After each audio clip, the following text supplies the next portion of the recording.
Well, actually...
Y'all, this your man Marcus A. Brown, and I'm here to tell y'all that I just got done with my first consultation with the brother Andre of Love Crossing Borders. I just wanted to give him his praises. I need y'all to do two things if you haven't already. If you haven't, subscribe to his YouTube channel, Love Crossing Borders. Also, if you are going to Colombia, if you're thinking of going anywhere, traveling internationally, please consider booking a consultation with the OG Andre of Love Crossing Borders. You will not be disappointed. I'm a fan of the channel, so I booked a 2-hour session just to show support, just to show love and say what's up. He provided a wealth of information, way more than I was even expected. He has an excellent presentation.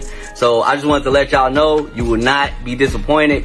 Book the consultation, subscribe to the YouTube channel if you haven't already. Dre, man, I appreciate you. I will be out in Colombia in 2025 next year, and I look forward to linking up with you. And y'all, get in tune with him if you haven't already. Tell him MAB sent you. Peace.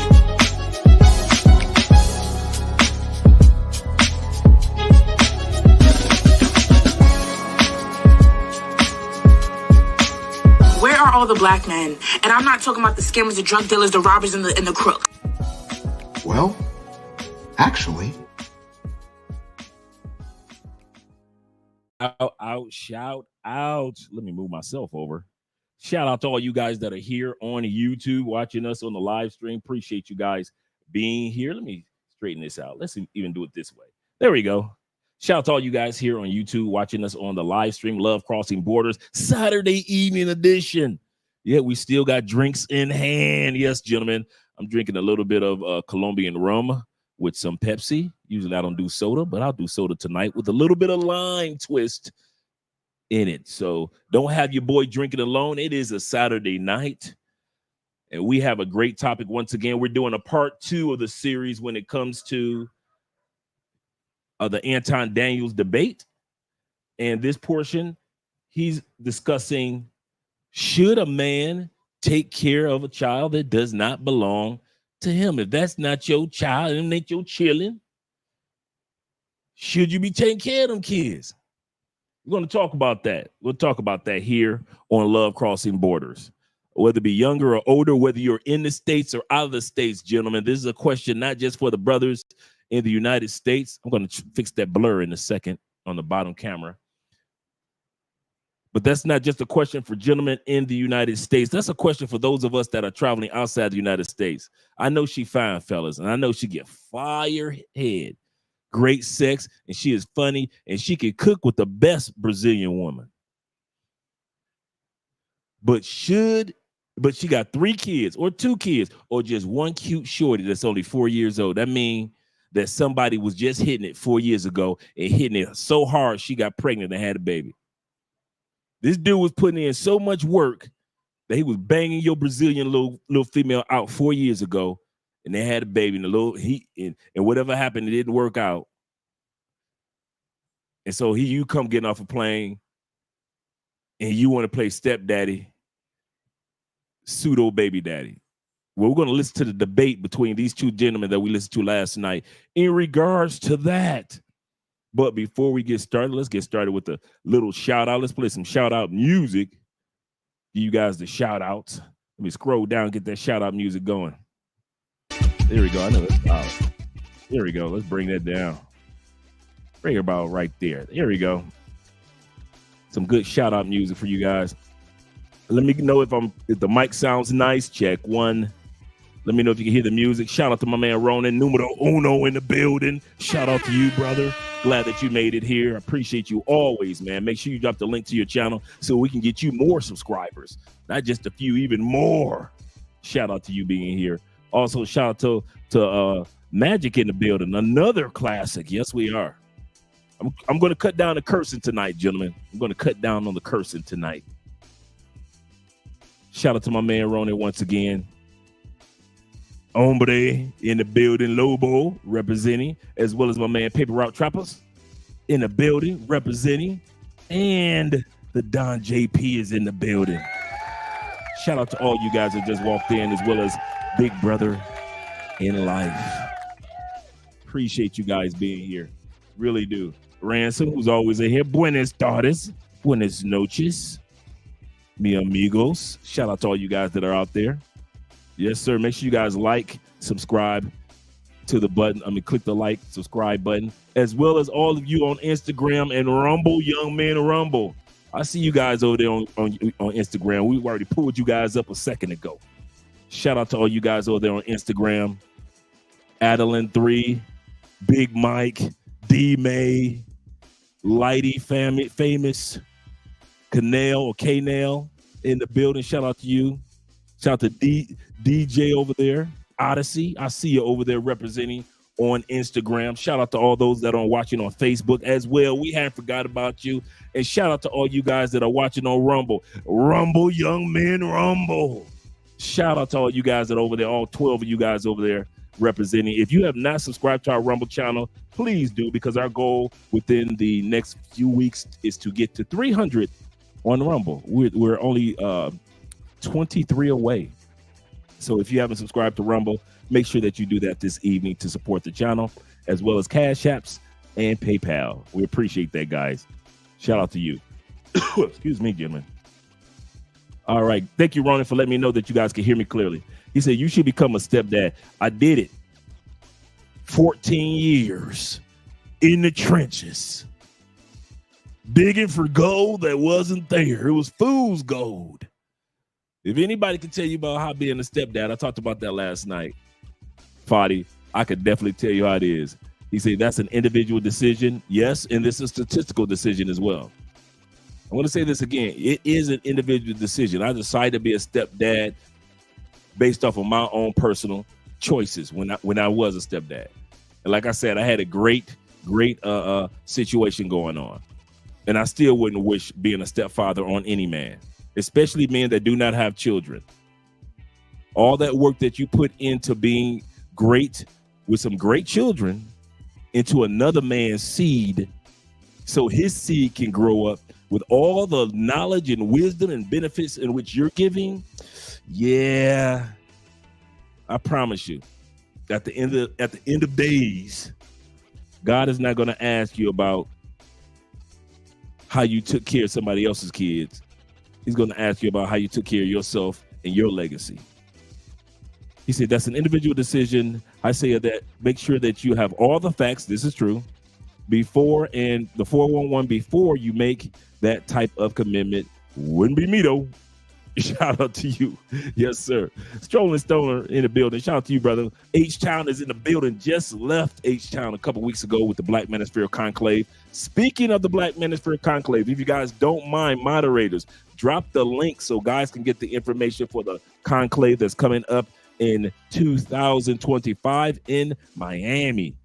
Oh, yeah, we're going to be in Miami. Shout out to you guys once again over there on Instagram. So If you get a chance, remember the Black Manosphere Conclave will be in Miami this up and coming year. Shout out to all you guys that are dropping cash apps already. Shout out for the $10 love from Evan Hill in the building representing. Shout out to you, brother. Appreciate you. Shout out to Julian also representing. Also, Julian dropped the $10 love as well. I appreciate you, gentlemen. Appreciate you, gentlemen.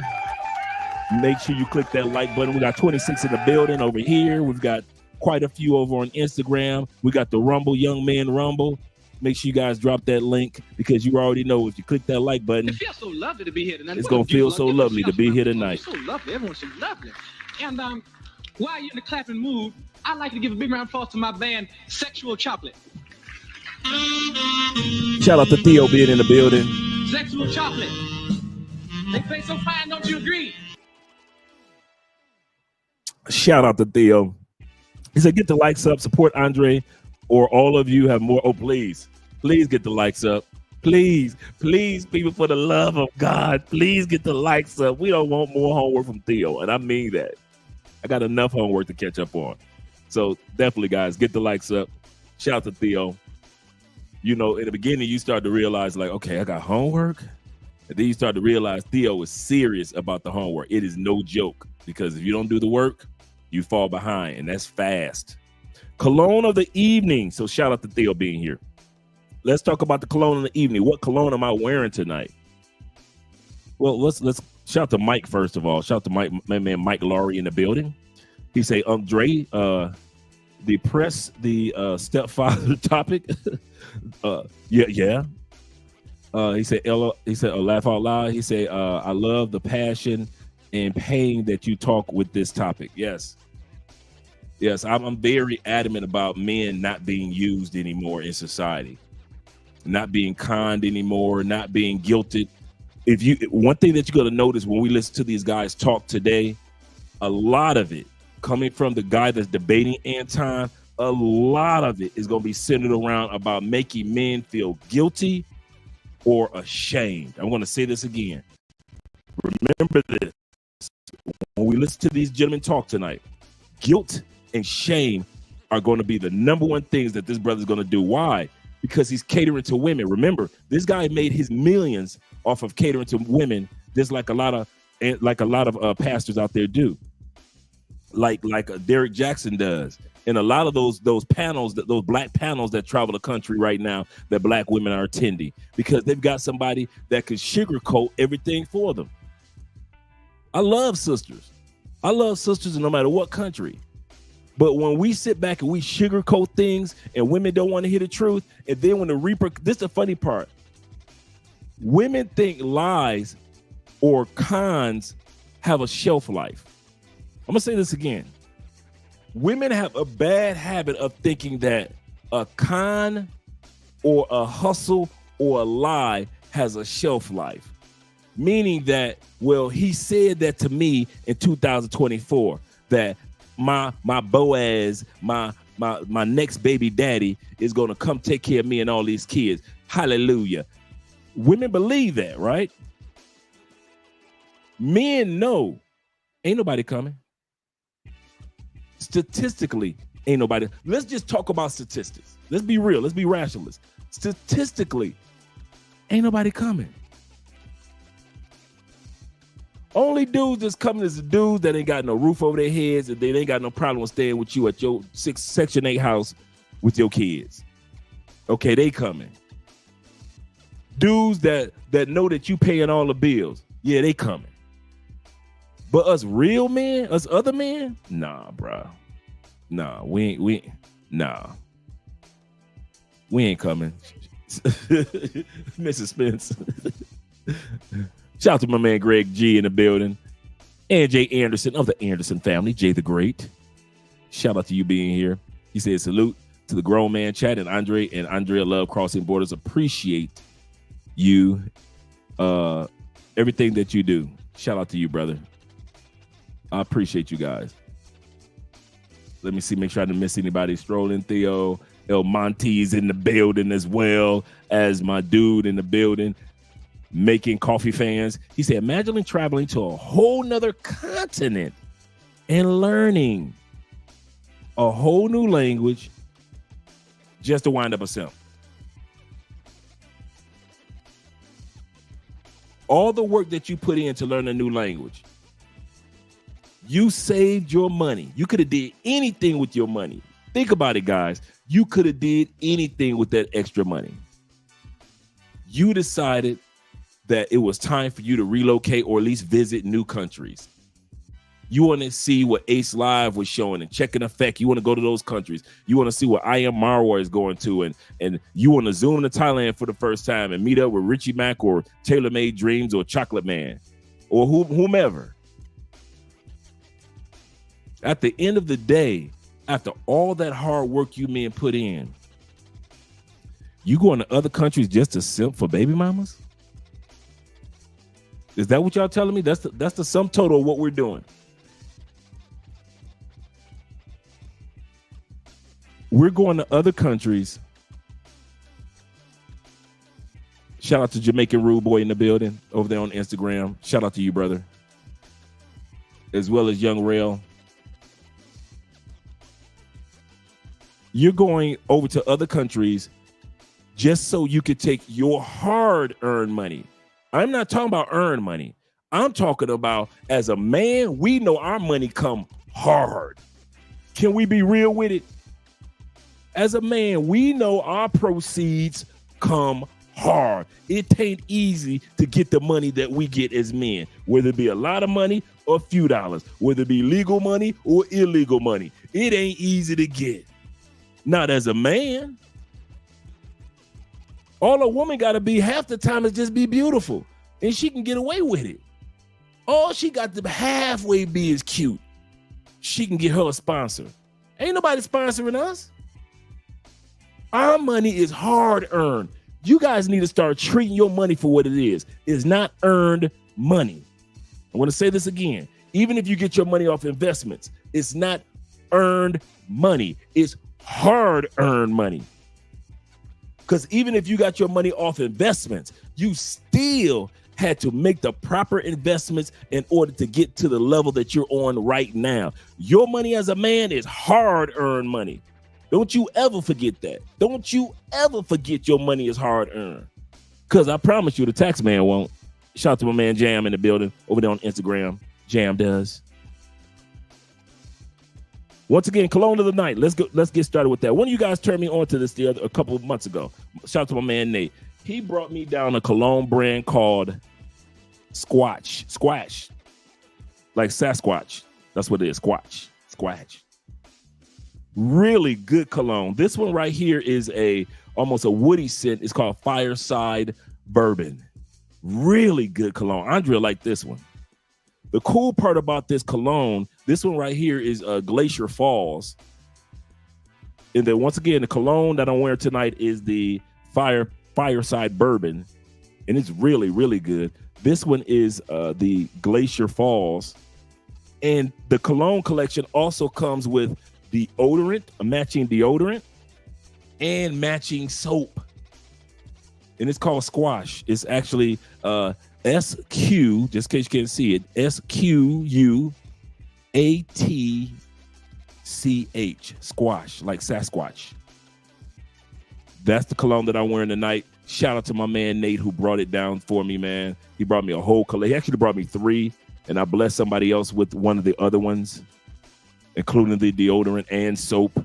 So shout out to my man Nate. Very, very good cologne scent, and I'm wearing that right now. Oh yeah.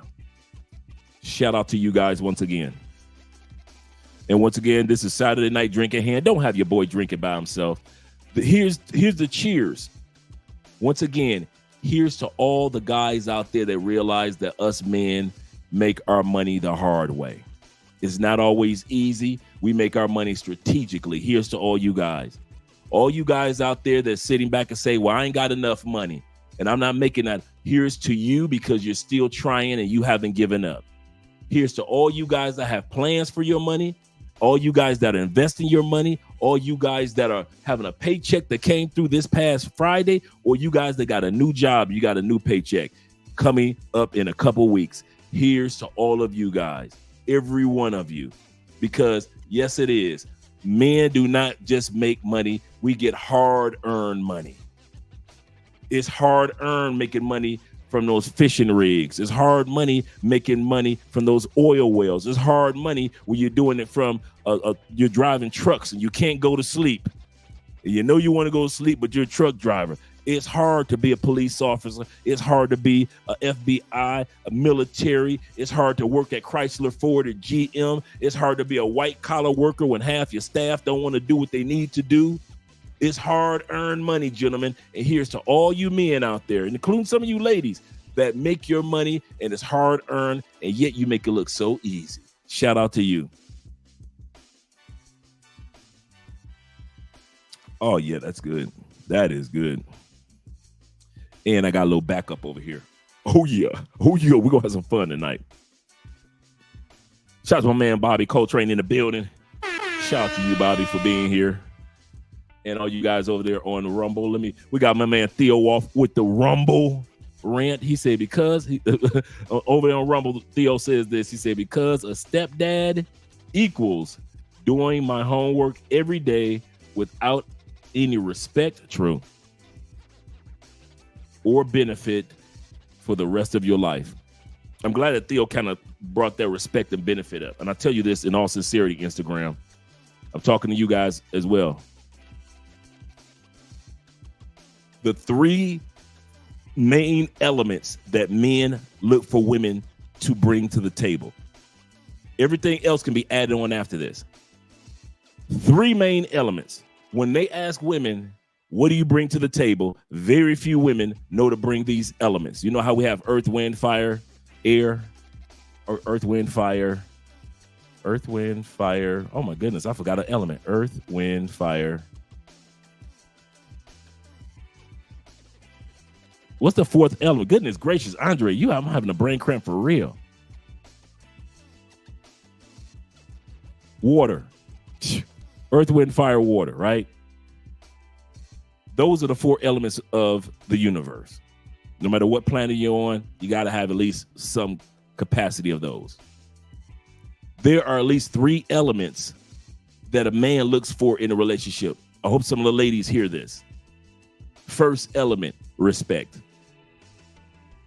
I don't care about love. We really have four elements. Let's hit the four.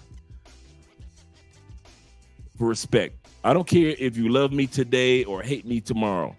I got it. Women are guided by their feelings anyway. My wife, everybody's girlfriend, is guided by their feelings. First element, you better respect me. You ain't got to like me, but you got to respect me in public and in private.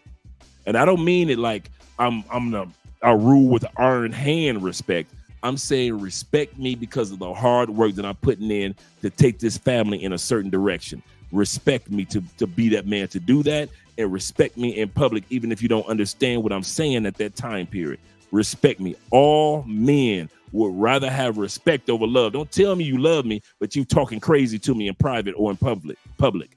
That's not respect. If you're a man, the first thing that you want to see, can this woman respect you? If she has no respect for you, guess what in Colombia gonna happen? You not only gonna have to do your homework with Theo if your woman don't respect you. Oh yeah. And you're gonna get drugged. Yeah. Oh, pause. Let's pause for a second. Do you guys really think that all the guys that have ever gotten drugged in Colombia, the United States, Brazil, and other countries were respected by the women that drugged them?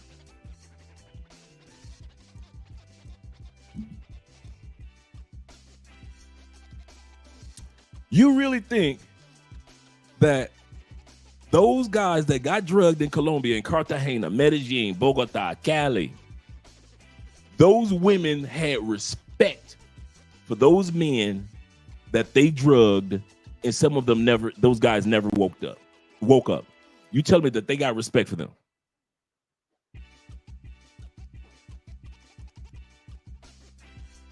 No. If you guys look for any element, remember we talk about the four elements of the table, or the four legs of the table, or for the four expectations that every man should look for in a woman. Four expectations.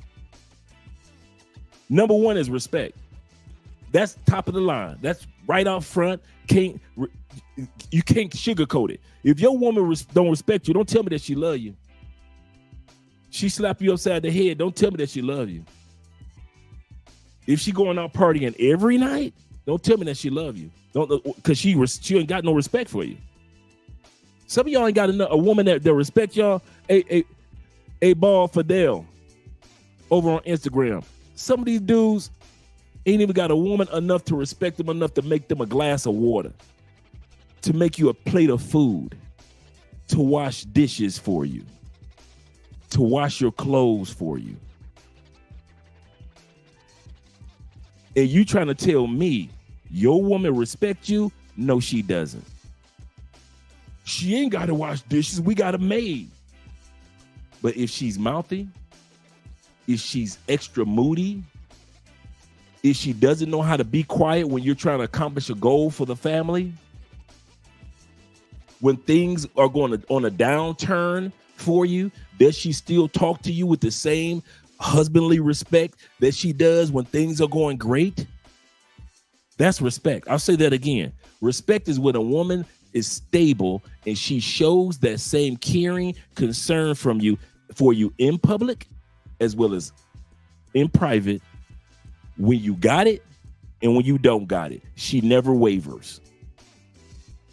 She never wavers.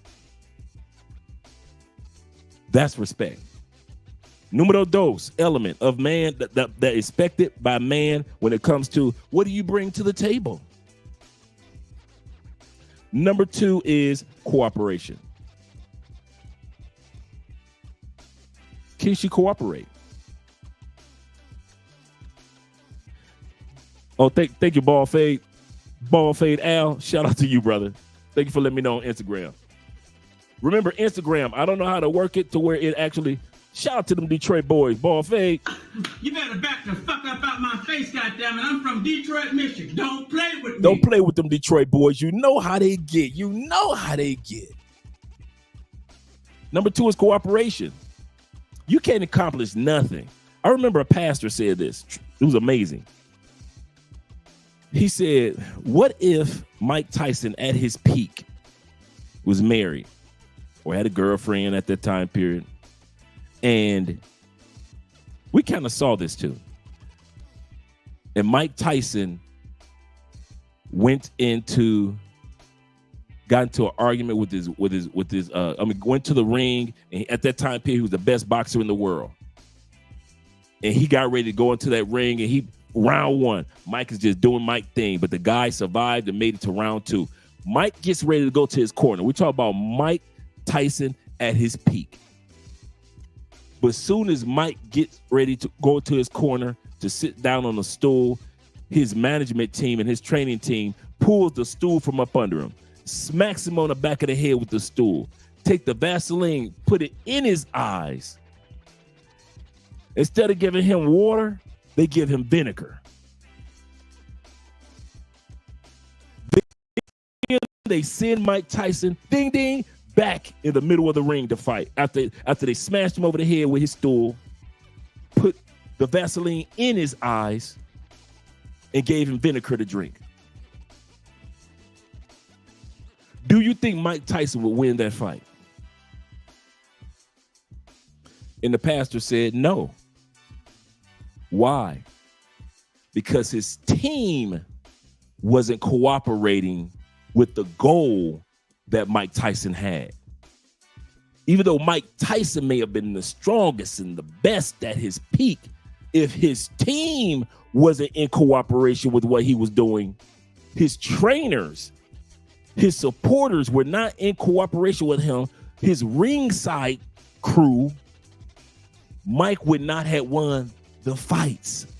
You gotta have cooperation. You gotta have a woman that cooperates with you, and of course you cooperate with her. But in the grand scheme of things, you need to have a woman that cooperates with the direction that you're heading. A lot of you dudes get some bad women, bruh. Like I always say, I see y'all women that y'all show on WhatsApp. Hey, Instagram, hey, Rumble, man, y'all be having some baddies. Some baddies. Then y'all text me And y'all tell me how much hell she putting you through. But she a baddie. She a Brazilian baddie. All of us thought that your baddie was it. We thought she was no problem. And come to find out, your baddie was the biggest headache that you ever had. If you want, okay, here we go. Put a 1. Instagram, Rumble, YouTube. Put a 1 in the comment section if you have ever had to leave a baddie because that chick was a headache. She couldn't cooperate with what you tried to do. She got on your last nerve. She was always mouthy. When your boys put a 1 in the I'll do it, dang it. Put a 1 in the comment section if you left a baddie and every one of your boys or your friends looked at you like you was crazy for leaving that baddie. Put a 1 in the comment section, Instagram. Because I know that I've had to leave some baddies that did not cooperate. And everybody looked at me like I was crazy. You left her? How'd you leave her? Man, she Black, Irish, and Japanese. How'd you leave her? She Japanese and Puerto Rican. How'd you leave her? These are real women I'm telling y'all about too. Because she didn't cooperate. She was not a part of the blueprint. I know I'm not the only one that had to leave a woman. Thank you for the ones, guys. Had to leave a baddie. And I'm talking about on the physical part. I mean, she had the soft voice. She seemed pseudo ladylike. She seemed like to everybody else, she be the one. She the one that dudes be talking about, man, if I had her, I'd drink her bath water. She that one. And you left her ass, and you left her as if you hadn't even met her before. And some of your partners looked at you like you was crazy. Thanks, ball fade. Some of your partners looked at you like, what the? You left her? She didn't cooperate. Number 3, element that you should look for from every woman. I don't care what part of the planet you on. If you ever wonder what my game plan was when I found Andrea, number 1, respect. I wasn't looking for Andrea's, does she love me yet? That's a woman. That's emotion. The emotion of love is a part of womanhood for many women. So I wasn't looking for Andrea to love me only. So the first thing I was looking for, can this woman show respect to this? And she did. Number 2, could Andrea cooperate? And she could. Could I cooperate with her? And I could. Número 3. Peace.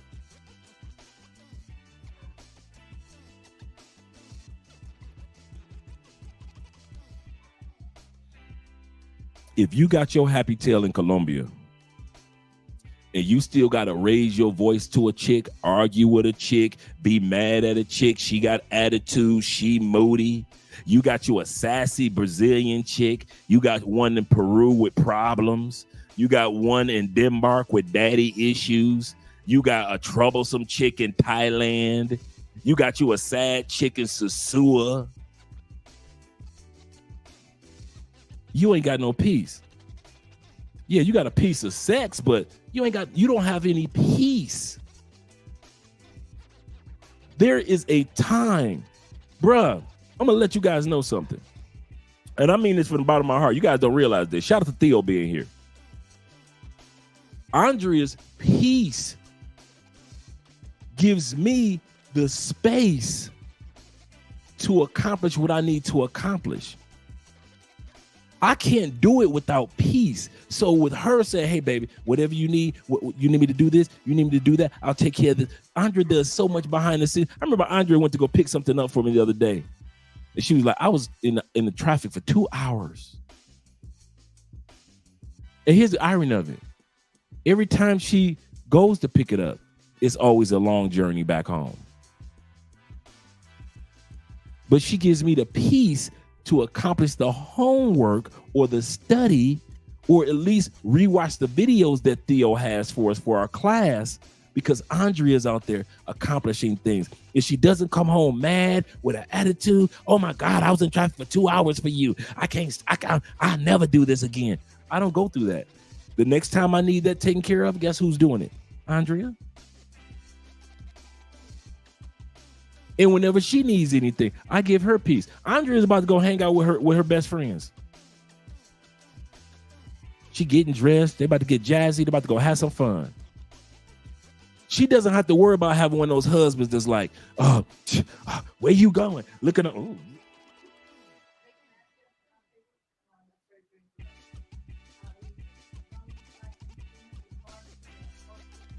You gonna say hi?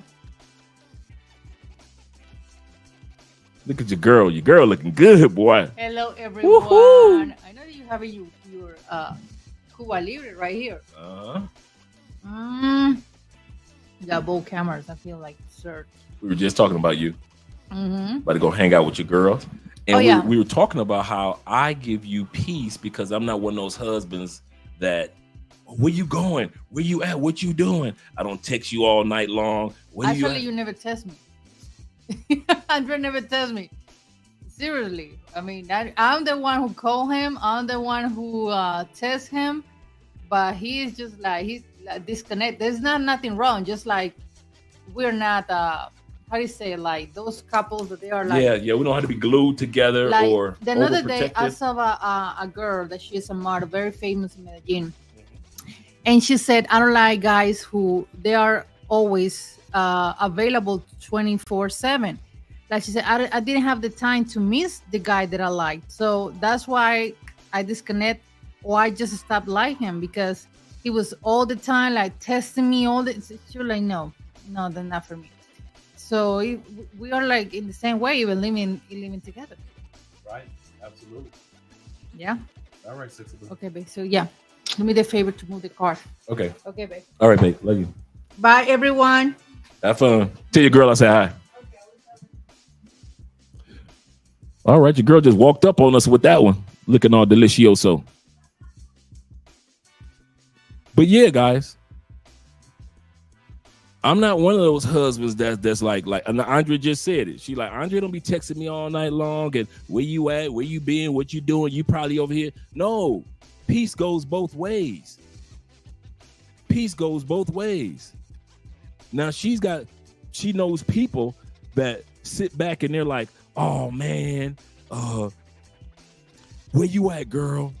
Or she had one friend where the dude would just pop up. It'd be girls' night, right? Like tonight, girls' night, girls hanging out. This dude would just pop up on girls' night. He wouldn't give his girl peace. So guess what she never gave him? The girl never gave him peace. He got on her last nerve. She got on his last nerve. Lee Major said, he said, you got to find my iPhone locked on her phone. we don't play that. That's another thing we don't play. Going through each other's phones. I've never been in Andrea's phone. Never. I don't know if I've left my phone here and had flights back to the States. Back in the day. And I'll from my other phone, I'll call Andre. Hey, I've left my other phone at the house. I got my spare phone. And Andre will just take it, put it on the charger, and that's it. We don't go through it. A, we don't put nothing in our phone that's going to get us in trouble anyway. And B, why? Peace. So we already talked about cooperation. We already talked about respect. We already talked about peace are the things that women need to bring to the table. And the last one is love. Now, I'm not putting these in any particular order, but the last one is love. Everybody wants love. Everybody wants to be supported. Everybody wants somebody that cares enough about them to want the best for them. I'm going to say this again. Every man should want a woman that cares enough about you that wants the best for you and you want the best for her. Yes, love is important in the equation. Why would you want to be with somebody that doesn't want the best for you? Those are the women that's drugging guys in Colombia. I'll say this again. All you guys that got drugged in Colombia, Instagram, Rumble, YouTube, Facebook, that's because those women didn't care about you. They didn't care about the best for you. But why? Why should they? They cared about the best for them. not for you. So while you guys sitting around putting on WhatsApp, you got a winner. All right. I'm not black, I'm OJ. Okay. Let's get ready to get started with the video, guys. Shout out to once again for you guys that are supporting by way of Cash App and PayPal. Shout out to you guys. Let me make sure I didn't miss anybody. We're about to get started with the video with Anton Daniels talking about should you become a stepdad? This is going to be a really, really good debate. Let's get ready to get started. Let me pull this up.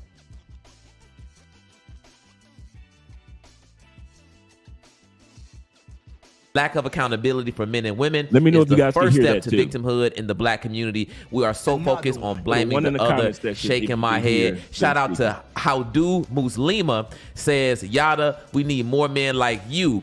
Please teach these boys how to be men. Women are tired of these weak males. I say congratulations to your wife thousands of times. May Allah bless you both.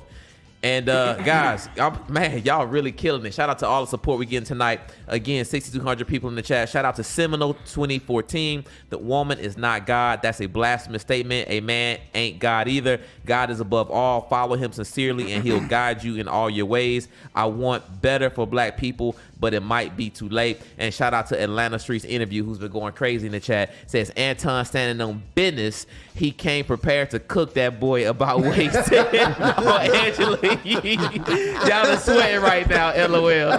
Man, the bag chasers and NDBA going crazy right now. Man, shout out to all initiates joining. Shout out to NDBA. Shout out to the bag chasers, man. It's been an incredible night so far. 6,200 people in the chat. It looks like, man, we can't even, the only thing we really did agree on was this. I dropped the poll earlier. It's got 2,800 votes. It's been open for about 30 minutes. Probably the longest poll we ever had open. Are women less submissive? And 72% of the people in the chat say absolutely. So that is something that most people agree on. Women are having issues with submission. And so what we're going to do now, by the way, if y'all want to go ahead and hear round 3, this is a 4-round debate. We went ahead and covered 2. You missed it. You got to run this one back. All right, but we're going into round 3. You ready for round 3? Drop a round 3 right now. And make sure, by the way, Ryan did something very special for y'all. Your 100 prompt questions are here. Date night, game night, family night, whatever. You're hardly in love dating cards are here. That's what's up. What's that? What's the discount? Debate, DEBATE for 20% off your order, guys. 20% off. And don't forget, we got Yada's Apple of Eve, which is an intercellular cleanse. Over 1,000 5-star reviews, which is excellent because it's hard. First off, we know about that. It's hard to get to 1,000 5-star reviews. So shout out to Yada. And this is the thing. It's really healing. It's healed you. And that was the liver and the kidney. And mom's bone cancer. This is an amazing product, guys. So make sure you cop that link in the description. And this is the thing. He also is looking out for the bag chasers, NDBA, and initiates because he gave us a very special discount just for you. Click the link, takes you straight to the page. Go ahead and cop that ASAP. Absolutely. And people, just so we know, and so let me know, Tevin. Anton has been helping a ton of people help achieve financial freedom, getting them financial education in the bag chaser community. That's the bag chasers as well. So make sure the bag chasers, they can join that. That's your Patreon as well, right? Yeah, I don't have nothing to promote. I'm here to work. Absolutely. Like, listen, and because you here, I just want to, and see, when brothers come up in that spirit, you just want to promote that brother here. And so this thing, we're a product of the product. We're the product of the product because we done called you to get the formula on YouTube multiple times. Absolutely. And we have literally just started implementing that formula, and it's changing our financial future, guys. Now, that does not mean that you should not continue to support the channel because we absolutely need your monies, okay? So make sure you click the link in the bio. And with that being the case, we're going to move over into round 3, guys, because this is a very important and probably triggering question to a lot of people here, but the conversation must be had. All right, I'm gonna start this one here with you, Yada, because we popped off with Anton last time. Should men be open to dating women with children? He know better. He know this about to go so bad. No. Can I be truthful? Absolutely. Yeah. Can I be truthful, please, brother? This round you can't be there. Last round it was a little rough. Okay. I don't believe, personally, that we should put our women in boxes. If a woman has a child or doesn't have a child, a good woman is a good woman. My wife had a child prior to me.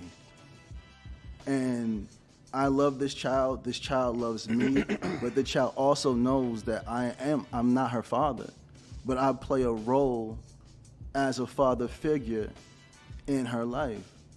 She's probably watching right now, and if you're watching right now, baby girl, I love you and I'm thankful for you.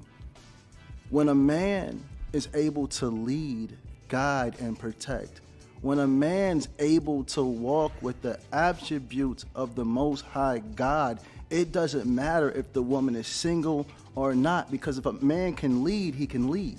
It doesn't matter if the woman has 3 children, 2 children, 1 child, no child. If the man can lead, he can lead. I believe, my opinion in my heart, that when a man is truly invested into God and into bettering himself, God's going to send him an aid, regardless if the aid has a child or no child. I'm going to pause it right there for a few seconds. He stated that he believes that if a man is on his square, that God will send you your blessing, your woman, child or no child. That's the best that God can give you. All these women that don't have children on the planet, all you guys that got passports, shout out to my man Official Kobe on Instagram as well. All these women that don't have kids, that want to have children with you and build a legacy with you, forget them. God wants you to have, they always want to put stuff on God that's not in the Bible.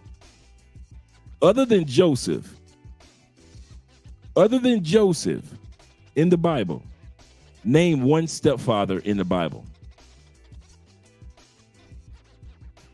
And we know Joseph's stepson was Jesus. So we already know about how that situation was.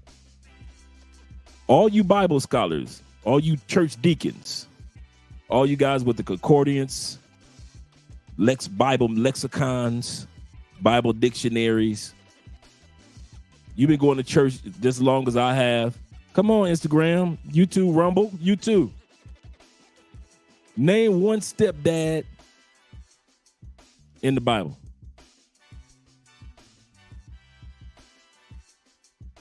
They want to put everything on God, so God say, hey, you can test me by my word. Name one stepdad.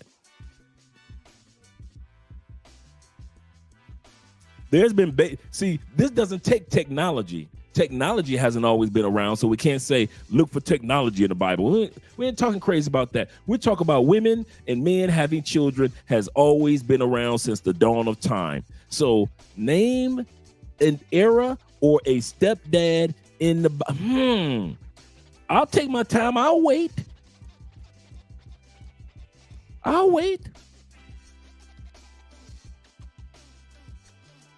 You know why I can wait?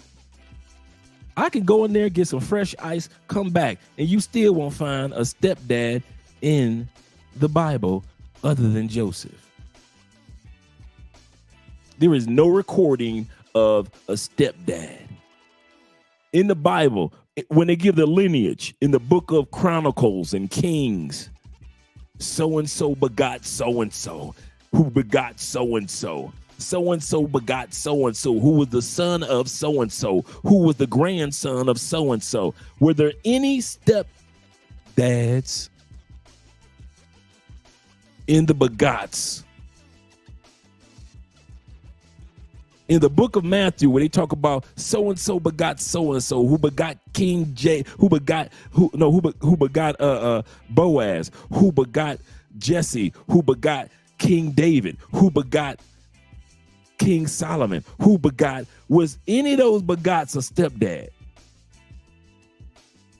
He going to the Bible. The brother is saying that God said this, right? He's saying God will send you if a man is on his square, like Adam was on his square, like all the great men, great black men and white men throughout American history and world history. If you are on your square as a man, because they like to guilt us as men, you ain't a real man. So here we go. If you are a man, he said, God will. God said, test me by my word. Show me the stepdad in the Bible and I'll shut up. Come on, Instagram, YouTube, Rumble, Facebook. Y'all ain't got nobody? Yeah, there's a few ex-wives in there, but no stepdads? So why is it that in this era in the United States, I said that on purpose, in the United States, are they trying to convince you that you are not a godly man if you're not willing to take on another man's seed? See, this is how they do it in the United States. Y'all ready? They focus on the child because children are innocent. It takes a village to raise a child. Why can't we all just help each other? If you're a real man, you would help that sister with her children. They always use the children to make you feel some form of guilt. Remember I said in this episode, he's going to use shame and guilt on you men. But the crazy part is, it ain't in the Bible. In this stepdad phenomena, I'm going to tell you guys two things that's not even 200 years old, not even 150 years old. Y'all ready? Y'all ready? Step parenting and dating. I'll say that again. Step parenting and dating is not even a 200 to 150, not even 120-year-old phenomena. Dating is not, you cannot go back to the 1800s and find anybody that in record that dated somebody. They courted, they got to get to know somebody. They went to her house, talked to her dad and her mom. Yes, they went to the family dinners. Yes, like they do in many countries now. But to just sit back and say, I'm going on a date, that's a new phenomenon. That's a brand new phenomenon, guys. Don't sit back and let these people convince you as if dating has always been around. There is no historical records that dating in any country was a regular phenomenon. They didn't do it during the Aztecs. The Vikings didn't date. The Incas didn't date. The African warriors didn't date on any continent. No Asian empire ever heard about anybody dating. Nobody here in South America among the indigenous was saying we were dating each other. There are no historical records of dating among the Native Americans of Black descent as well as Native American descent in the United States or any part of Canada. Dating is a new phenomenon. I don't know why you guys why they want to guilt you into doing something that's brand new, when for thousands of years, men were getting wives and girlfriends without having to date. All these dudes had wives. All our ancestors had wives. Throughout history, there have always been wives and husbands, and there was no record of anybody going on a date. Andrea and other Colombian women, the good ones are constantly telling you dudes, in Colombia, we don't date. We hang out. What you about to do? Nothing? Let's go get something to eat. Okay, cool. Hang out.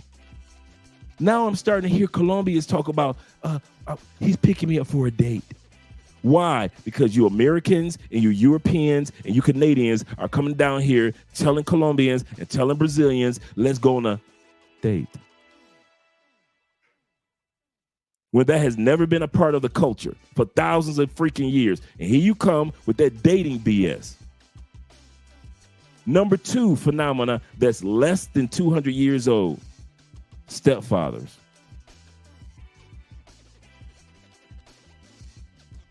That phenomena is not old.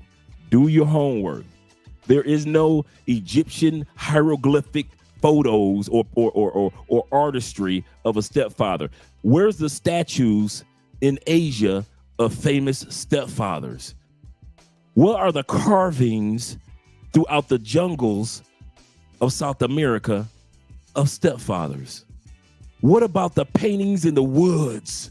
They got, the caves of North America. They've got paintings of wars in North America in the caves. They got paintings of the woolly mammoth and all the other animals that were here that are expired now. They got paintings of everything in the caves of North America. Ain't one stepdad in any motherfucker, not one cave. Not one stepdad. Name one slave the woman died, and the husband died, and therefore there's a stepdad. Name them.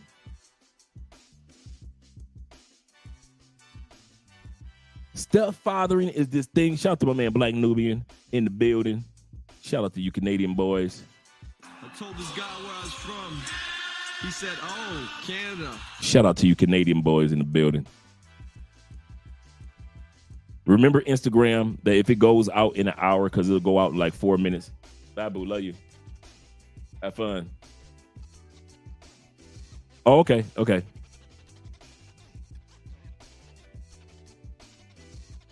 Instagram, remember that in about 4 minutes is going to go off. Just meet us all over on YouTube. Love Crossing Borders on YouTube. I've got to find out you know what?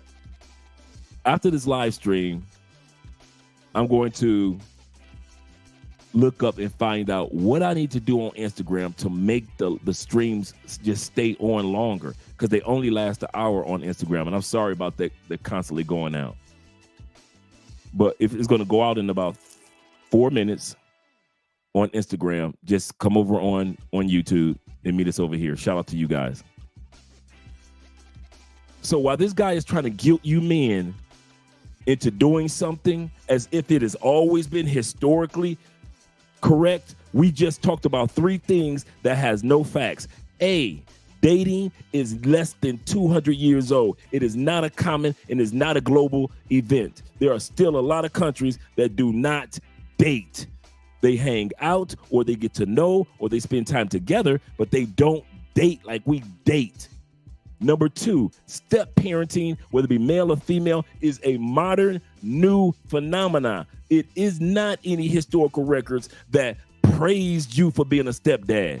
There are no statues for stepdads. There is no flag for stepdad. There's no stepdad holidays in most countries. I don't think they got one in the United States. There is no honor for being a stepdad. Once you die as a stepdad, you and your name is gone.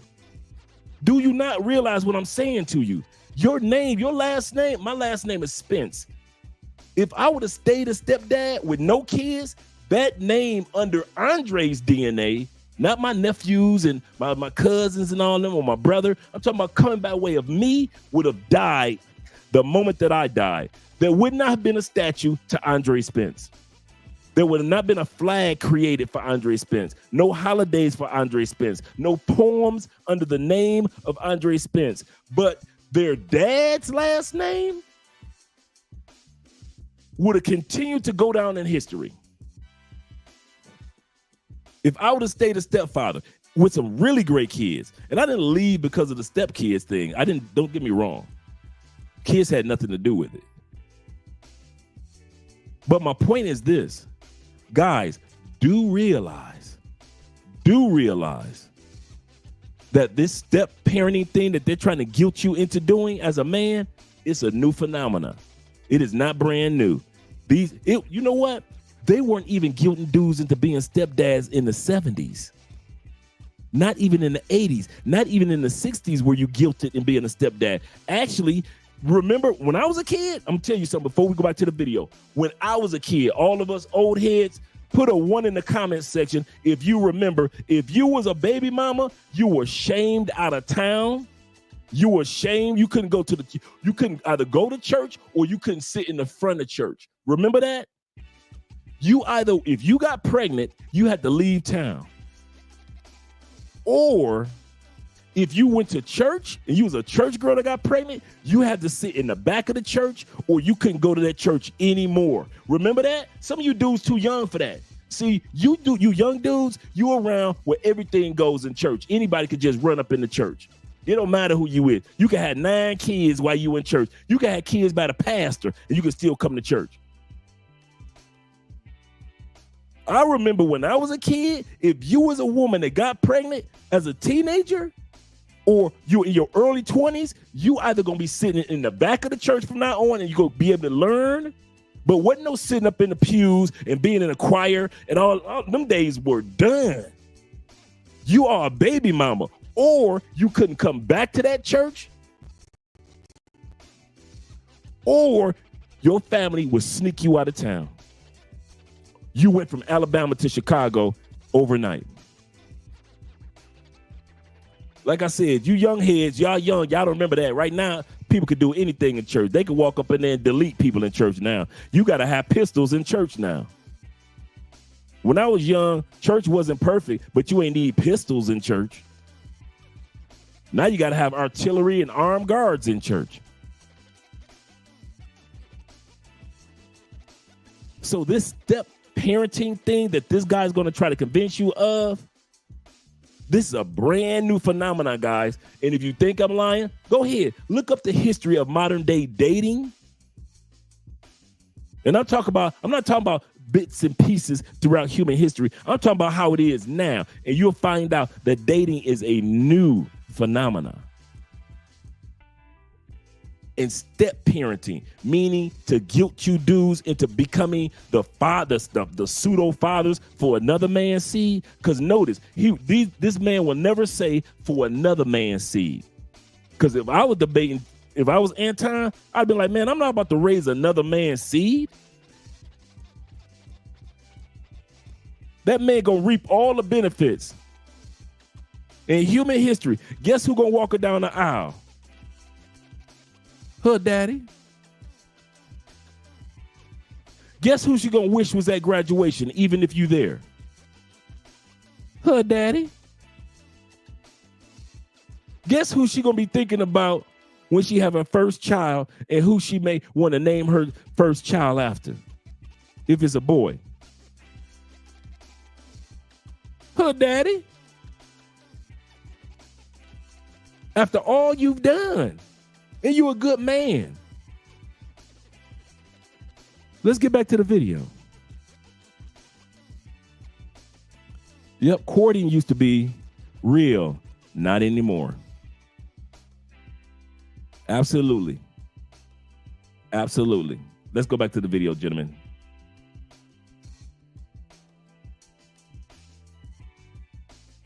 I'm about to go freshen up my ice too. Freshen up my ice. I don't think we should keep telling women, oh, your value is lowered because you have children. That makes no sense. Now, brothers, I believe. Now realize this guy is married and he's a stepfather. He's married and he's a stepfather. So remember, he's coming from that perspective too. That if you're unable to even deal with your own personal emotions, I think you should stay alone and by yourself, or get with a woman that has nothing else going on. Y'all can probably grow together. But when you're coming into a woman's life that has a child, you have to be able to lead. You have to be able to father. You have to be able to teach. And you have to be able to love unconditionally, because I love my wife's child as if she's my own flesh and blood. So I don't believe, personally, that we should put a woman in the box because a man might overlook a divine asset sent to him by God just because she has a child. I don't agree to that. And that's like me telling a woman, overlook this man because he has children. No, I believe an asset is an asset. A woman that has a child isn't a liability. And if she's coming into your life to help you maneuver into becoming your greatest version, because a woman can help a man become greater emotionally and mentally, she adds on to the man. And if the child is there, this man, especially if he doesn't have children, he can learn how to father through this. So ladies, please hear me. Your value is not dropped because you have children. Men, please hear me. Your value is not dropped because you have children. Some of you, or some of us, me included, weren't taught how to properly wait until marriage to have children. So I'm speaking to the brothers that's trying to figure it out by themselves. I'm speaking to the women that's trying to figure out by themselves. Love yourself and never lower your value, regardless if you had children or not. Excuse me. There you have it. We 100% disagree on this one. Okay. The previous two, we had some overlap and we had some agreements. This one we don't. I like to get to the core root of the problem. And I think that what we do as a culture and as a society is we enable bad behavior by saying that it's okay. And it's not. It's not. The person that you have children with, the person that you have sex with, that's your husband, that's your wife. Before any of these Western modern laws that then incentivize people to get married, the person that you opened up your legs to was your husband. And so we have too many broken homes, and we're trying to puzzle this thing and Tetris it together to justify that it makes sense. Now, is there circumstances, because I'm never going to speak on somebody else's situation. I speak in general. I don't know him. I would never speak on his children or his wife. That has nothing to do with me. I appreciate that, brother. Right? So I have the utmost respect for him and his family. Thank you. So I'm just speaking in general. All right? So I want to make sure that I preface that because I don't want there to be any attacks. Right? Understood. But my point is that we need to get back to the core and the root, because if you removed the safety net, people would be more accountable for the things that they did and who they opened up their legs to. Right now, more than ever, there's a pandemic, an epidemic of women celebrating women having children out of wedlock. And we know that statistically speaking, that is a bad situation. You are more likely to end up in jail. You're more likely to join a gang. You're more likely to need therapy. You're less likely to be successful when it comes to future relationships. You're less likely to become a millionaire and earn as much. You're more likely to have debt as a result of student loan debt and things and so on and so forth. And so if we gonna solve for this problem as a culture, we have to remove the incentives for people to think that it's okay to have families outside of the covenant that God has ordained for us to have. Now, do circumstances happen? Absolutely. But it absolutely does not. That is not the majority. Most people are intentional. And let me address something else that he said. By the time that we are able to bust one, we know what's right and wrong. You know that you should not be having children out of wedlock. This is not something that we have to discover. At a very basic level, we know better. And that's why I can speak to men when I say the majority of men, especially black men, do not have children out of wedlock. That is a small minority of men that is populating the majority of these women, and we don't really want to hold them accountable because we know that women are the biggest consumers. And so, before Anton goes any further with that, he's 100% correct. I want you guys to many of us need to get past that myth of black men out here getting all these black women pregnant. Statistically, that's not true. Most black men outside that are not married as fathers, that in other words, you are a father, but you're married in a relationship. Most single black men are not fathers. That's just statistical. I mean, we got 30% of all black men under the age of 30 not even having sex. That's just stats. So if 30% ain't even having sex at all, and over 57% are married and have kids. I'll say that again. 57% of black men that have kids are married. Married. Popping babies in marriage. So the 10, 15 to 20% that's left, Pookies, Ray Rays, Nook Nook, Keith Nim, they're the ones that's populating all these women. That's why it's nothing to see a man with 4, 5, 6 baby mamas and a woman have the same type of 4, 5, 6 baby daddies. You ever notice how they all kind of run in the same circle? When the last time you saw a sister that was a surgeon that had 4, 5, 6 baby daddies? a sister that had a master's degree, 4, 5, 6 baby daddies. No, it's these women that run in the same circles with these same type of men that continue to reproduce the Pookies, the Ray Rays, Keith Nim, Nook Nook, Riri, Keisha, LaQuanda, Quioma. They're the ones that's doing this. But if you listen to what people are saying just when these cameras are off, you think that all of us black men are out here just busting babies and just leaving them. I'll bust and I'm leaving. I'll bust and I'm leaving. And then this guy had the audacity to say that these baby mothers are divine. They're divine blessings from God for you. Let's be real. Cameras off, no Bible in hand. What blessing is it for you to take on the emotional, financial, spiritual responsibility of another man's child? And I'm talking to some of you. You know what? I got news for you. I'm talking to some of you dudes that got kids. Let's say I was single. I don't want to raise your kids. If I was single in the United States, some of you dudes got some kids, some really nice shorties. Guess what? You would never have to worry about Andre treading on your land. You know why? I don't want to raise your kids. There are a lot of men out here like me. You ain't never got to worry about me in your baby daddy's, in your baby mama's house, talking about this, my boo. You'll never have to worry about your kids running up and saying, Mom got a new boyfriend. His name is Andre. Why? Because dudes like me don't F with baby mamas. Oh, we'll smash a baby mama. Don't get me wrong. We're going to smash your baby mama. Don't get that twisted.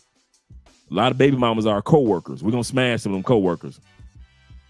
But like falling in love, you ain't never got to worry about that player. Ever. It's a lot of us brothers that will let you know right up front. Your legacy is secured. I never would have traded on that. Shout out to you guys over on Rumble.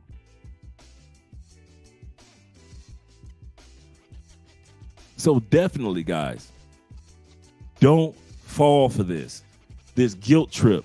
Because remember, this guy made millions talking like this to women. He's sitting back and got his nice little watch and got a little ringy ring, playing with his fingers, like he Colin Kaepernick, not Kaepernick, but the quarterback for Kansas City, Patrick Mahomes. You know, Patrick Mahomes always do this. He's sitting there like Patrick Mahomes.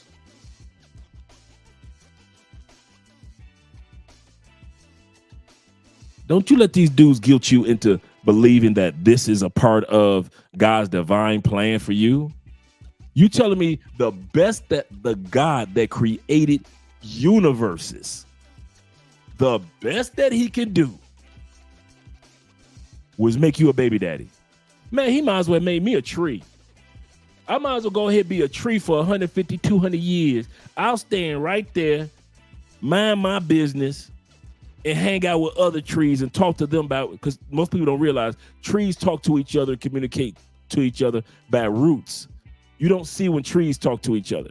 They found out recently that trees actually communicate and talk to each other and make sure everybody's all right by the roots. They talk to each other underground, to where we used to see and visually animals communicate and nature communicates to each other. But trees talk to each other underground. I might as well have make me a tree. If I had a choice between being a stepdad and a tree, and I was a stepdad so I could tell you how it is, bruh, and if that was the best thing that God could have gave me, bruh, I'll take the tree for 400, Alex. Tree for 400, Alex. Make me a tree. I'll do the tree thing. Put me somewhere secluded where I don't meet people. I ain't got to worry about being chopped down. I'm good. Yeah. Make me a tree. I'd rather be a tree. You know how the women say, If you had a choice, would you be in the woods with a man or with a bear? Make me a tree before I become a step parent. Y'all can clip. YouTuber says, make him a tree before he becomes a stepdad. Hell yes. I'm not living that hell again, ever again. I would never live that hell again. That's self-imposed hell. And like I said, my situation, and I continue to emphasize, I could talk like that and my situation was good. Could you imagine somebody who's a stepdad and their situation is not as good as how mine was?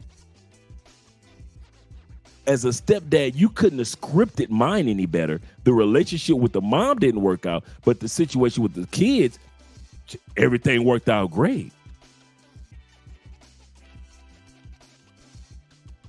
And I still don't wish that evil on nobody. If you're going to have some kids, have your own kids, bruh. I'd rather you adopt than to sit back and make sure another man's legacy.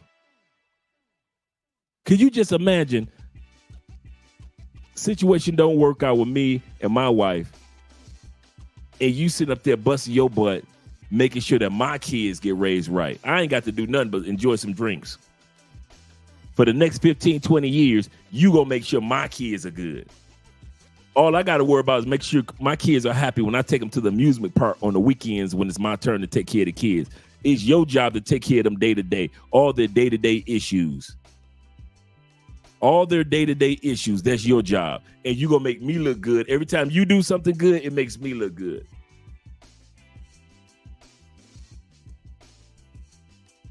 Once again, there is no historical records of the praising. There aren't even books. There aren't even books written in history about the exploits of the stepfather. Stepfathering has never been with glory and honor. There's never been a 21 gun salute for stepfathers. I don't know why in modern world they're trying to act like it is. There is no 21 gun salute for all you stepdads. And I'm talking to you as an ex-stepdad of 14 years. You can't tell me ish about being a stepdad. Nothing. There's nothing that you can tell me that you're experiencing that I haven't experienced already. You can't tell me anything that you've seen that I hadn't already saw. You can't tell me anything. All you stepdads that want to have something to say, boy, in my situation, your ish was just like my ish. Stop acting brand new like your version of stepdad. You invented some new potion or invention to where your version of stepdadding is brand new. No, bruh. All that you going through as a stepdad, I went through that same ish. You can do everything right as a stepdad, and that honor will never be yours. Ever, ever, freaking ever. Every once in a while, somebody say, if it wasn't for my stepdad being around. Other than that, every blue moon, one of us get some, a few seconds of praise. Every blue moon, somebody on television will say, well, if it wasn't for my stepdad. But 99.99% of the time, nobody will ever give you glory. And don't be looking at God like he giving you glory, because God didn't even tell you to even get with that woman that got them kids. Don't be saying God told me to do. Who, where, when, what Bible? We already talked earlier. There are no stepdads in the Bible. There is no God called somebody to be a stepdad except Joseph. Joseph, the father of Jesus. The stepdad of Jesus. Other than that, none. There is no writing in scripture. Is there any stepdads in the Quran? I've read the Quran. I don't remember seeing any stepdads in the Quran. Do you got all my Nation of Islam brothers, Sunni Muslim brothers, my Shiite brothers, my Hebrew Israelite brothers? Is there any stepdads in the Quran?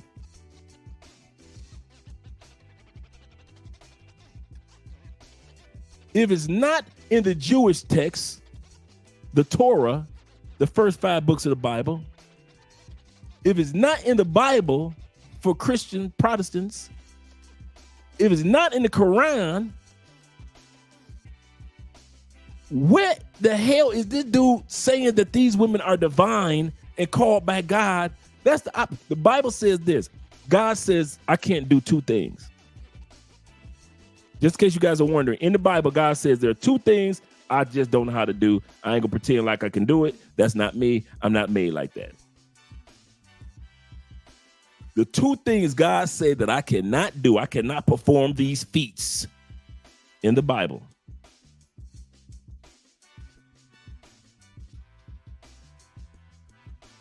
God said I can't lie, and I cannot deny myself. I don't know how to lie. I know lying exists, but as God, ain't part of my makeup.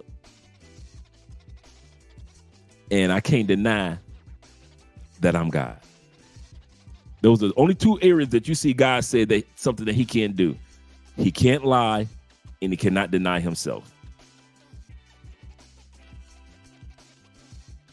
So if in God's word, this dude is telling you that these women are divine, and God is not saying, I ain't never ordained stepdads. Who lying? This dude or God? Somebody got to be lying. Because God ain't ordained nowhere in the Bible stepdaddy in or stepmom in.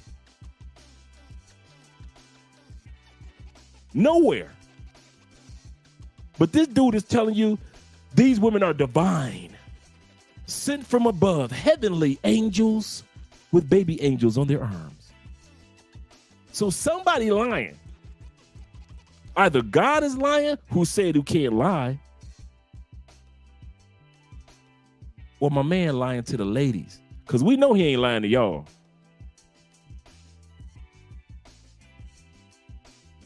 Yeah, you put that just right. Just right. Just right. Shout out to my man Will Page in the building. He said, need more accountability in the community. Absolutely correct. I like what somebody said the other day. We need to bring back shame.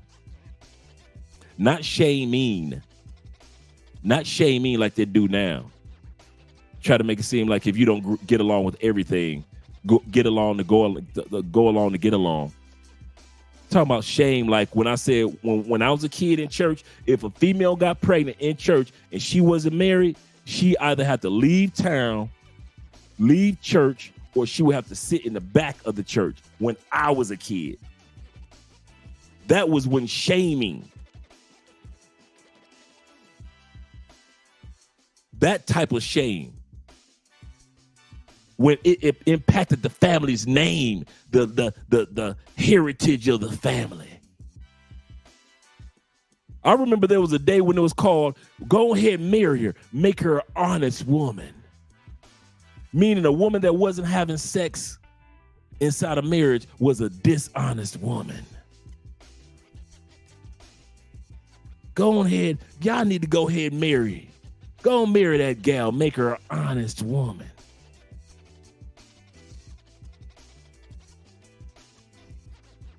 Man, these dudes don't care. They will let a woman convince them. My wife, you know why he says that? That baby mamas are divine? Because he's married to a baby mama. He has to say that. He has to convince himself of that, and he has to convince her that he thinks that. Baby, you're divine. You're sent from God. He has to say that.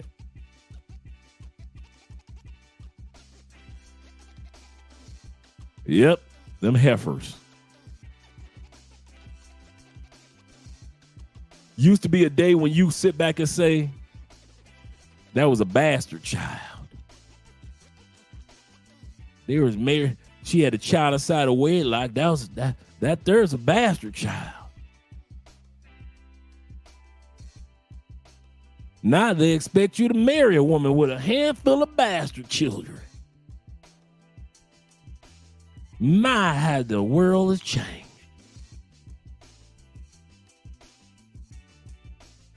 And then dudes come to other countries and do the exact same thing.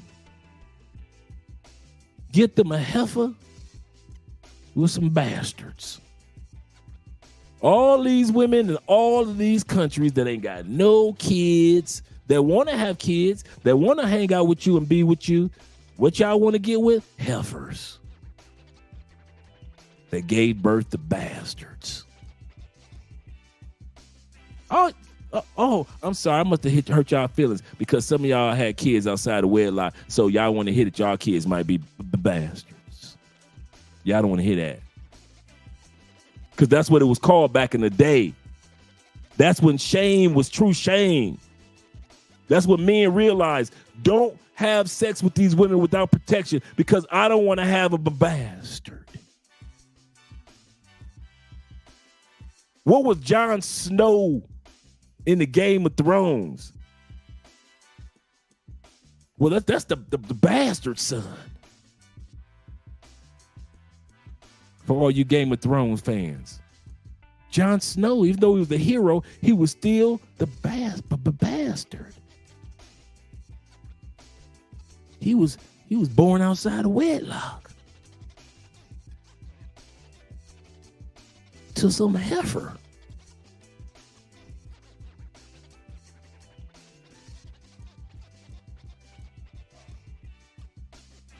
Shame, you need to come back. That's a damn shame.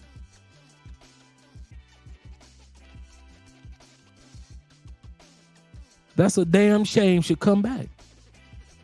Make a comeback. Some certain terms should make a comeback. That's a damn shame. Should be making a comeback.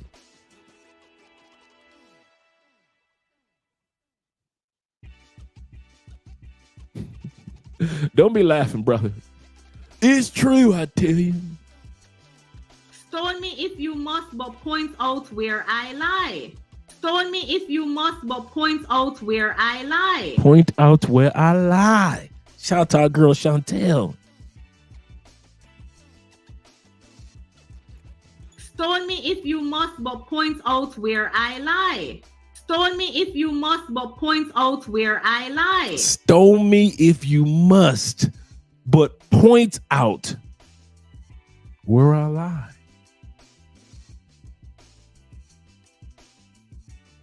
Let's get back to the video. So again, I'm not here to make people feel good. I'm here to tell them the truth.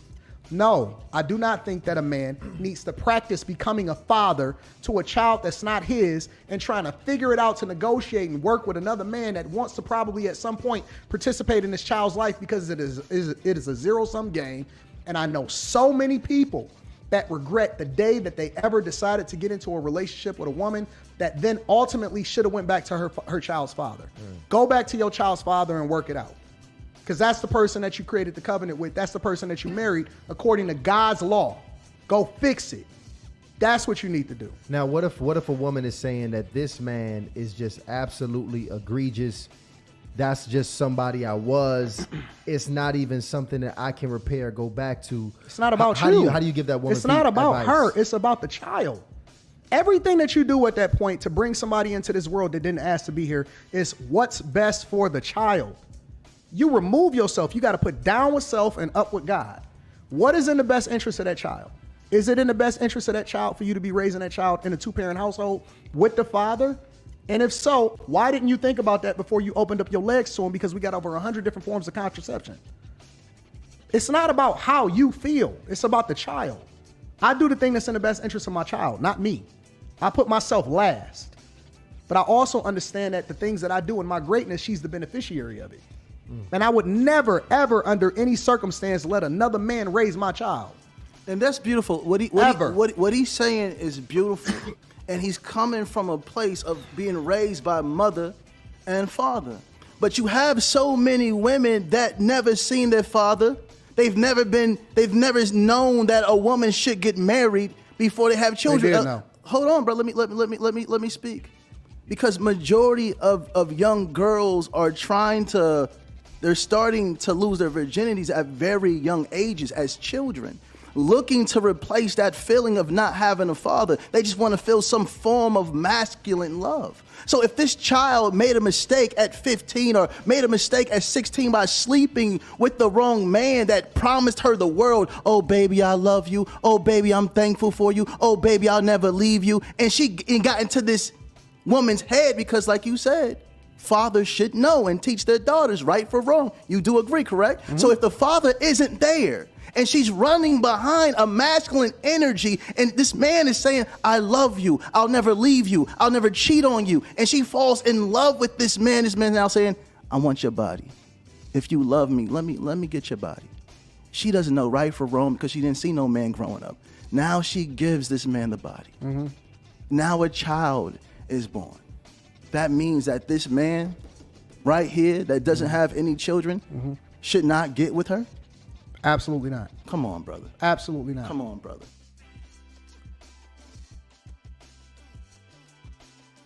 I wrote this down when I listened to him earlier. He basically said this: women could get pregnant and have a stepfather come along because they got pregnant with no responsibility. They didn't have to have any responsibility, any wisdom, any insight, any knowledge. It's just that some teenage dude went to a teenage girl and conned her out the coochie. Some dude conned the woman. These dudes love to make women seem like they're victims. Like women are just so stupid and so innocent and so dumb and so naive, like little puppies that can't make decisions for themselves. The next thing that he made it seem like that all women were having sex out of love.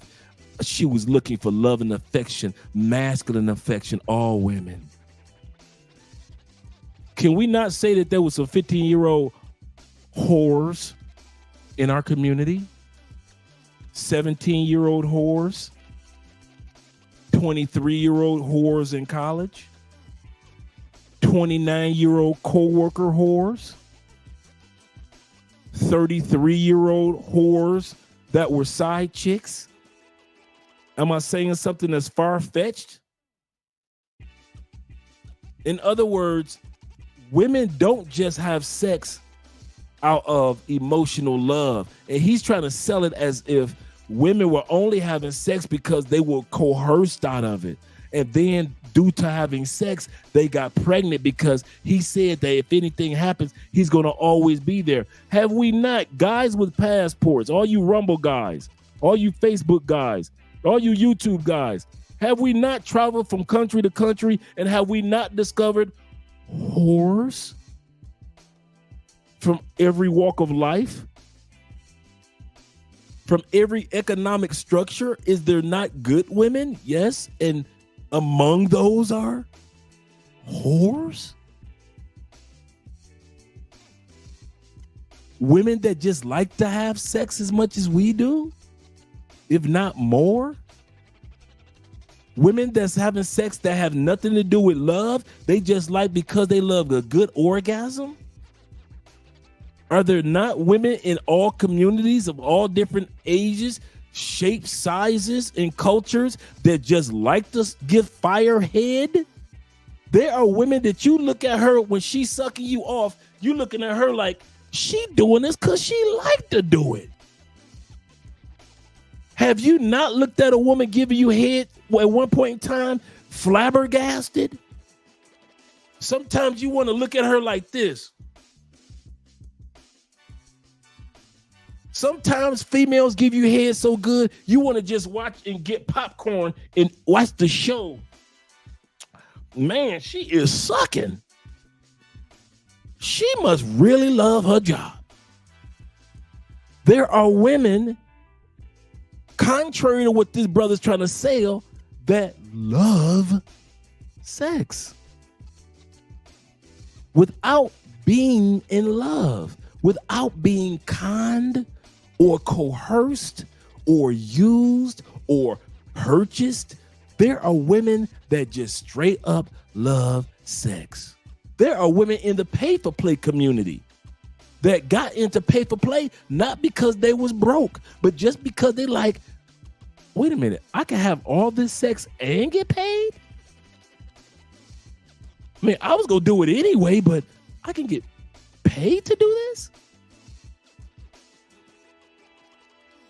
There are women in the pay-for-play community. They are innocent and like, I need to get money for my grandmother for her medication. So I'm going to go to Cartagena to the clock tower and I'll sell my body for the medication money.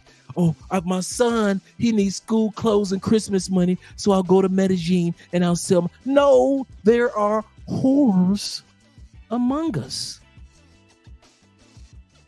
There are some women that really, really like sex just as much as many men do. But this dude is selling it as if women are little fawns, innocent doves, Bambis, mind you.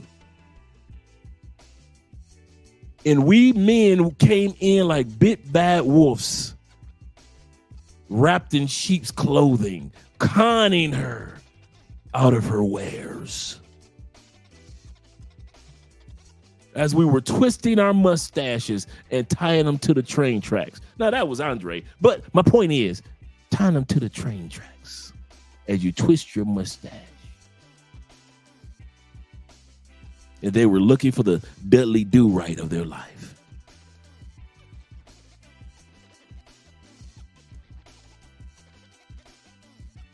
There are women out there, and he doesn't want to admit that, they are whores. And some of these whores became heifers because these heifers had bastards, children outside of wedlock. I'm not coming down on the sisters. I'm not coming down on the fathers who, all the guys that are fathers of children outside of wedlock. I'm not coming down. Well, what I am saying, don't sell the narrative like women, like we were all as men conning innocent doves out of their virginity. When these women, many of these women weren't even virgins when we got them. Many of these women that we dated when we were 16 weren't even virgins. 19, they weren't even virgins. 23, they weren't virgins. 27, 29, not in the United States. 33, a virgin, not in the United States. Few still exist, those unicorns, those anomalies, those My Little Ponies. But regular, everyday women in most countries, no, and not in most countries. Every woman's not walking around with a brand new coochie with that new coochie smell. You know, I got that new car smell. Ooh, that car smell good. She got that brand new coochie smell. No, she ain't got no. Like, ain't nobody touched it. It's just brand new coochie. No. He's trying to sell it as if, and that's what women are tired of. And that's the part that I can say that he doesn't even realize about women. Women are tired of men acting like women don't like sex too. I'll say this again. You can look at it all over TikTok, all over YouTube, all over Instagram. Women in a respectful way are telling men, listen, we enjoy intimacy just like you do. That's why some of us are saying what a man can do, we can do too. If he likes sex this way, I like sex that way.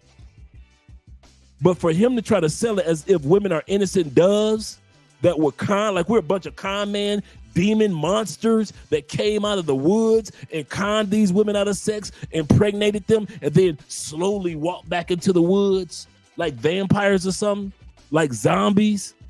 That's how he's selling it. You got a lot of these dudes, man, these pastors, these YouTube charlatans. Man, listen, let's go back to the video. Shout out to you dudes. Big Brother says, he says, some dudes are blind to the kind of darker sexual psychology of women. Absolutely correct. He said, if they really knew, it would destroy them. Most men, Ronan, I've discovered this about us men.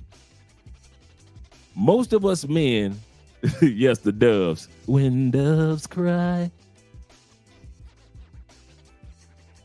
Most men want to picture their woman or their women as innocent as possible. Oh, we know you had an ex-boyfriend or two, but we don't want to think that you had 22. We just want to think that you got 2. Right? That's cool. In our minds, we just want to think about the last couple dudes you were with, not the last couple hundred dudes you were with. Cool. At the end of the day, bruh,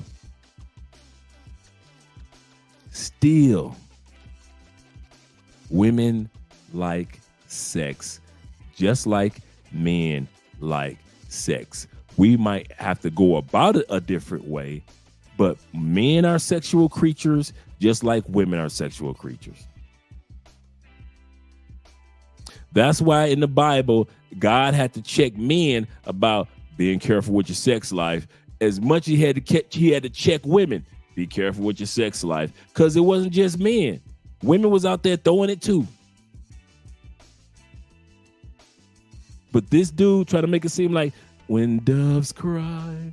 And you'll notice as we get ready to go back to the video, they're going to do what most people do when they're defending women. They're going to do what most people do when they're defending women. What is it that they do? Swing the pendulum.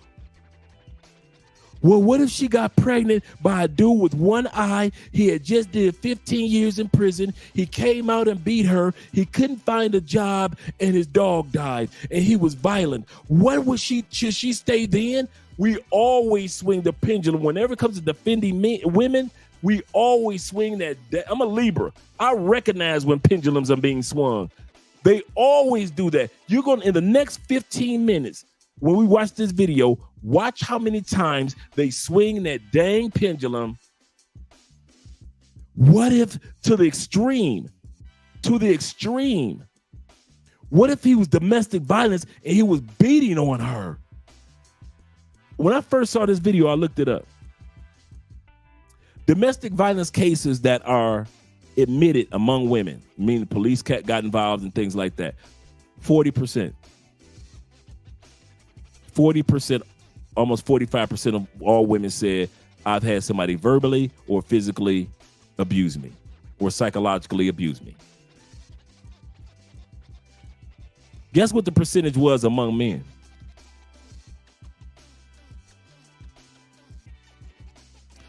28 to 32% of all men with the police involved have been in some form of domestic violence, verbal, physical, or psychological. Women are at 40%. That's high. And we all know that it's higher among those that haven't said anything. Among men, there's only an 8% difference among men that have called the police on women. When I first heard that, when I first saw this debate, I was like, you know me, pause, let me do my research. So why he's trying to sell it, so why these guys try to swing the pendulum and make it seem like the most violent of men are getting women pregnant? Do realize women who attack men, the numbers, and end up going to jail, the numbers aren't far behind. Women are just as dangerous to men in the United States as men are to women. It's just that the narrative has been sold on mainstream and social media. Women are just as dangerous statistically to you men in the United States as they say you men in the United States are to the women. And you know me, look it up. Look it up if I'm lying. It's I didn't realize that. I think it wasn't like I knew before, but yeah. So when we listen to these guys come with the extreme saddest stories. You know how the movie Precious, was like the most extreme, saddest black woman story. She was going through with her stepdad, her mama's boyfriend, and her mama didn't support her, and she got pregnant. She already had a kid. You know, the movie Precious was just the extreme of what could happen to a black woman. She couldn't get on welfare. She couldn't find a job. The extreme black, she was overweight.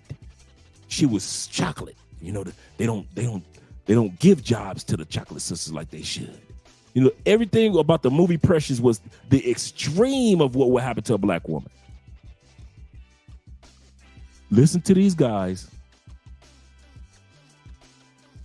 and watch how they go to the extreme. 100%. Come on, brother. Listen, at a very early age, I was never going to not have a child, or I was never going to have a child out of wedlock. It's just the facts. We was never going to co-parent. I was never going to have another man in my child's life. And that's beautiful. And this is the sentiment of most men, especially black men. This is a norm within our culture. Go and look it up. It's data. It's statistics. This is not my opinion. This is a fact.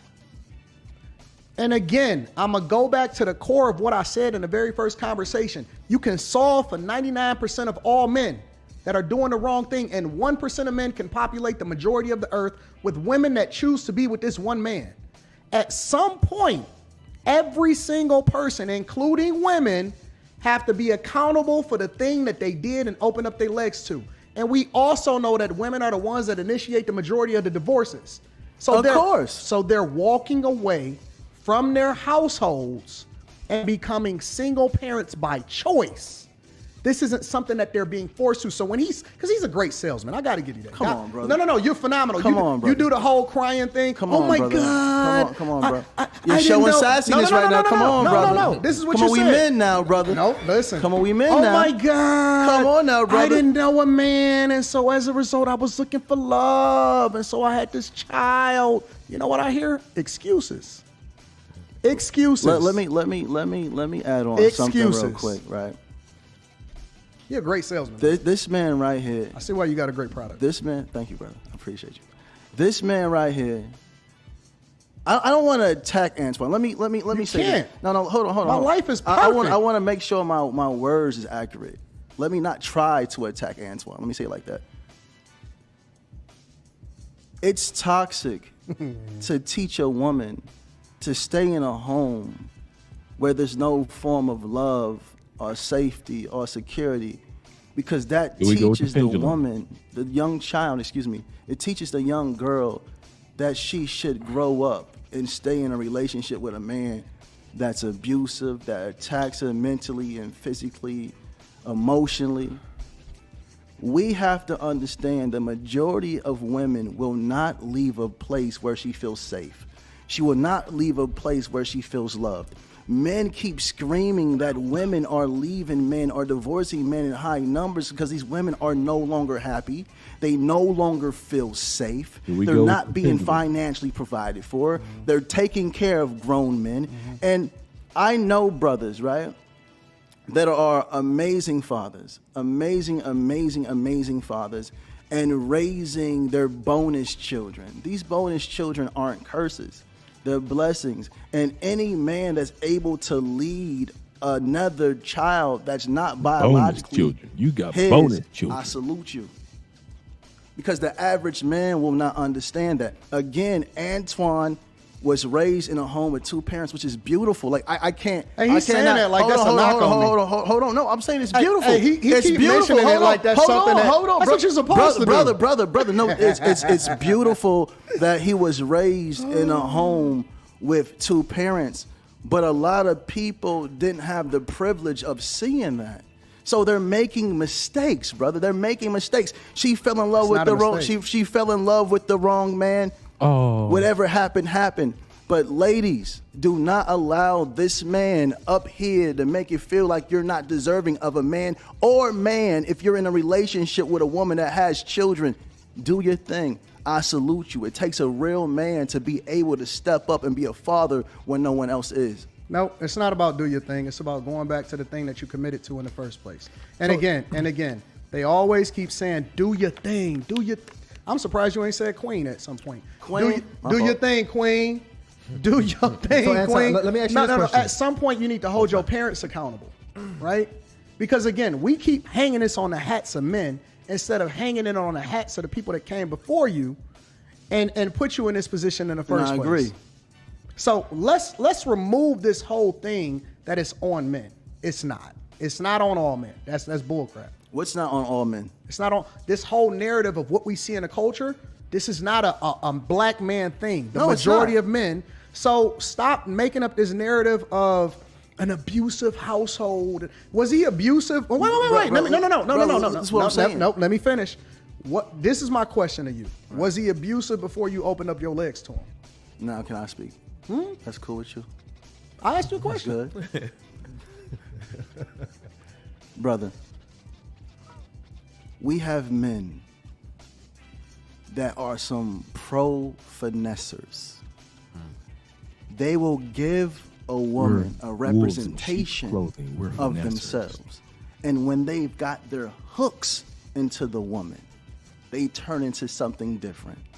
No woman in her right mind is going to be in a relationship with a man that's negative, Nancy, breaking her down mentally, physically, and spiritually, not providing for her financially. No, they get the hooks in her. And then when he feels like he's got her in love, hooks in her, and all she knows is him, he turns into something different. All I'm saying to you, brother, this is what I want. No, I need you to hear this. I need you to hear this. Every woman that has had a child and is not with the man aren't bad people. And every man that had a child and not with the woman is not bad people. We keep saying a man shouldn't be with a woman that has children. Why? Because she have her children, but this man has children and children aren't with them. We have to make sense of this. Why do we keep saying, man, don't be with a woman with children, but we're not saying nothing by the man that's not taking care of his children or there for his children? I want to actually ask that question right. That's like a Little Mermaid movie that he just made right there. Let me ask this real quick because I want to know if you also feel that the way about men as well, because you got a daughter yourself. Mm-hmm. If you're giving her some instruction, would you pretty much instruct any woman? Is it the same rule that women should also stay away? I would not tell a woman that don't have children to marry a man with children.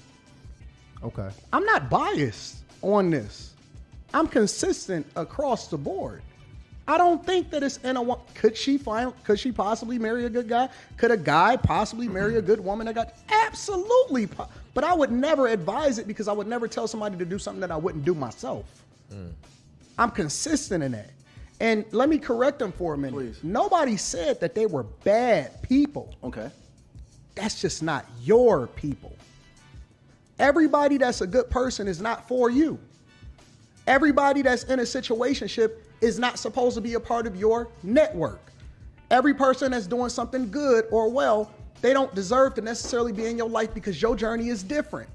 And so I never said anybody was a bad person, but I would never advise a man to do something that I wouldn't do myself, and I would never, ever go and talk to a woman that have children with another man. Well, when you say they're not and your I believe, people, what does that mean? And what I would tell her is to go back with your child's father.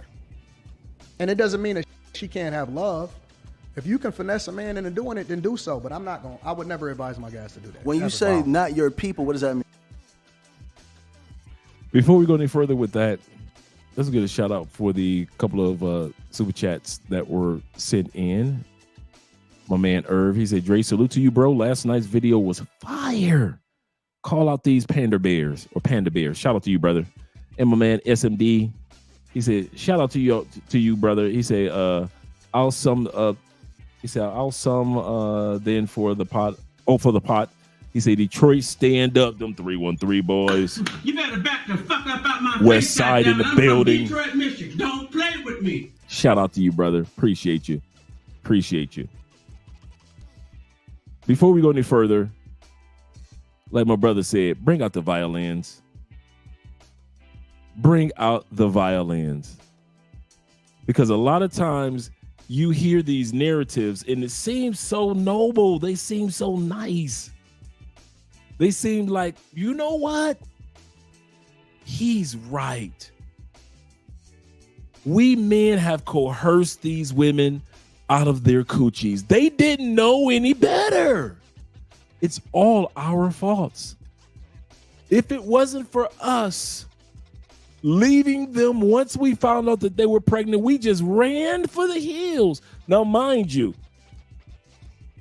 statistics had already shown 57% of men in the United States with children are married to the mama. 57%. 30% of men in the United States under the age of 30, they ain't even having sex. They're still virgins. Statistics. They ain't effing nobody. If anybody running, it's Pookie and Ray Ray running to his next baby mama, then to the next baby mama, then to the next baby mama. Secondly, he sold the narrative of these men changed. When you was having sex at 16, were you not a 16-year-old, just a regular 16-year-old teen? I was a regular 16-year-old teen. It wasn't no changing up. I didn't know how to change up. When you was having sex at 23, did you know how to change up? You just became a different person after you got the coochie? No, you didn't. You was the same person before you got her coochie. 29, you was the same dude. Most of us ain't out here conning out the coochie.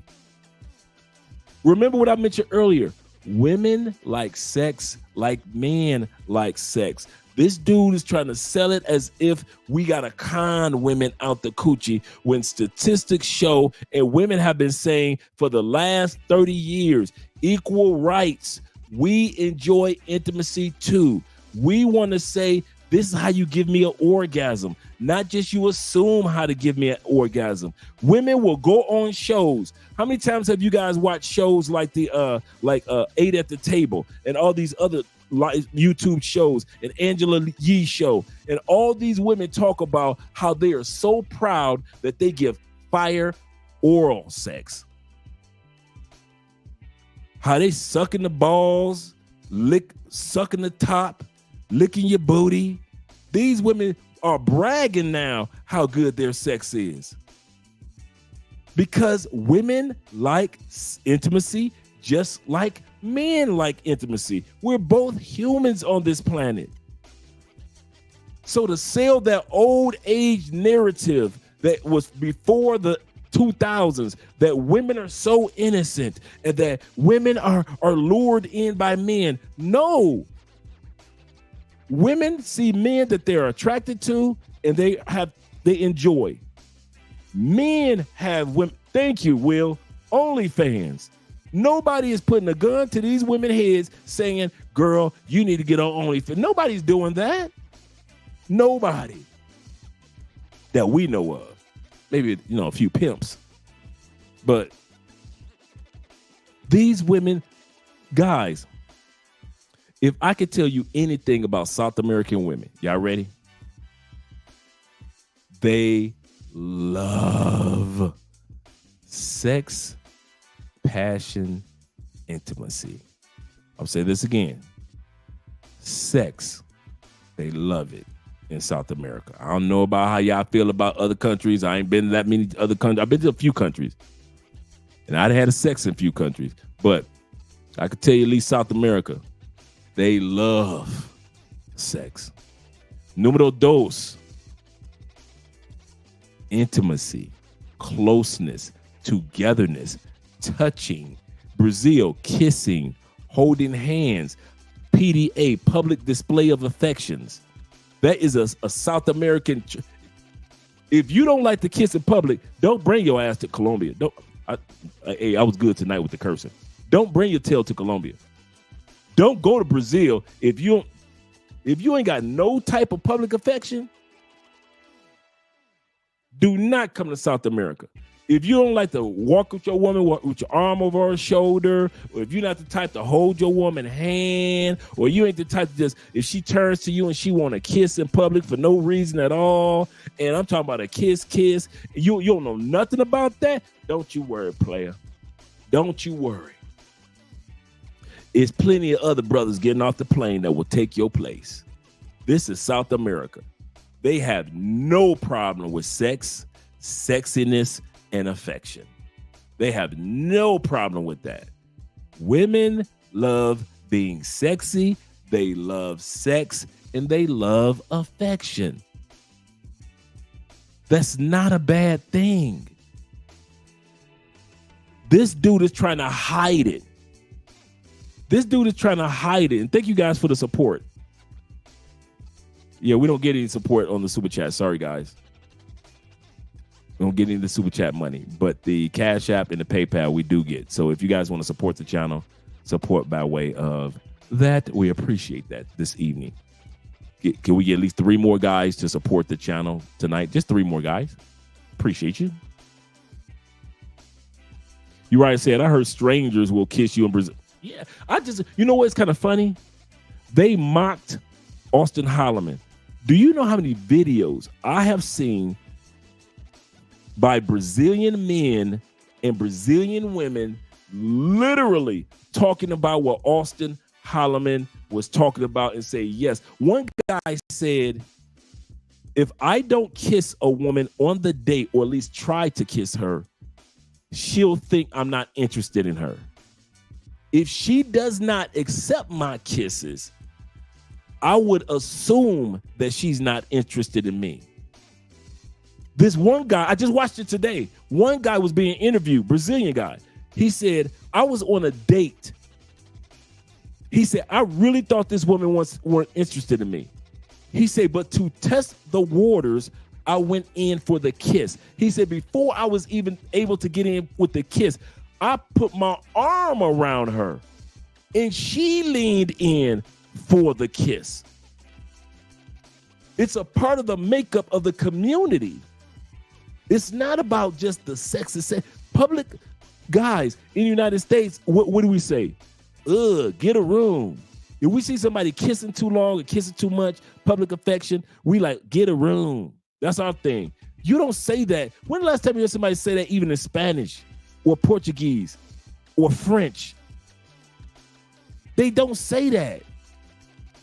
Public affection is part of the community. If you're going to be in Latin countries, DR, Haiti, expect public affection. It's a part of the makeup of the community. The intimacy is part of the makeup of the community. Women, if they're walking to...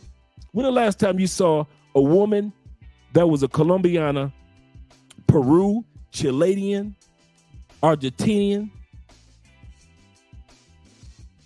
Venezuelan,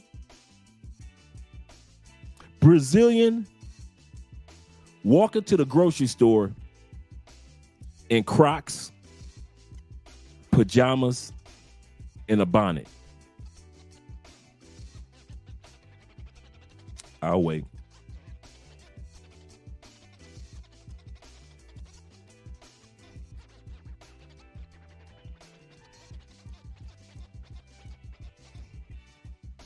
They don't.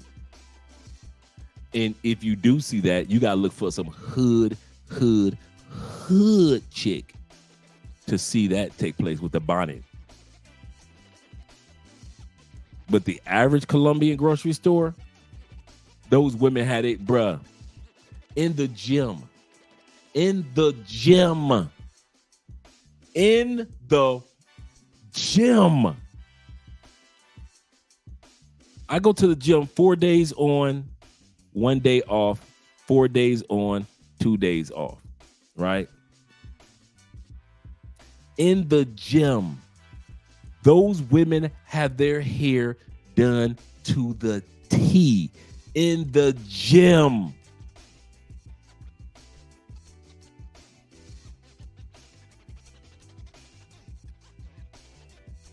I've been to the gym with sisters. I've been to the gym with machistas. I have not seen anybody in there with a bonnet on. Not saying that they don't have bonnets in South America, but what I'm saying is outside the hoods, the average South American woman, even if she going to, even though in South America there are no mailboxes, most countries in the world don't have a mailbox. I'm gonna say this again for all you guys that don't know this. Most countries in the world do not use mailboxes. Only the United States and a few other countries that are left use mailboxes. Nobody's got a dang mailbox. It's email everything. Your bank emails everything. If you're going to get some junk mail, it's coming through your email. Nobody's sending mail. The United States is one of the few countries in the world with a dang mailbox. It's kind of funny. You got mailboxes, but you got everybody robbing each other with the Amazon packages. And I get an Amazon package, and I've never got Amazon packages stolen. Ever. Even got Amazon packages here, and I was in another country and never got an Amazon package stolen. In the United States, I've lost over $1,600 of stolen Amazon packages. There's no need for mailboxes. Nobody has a dang mailbox in other countries. In France, did you see mailboxes? No. UK? No. What about Thailand? Y'all see a mailboxes all around there? Brazil, they got a bunch of mailboxes. Colombia, I know they ain't got mailboxes here. No need. I know going to a rant, going to a tangent off base, but I just want to put that out there. Just a little bit of trivia. Most of the world does not have mailboxes anymore, guys. That's a westernized thing. Maybe UK may still have some. I didn't notice it when I was there, but maybe UK may have some. But United States, Canada, maybe Mexico, but most of the world doesn't have a mailbox. No need. We don't get that much mail. You know the last piece of mail I got? My voting registration card. That's right behind me. My voter's registration card from the States to vote. That's the last piece of mail that I got. True story.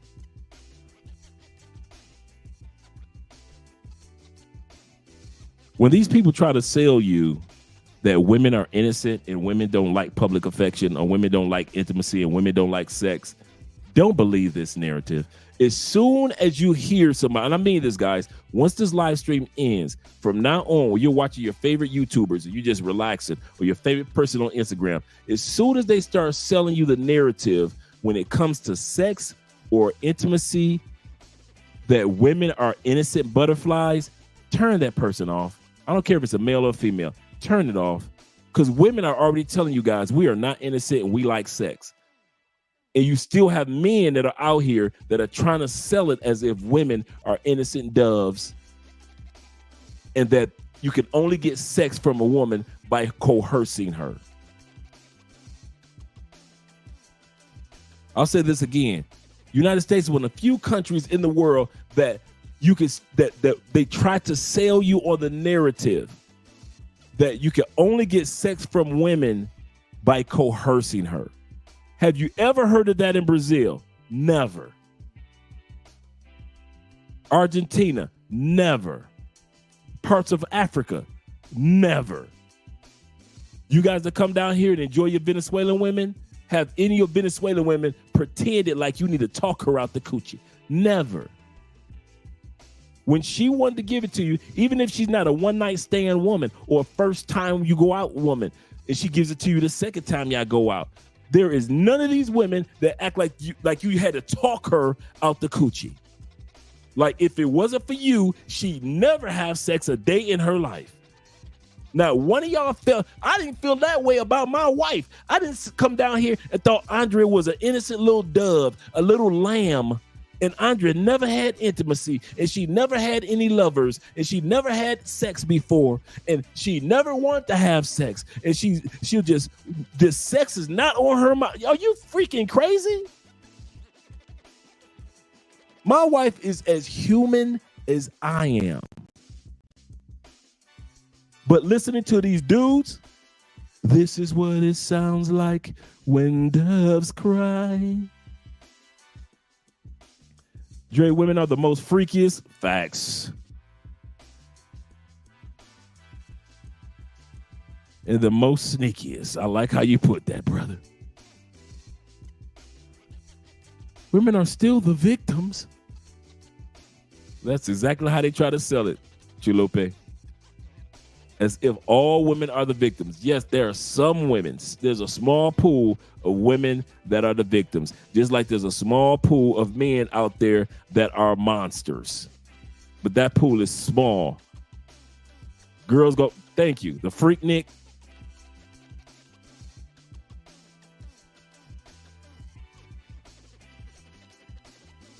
Truth be told, Freaknik didn't become the Freaknik until women became freaky. Freaknik didn't become Freaknik because men were tearing the clothes off of the ladies, was it?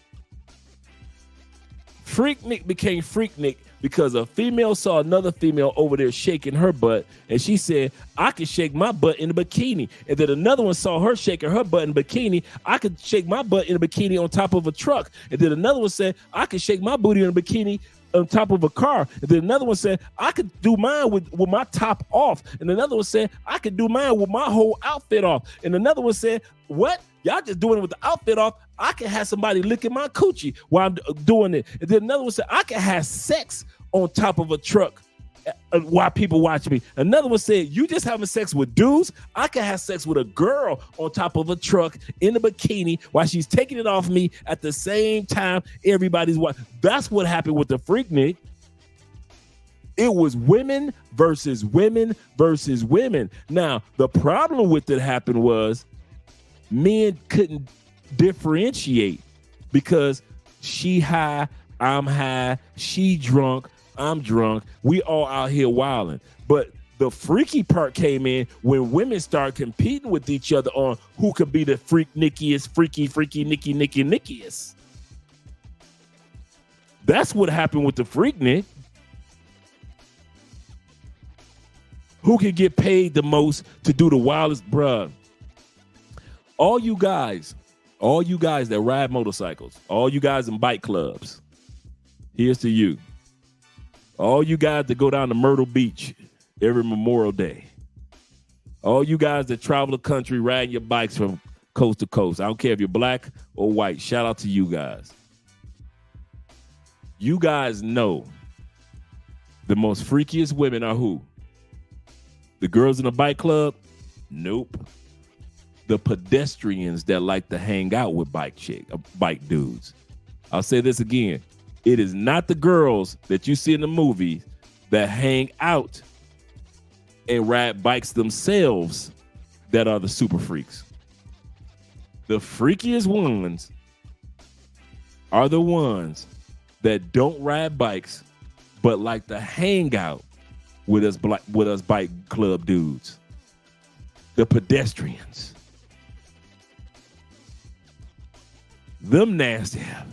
School teacher and wife by day, giving 15 dudes head by night. Some of y'all got some of the nastiest girl. If y'all knew how nasty your girlfriend was on Bike Week. I'm just going down to Myrtle Beach with my girls for the weekend, babe. We ain't going to Miami. We just going to Myrtle Beach. What's down to Myrtle Beach? Nothing. We just going down to the Carolinas. She got a cousin down there. Them be the nastiest ones. Them the ones that would pop their legs up on the back of on somebody's bike and get that coochie beat down on a bike while he's riding.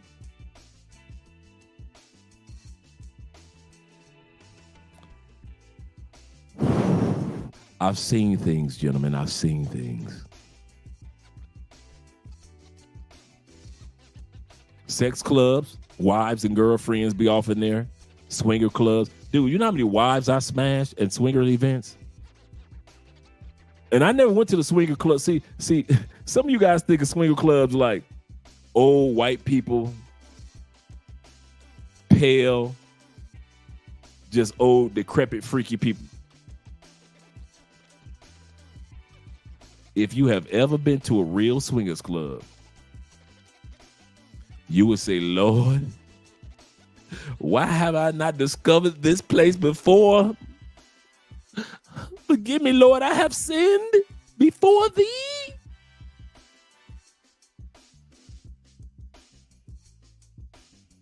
Shout out to Tampa, Eyes Wide Shut. For all you guys to go out to Eyes Wide Shut, shout out to you.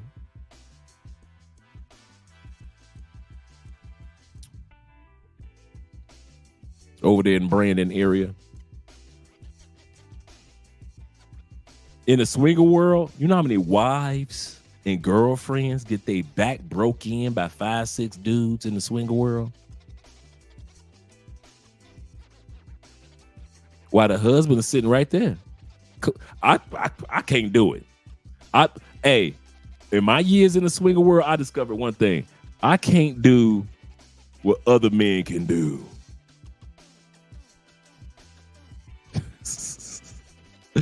If you ain't preaching, if you don't stop all that preaching, now that's preaching right there.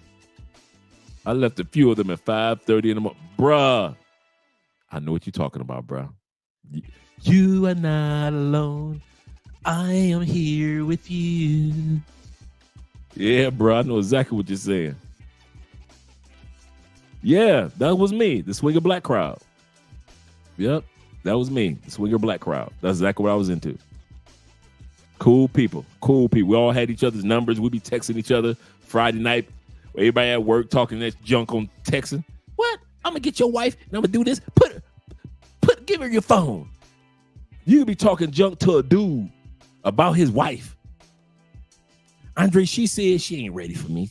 Your wife talking crazy, dog. She is talking crazy. Are we getting together tonight or tomorrow night? Oh, it's tomorrow night? All right, cool. Tell her I'll see her then. Tell your wife I will see her. Send. Since she talking crazy. She owe me one anyway.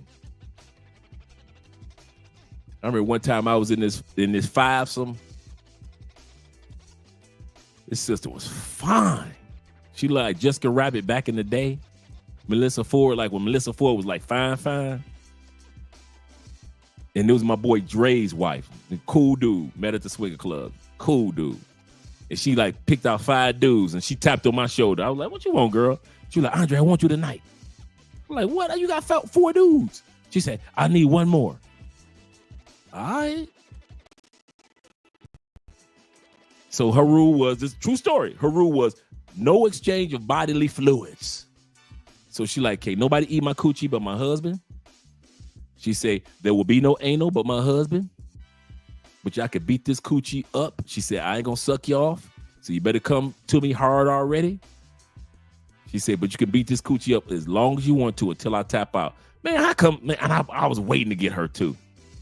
Waiting.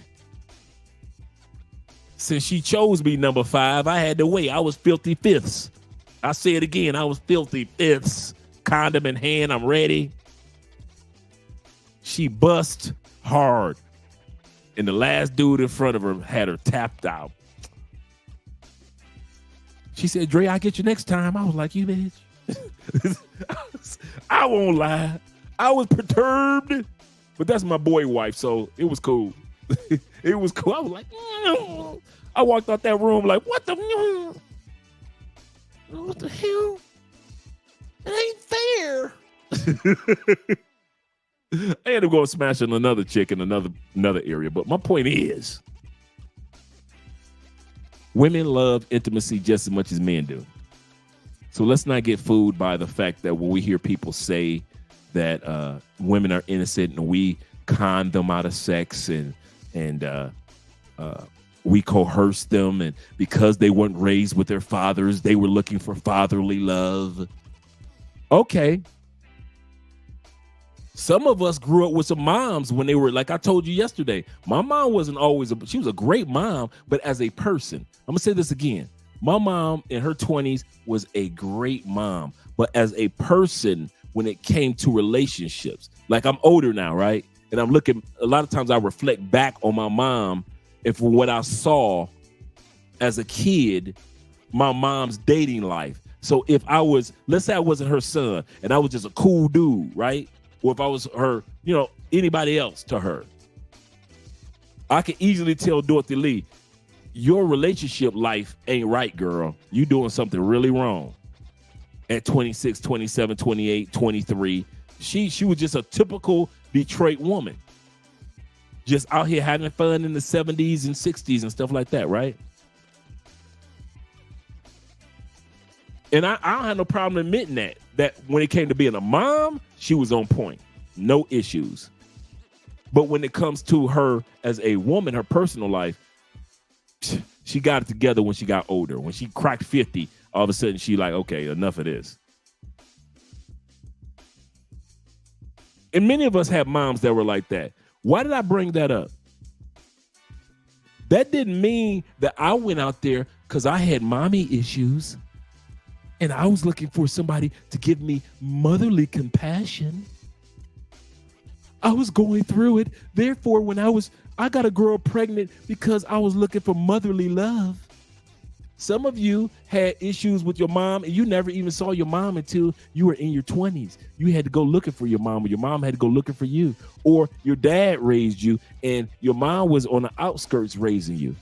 It wasn't like you sat back, yes, I got these girls pregnant because I was looking for motherly love. Well, if we can't use that excuse as men,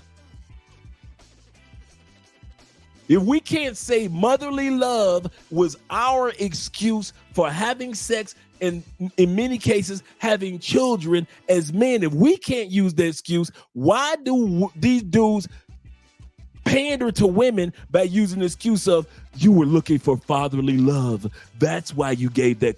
No, you were a whore at 14. I remember my brother. My brother was 11 years old. I think Jeffrey might remember this too. My Uncle Jeffrey Ghostface. I think Jeff was in on this too. I think Jeffrey was in on this. I got to co-sign to check on this, see if Jeffrey was in on this. You know, I'm gonna tell you something, Brian. In the swinger world, in the black swinger world, it's not high. It's not high. There's a lot of protection that goes on in the swinger world. Remember I said I was standing there with condom in hand.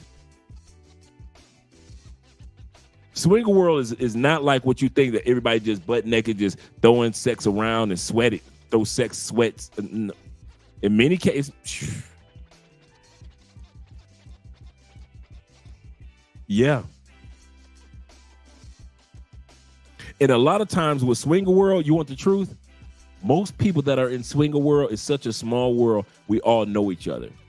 And most people are out there getting their bodies checked out.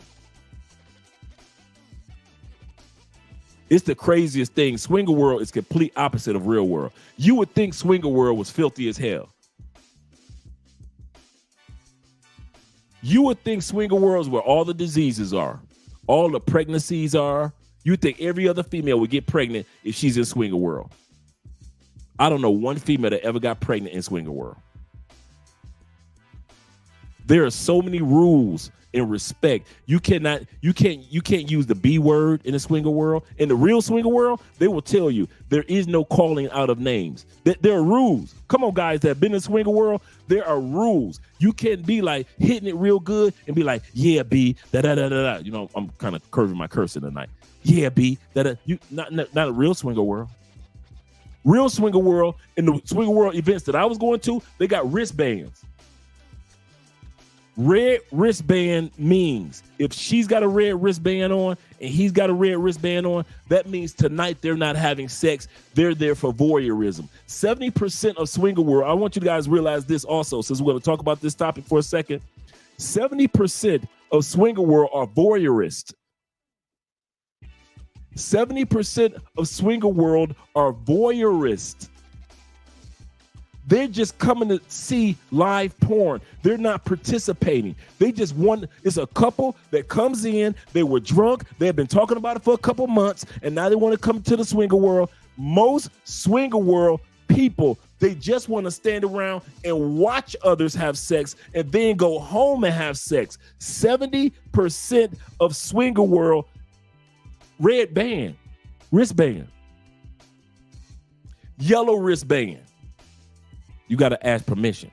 Now, some nights you'll see the husband have a red wristband and the wife got a yellow wristband on. Sometimes you see the husband with a yellow wristband on and the wife got a red wristband on. She don't feel like having sex, or she might be on a period, or she just don't want to be bothered with anybody, but she just there to support her husband. She might be there to hang out with the ladies, because you become like a unit.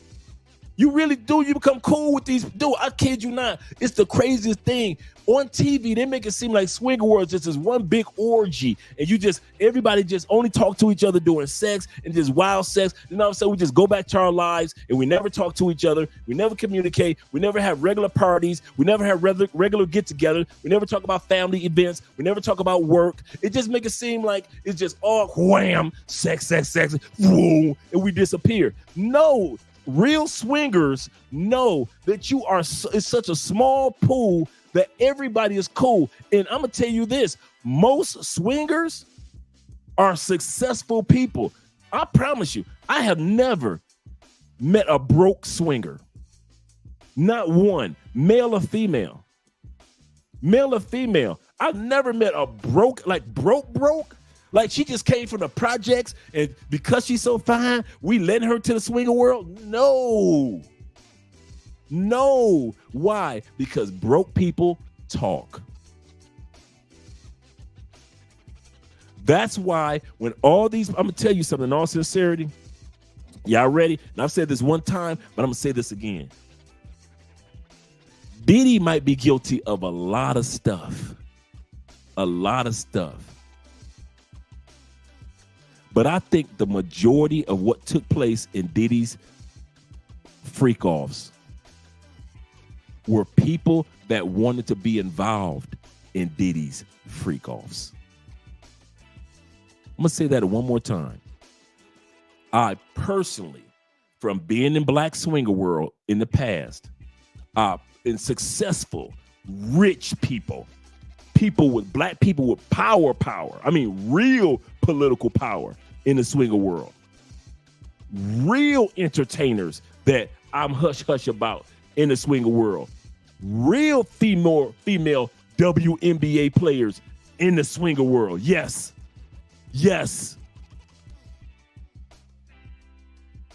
I kid you not. I have yet to see anybody feel like they were raped or conned or coerced to be in some of the freakiness that were going on in the swinger world. Most people in the swinger world was there because they wanted to be. Now, when it came to Diddy's case with the drugging and the this and the that, I could see that.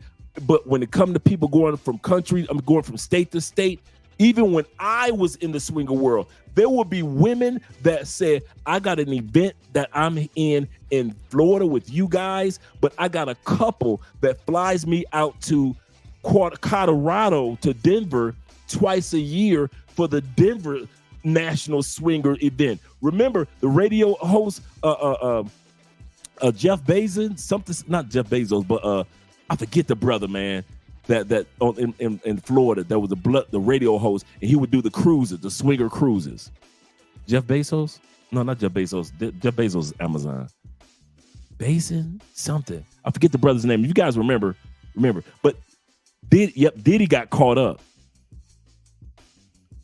I don't know why Diddy was doing it in his house. That's the part that was messed up with Diddy. He could have most swinger worlds were mansions or apartments or houses or locations that had nothing to do with the host, where the hosts live. Uriah said, yeah, the wristbands. The other wristbands was green. Greens means everything goes. You can ask my wife. You ain't got to ask for my permission. Yellow meant you have to ask for the partner's permission. Or if they didn't come with a partner and they had a yellow wristband, that means you had to basically kind of like ask them to assume if they were there tonight for voyeurism or were they tonight to participate.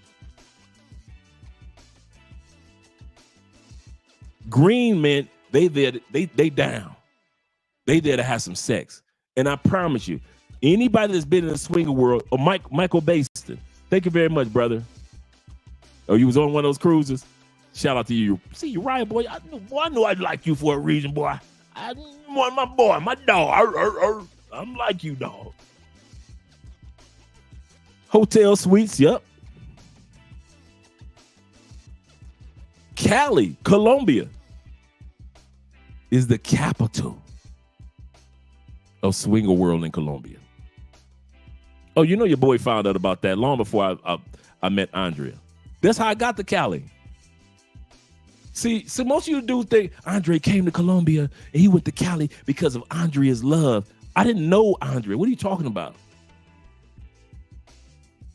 I was in a swinger world and I had a passport and I was traveling the world and I was coming to a country called Colombia and I was like, what is the swinger capital in that country? And it was Cali, Colombia. So it was salsa and swinging. I was like, oh, let me go to that country. And I met Andrea in the mall in the city doing recon for Swinger World. Never even made it. Never made it to one Swinger World event in Cali. I wish I could lie to you, but true story. Most of you guys sit back and think like he came for love. You Negroes crazy. I didn't know her then. What are you talking about? I was in a Swinger World. What? I came here on recon.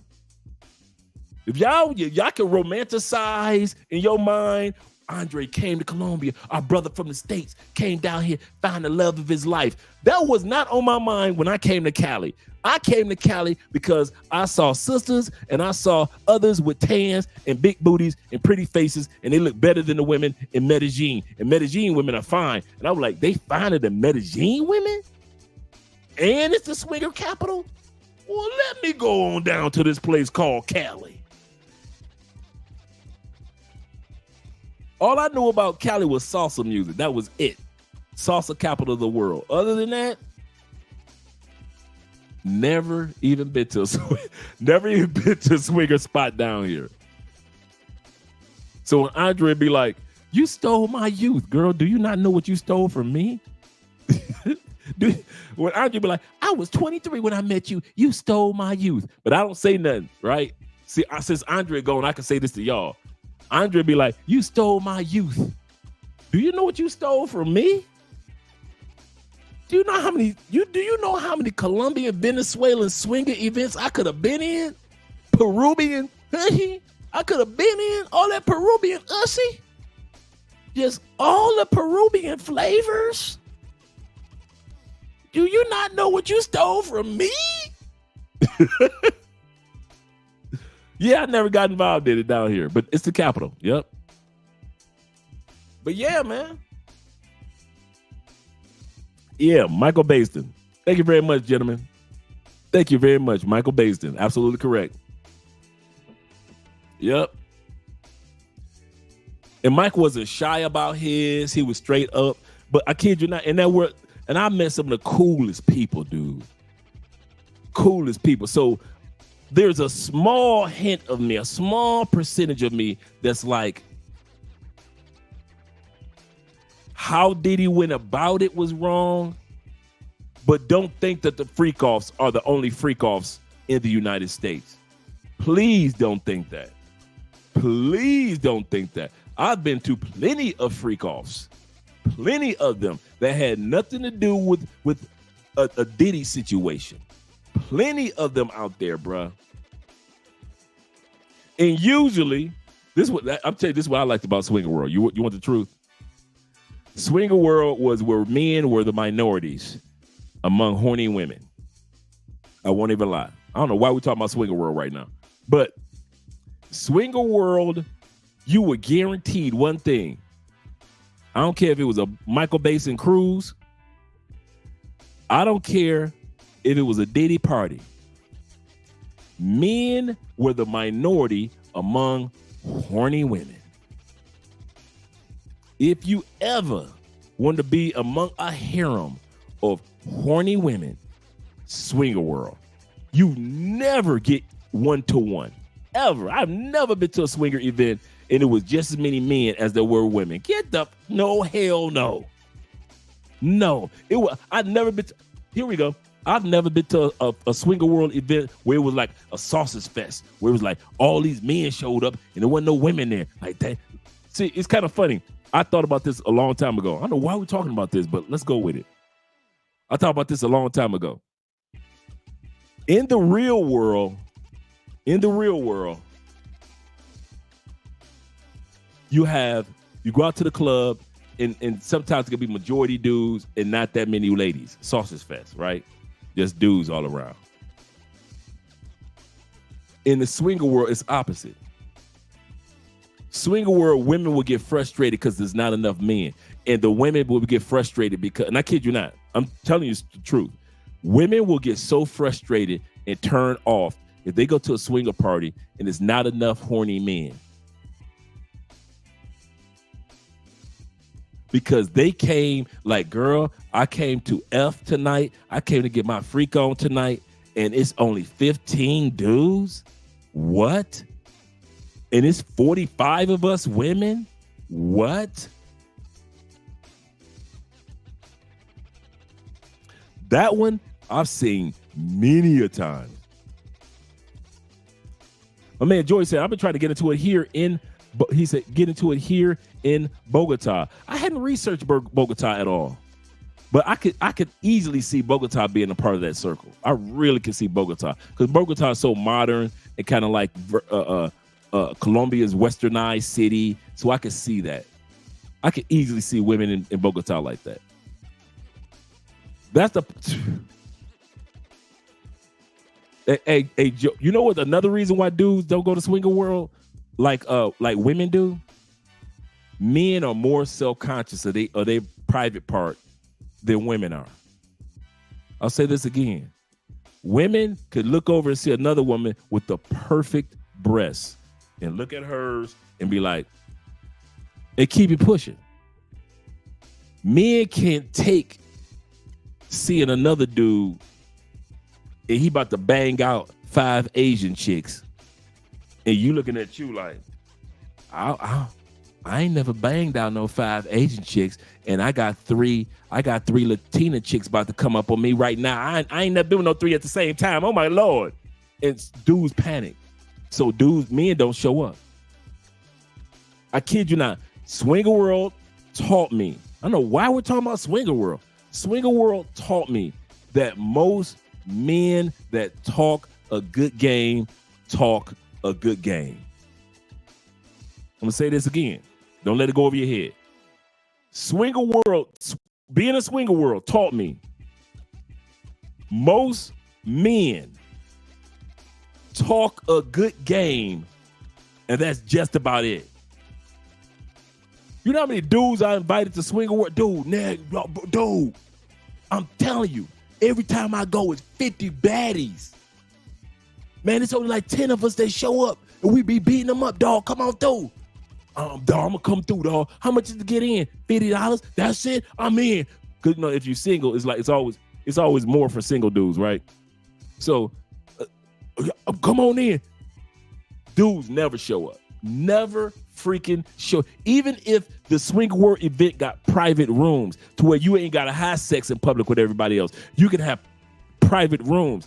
Dudes still don't show up. And who be pissed? Women. Because women be thinking that the host promised a bunch of men will be there to satisfy their needs, and men don't show up. Even if they bought a ticket, or if they knew about the event before, or they made promises, men don't show up. That's when I discovered men are all talk. That's when I discovered that dudes be talking a good game. I never knew that before. I thought all dudes was like, I thought all of us were like Vikings and just, I got this, girl. Can't nobody. I thought all of us was monsters. I thought all of us was getting it in. Straight up. That's how I thought. Personally, that's Andre. Kid you not. Before Swinger World, I thought all men was about what we said we were. We could smash whoever we want to smash. We were silverback gorillas.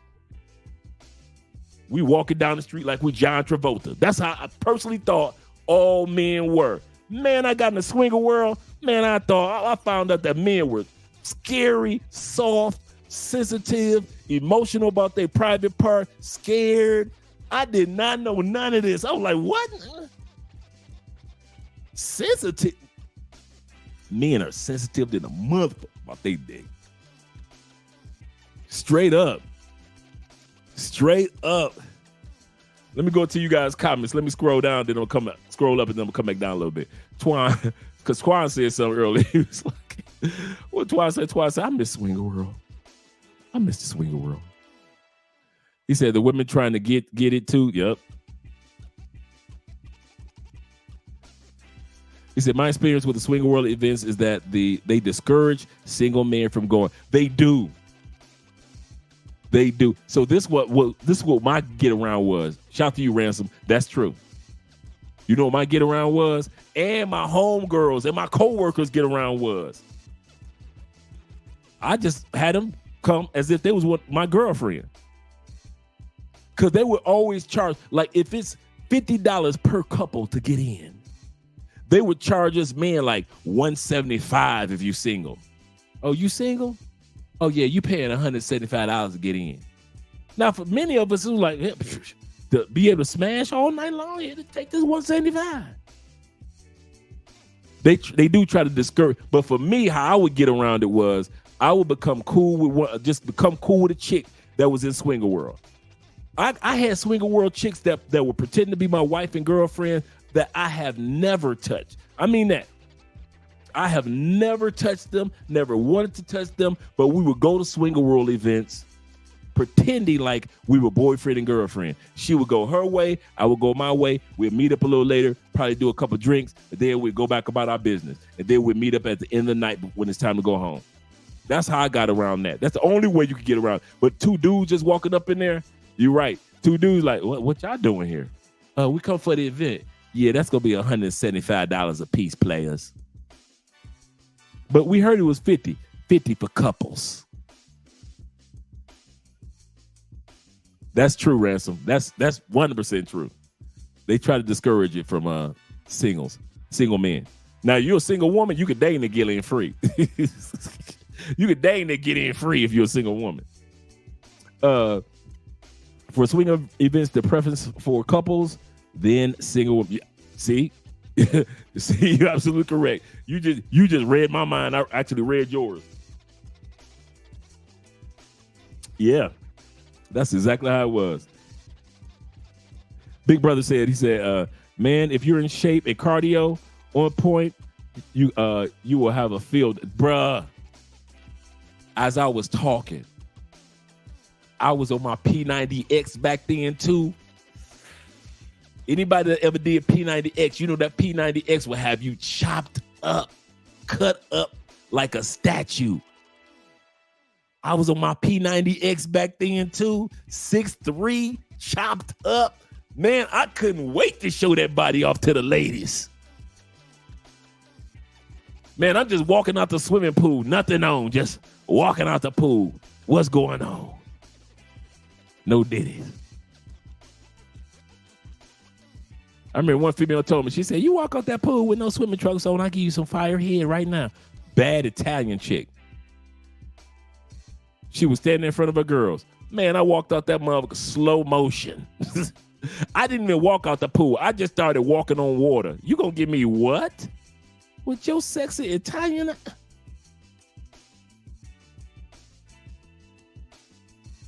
She's standing there with like 4 of her girls. I walked out that I floated out that pool like this with my hands on my hips.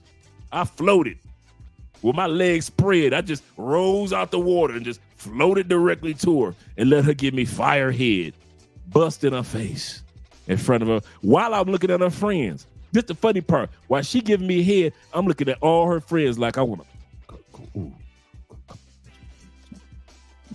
Girl, stop playing. You can suck it too. Come here. You can. All y'all can suck it. That's enough room for all y'all. Come on. Corn on the cob. It's 8 essential vitamins and minerals, part of a complete breakfast. Come on, ladies. I'm looking directly at her girlfriends. I wasn't like looking down at her. I'm looking directly at her girlfriends, like all 5 of y'all. This was the first. And I don't know if y'all heard this. This was my first day in Tampa. I'm thinking like I'm escaping the swinger world from up north. And I meet a female online. She said, well, I'm having a get together of a bunch of professional blacks tomorrow evening. I said, oh man, I'm just getting to Tampa. I can meet a lot of cool brothers and sisters. Cool. True story. I'm in. Cool. Man. I get to her house. I'm sitting there having a drink. She got one dude that's there to see her. He's like a chief of police. I'm like, oh, okay, cool, brother. How you doing? Like, I'm here to meet professional brothers. She got 2 roommates. Beautiful home. Big ass house. Beautiful home. I meet them. Cool dudes. Cool brothers. She fine as could be. I'm like, oh, I'm going to tear this up. Then another dude come in like it's almost as if she had 3 dates. I'm like, but I kind of like shut down. My ego was like, yeah, they going to have to go home anyway. So I'll be smashing this before the sun comes up anyway. So you know me. That's how my ego was. Remember, I was chopped up on the P90X. You got to excuse my ego at that time. I was sliced up. Man. So bunch of other females came in. I mean, the party's jumping, you know, it's at the pool. Everybody's having a good time.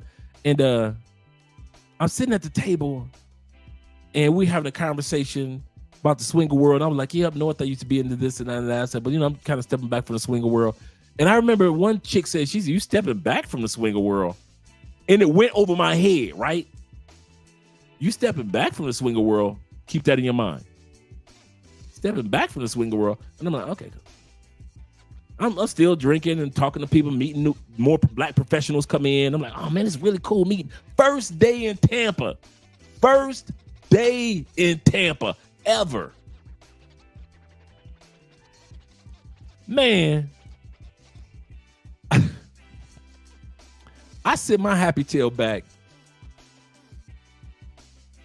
And it took me about 15 minutes to realize, Dre, you are in a swinger party. I looked around like in slow motion. It was like everything came to light, like doof, doof, doof, doof, doof, doof, doof. I said, man.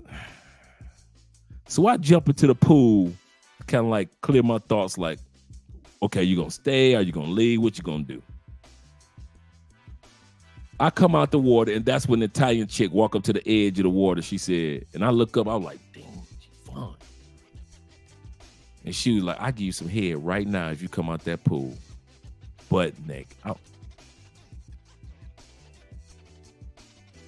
Mind you, this was the chick that I had met at the table that said, you used to be in the swinger world. Remember I said, this was the chick. Like when I came up out of the water, I'm just kind of like trying to get my thoughts together. And I look up and she just standing there right on the edge in heels, skirt, everything. If you come out that pool with nothing on, I give you firehead right now.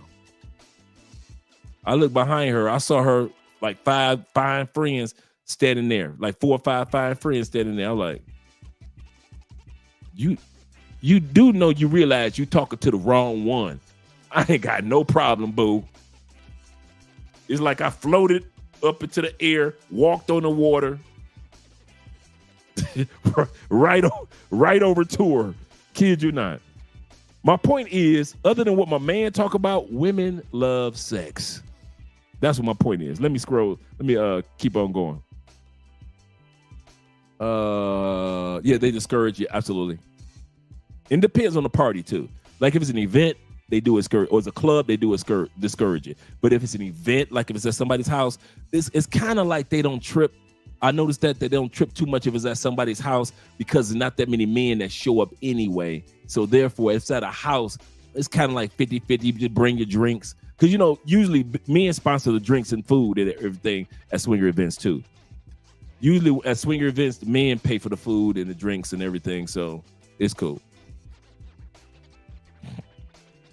He said, yep. He said, you be a celebrity if you can put on a show. Yeah.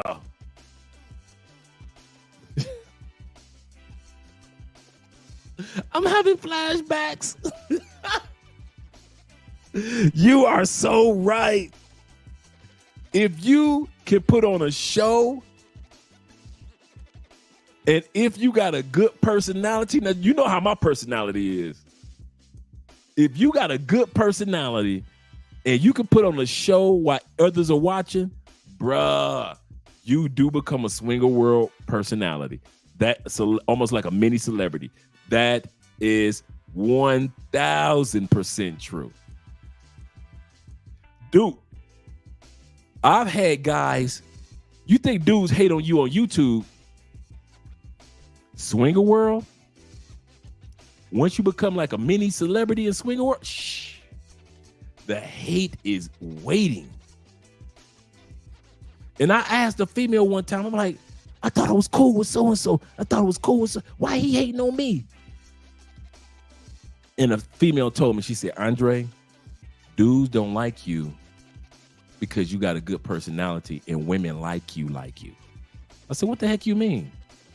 She said, dudes have no problem in the swinger world with a dude having sex with his girlfriend or wife. That's not the problem. They don't like the fact that their girlfriend or wife likes your sense of humor or your personality, or there's something about you that they just like. You are likable to a lot of women. Dudes pick up on that, and they don't like that about you. So it's more like F that dude, Dre. Not because I was smashing his wife a couple hours ago, but because he saw me and his wife having a regular conversation while we were drinking water after we had sex. I'll say this again. In the swinger world, dudes don't get mad that you smashing a wife with a girlfriend. That's not it. But the fact that you, after y'all have sex, y'all just drinking some water, having a regular everyday conversation, dudes don't like that yet. That right there, that's how fights get broken out. That's how fights get broken out. Now, if you talk to them as a couple and y'all all cool, then all of a sudden y'all can exchange your numbers, that's one thing. But when women just like you for you as your personality in a swinger, man, dudes do not like that. Why? Because a lot of dudes don't have good, open, friendly, crowd-pleasing personalities, and they don't put on a show. He ain't never like that. That is true. That is so true. Dudes was hating on your boy. It was hating on your boy. This is 1,000% true. Ransom said this. He said, I saw a reoccurring swinger event in Los Angeles. He said, if they were charging couples $25, he said single women $35, single men $80. True. 100% true. 100% true. That's why I tried to avoid going by myself because I didn't want to pay the $80, for example. And I knew so many single women would be going, so I would, find out who was going because swinger world in every city is small. So there's a small pool of people. So I'll find out who was going. I'll be like, listen, you and I going together. Why are we going together? So I don't have to pay no $30. So I don't have to pay no $80. Think about it. I'll pay yours. I'll pay your, keep your $35 in your pocket. I'll pay yours. I would come out cheaper paying $25 for both of us to get in than to pay $80 for me by myself to get in. So she wouldn't have to put her $35 up as a single woman. Keep your $35 in your pocket. I'll pay the $35. I'll pay the $25 for us to get in as a couple. Okay.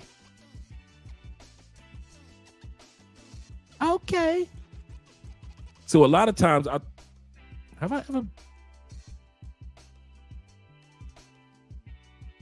think I've been to a swinger event by myself one time. One time I've been to a swinger event by myself. Most of the time, I always had somebody. And like I said, I never smashed the women that I came to a swinger. I have not one woman I've ever been to a swinger events or swinger parties or swinger clubs with I ever smashed. ever. Never even wanted to smash them. They were fine. But I need to keep them for next week. So if I smash them, nope. I need you to be my swinger partner for this event. There's another one in Sarasota. We're going to Orlando, going to one. There's 3 in Miami next weekend. We're going to Melbourne. We're going to Melbourne, Florida. Daytona's got some. We're about to hit a couple of it in Daytona. And then we're coming back to St. Pete, got some with they freaky tails. And then we're coming back to Tampa. So I need my partner to be cool with me. Look at me like an older brother. Mm-mm. Mm-mm. Mm-mm.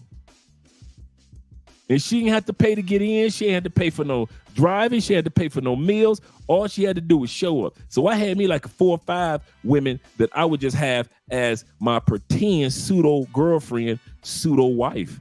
Man, yeah, I'm with you on that one. You absolutely correct, Ransom. Big Brother says, he said, another, most dudes do not get the invite because they can't keep the, boy, if you don't. Stone me if you must, but point out where I lie. Stone me if you must, but point out where I lie. Man, if you don't stop telling the truth, these people ain't ready for that type of truth. You don't stop telling the truth on these cameras. These people ain't ready for this type of truth this time of night. This is all truth. Most dudes do not get the invite because they don't know how to keep their mother. Dude, swinger world, you don't be running around telling people that you about to go to a swinger event. Keep your mouth shut. And most dudes don't. Before they go and after they go. You are right. Swinger world is a invitation only. You have never lied. You 100% correct. I got invited.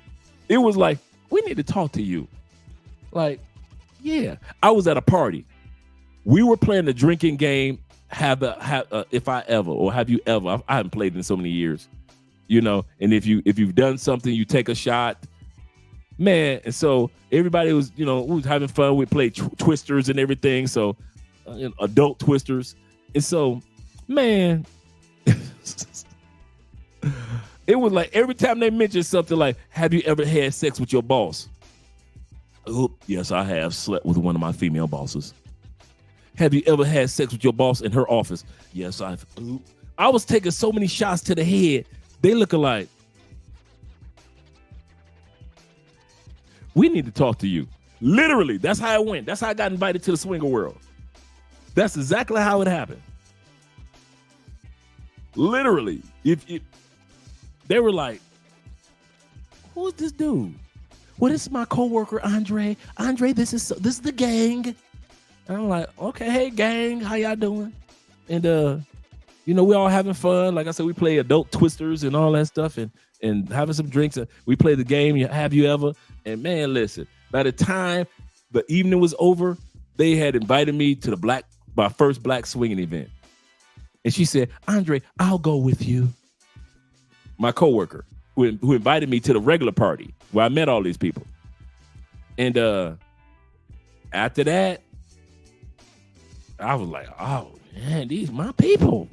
These my people.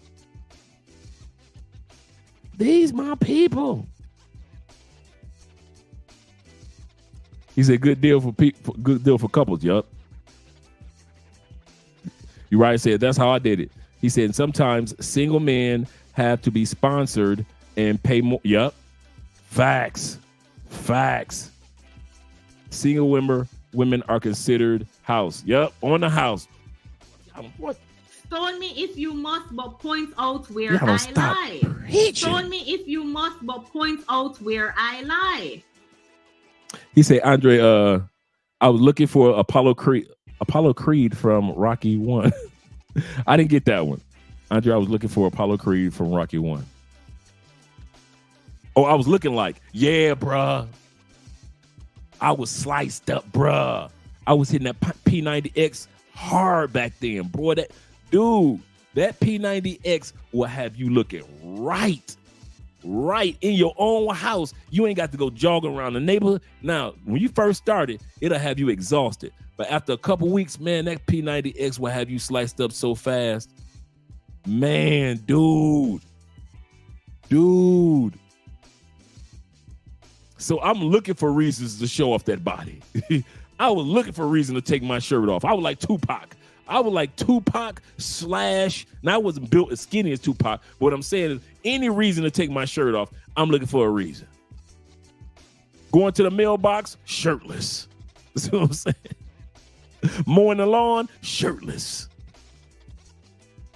So I'm saying I dang didn't want to walk up in church shirtless. That P90X had me sliced for no reason. Yep, I'm looking like Apollo Creed. Yes, sir. He said, did they join in? Let me know what you mean. Did they join in? The reindeer games? I don't know. He said when they like you. He says when they like you. Yeah, they take that as disrespect. That is so true, man. That's so. I didn't know, man. I'm just being Andre. I'm just cracking jokes and having fun. And the girlfriends are starting to kind of like be attracted to your boy. And man, and I didn't even know it was like. I didn't think of it like attraction, man. Then women started telling me like in text messages. They were telling me this, like, mind you, this is when texting each other had just become a really major thing. And man, they started telling me about their boyfriends. I thought I was cool with these dudes. Nope. She said, plenty of women said, my man does not like you. My man can't stand you. My man did. I'm like, God, am I swingers most hated? And they explained to me, because Andre, you got a cool personality, and men do not like men that can sway women. You are charming, Andre, and you know how to charm women. I'm like, but I'm not trying to charm anybody because I don't have to. That's in your mind. In their mind, they don't know how to talk to women while drinking a bottle of water and just having a regular conversation. In their mind, she just had sex with him. Now she's about to fall in love with him. That's how dudes think. And I'm like, oh, okay, whatever. Shout out to Coach Lamont in the building. He said, because they were fearing that your wife will let you smash when he's fearing that your wife. No, I wasn't married at this time period. This was back in the States. But they were fearing that their wives would let me smash. Okay. And they were right. I got a story to tell you guys when I come back. I'm about to freshen up my drink. But in the meantime, I'll let you guys watch Anton and them. But I got a story to tell you about that one. It can mean anything. It can mean that we're not equally yoked. Maybe we don't need to do business together. Maybe we are going in two different directions. Maybe we have two different belief systems. It's a lot of different things that can identify whether or not a person is your person or your people and not. Okay, so are you telling people they should be in relationships even though it's toxic just because of the child? I never said that. So when should they part ways? I don't think that they should have got it together in the first place because you know who a if person. We're already there, brother. If we're already there. I specifically said no. I don't address if we already there. Right. I address. This is what we're talking about. We're talking to adults, I address. Literally, you have to take ownership and responsibility for it. I don't believe that people are getting finessed like you painted the picture. I believe because that's to say that women aren't smart. Because how did you get so smart afterwards, but you wasn't smart enough to be able to identify that he was a POS when you got with him? That's literally telling y'all that y'all idiots. You're not an idiot. You're not dumb. Most women know who the dude is that they got with and who they chased before they got with him and opened up their legs to him. You know that. That's why they say get married. Marry before you carry. That's why they say that. So let's, because I get you pretty much talking prevention. Correct. Not necessarily in the situation, but I actually want to go to the situation because right now our culture is facing this situation in large numbers, Anton. So I want to get your consult for the people now in the situation because we get your stance, not putting us there. I told you, go back with your child's father. But here's the thing. If we have identified as well, to Yada's point, that the brother is, at this point, not working on himself pretty much unqualified at this point to lead and manage a family, may not even have the desire to, do you still recommend that woman put herself in that position, or should she? In what position specifically? To be in a relationship with this type of man, or should she go about parting ways and trying to find, just run it, be a single mom? Listen, I took my vows serious. I don't believe in parting ways. It's death till death do us part, in sickness and in health, for richer or for poor. These are single women, though, by the way. Well, you said part ways. Well, again, a woman who got pregnated by a man, they're not married. That's your husband. That's your husband. What are we talking about? You can't take it back. Ain't no take backs. We in this. It's me and you till we die.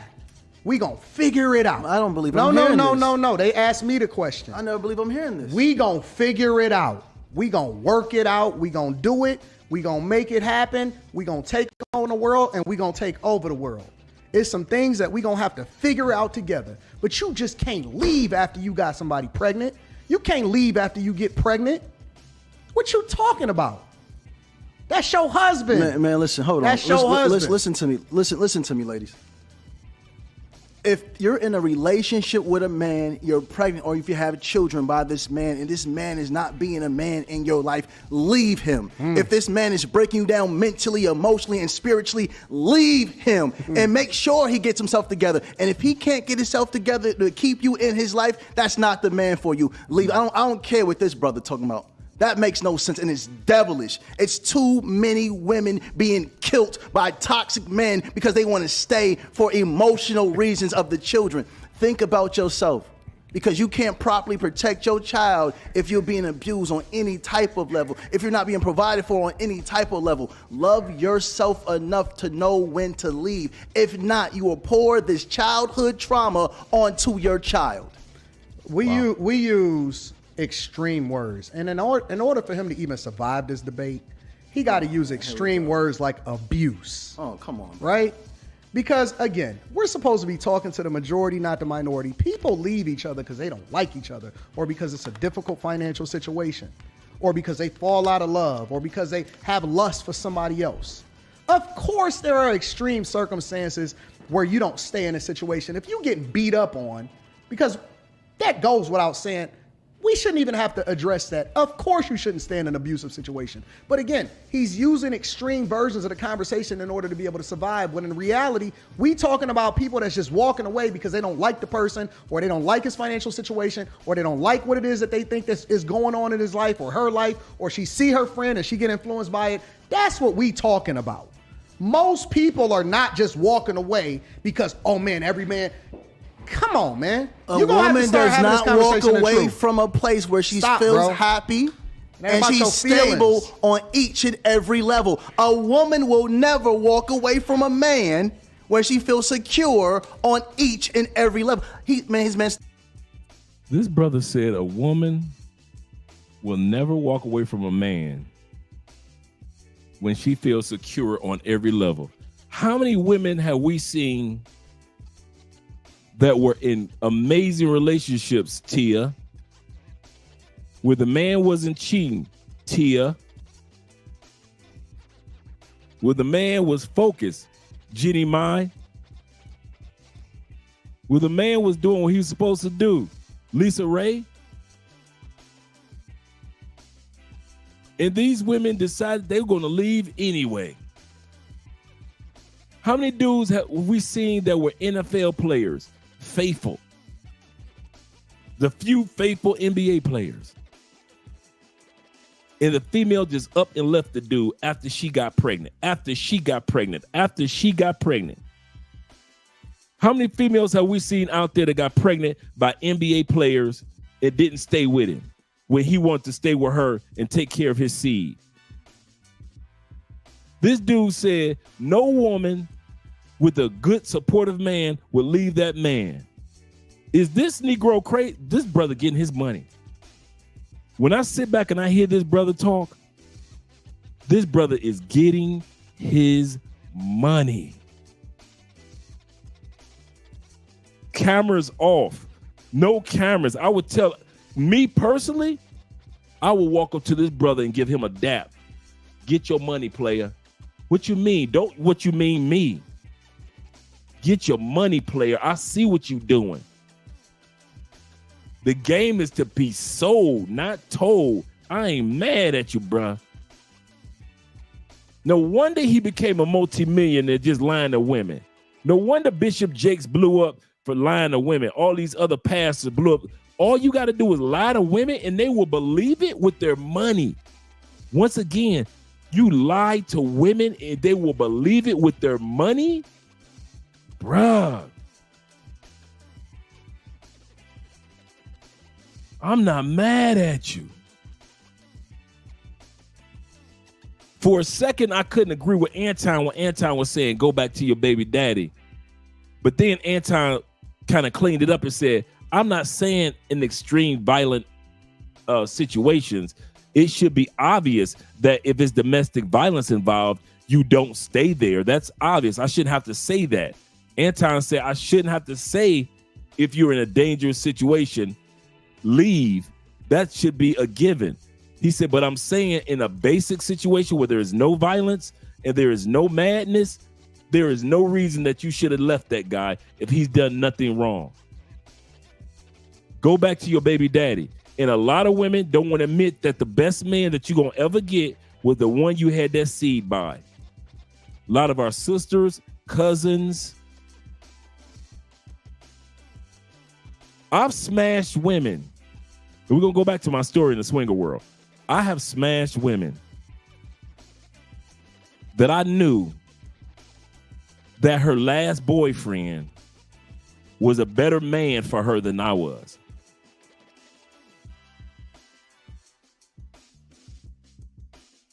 I'm going to say this again.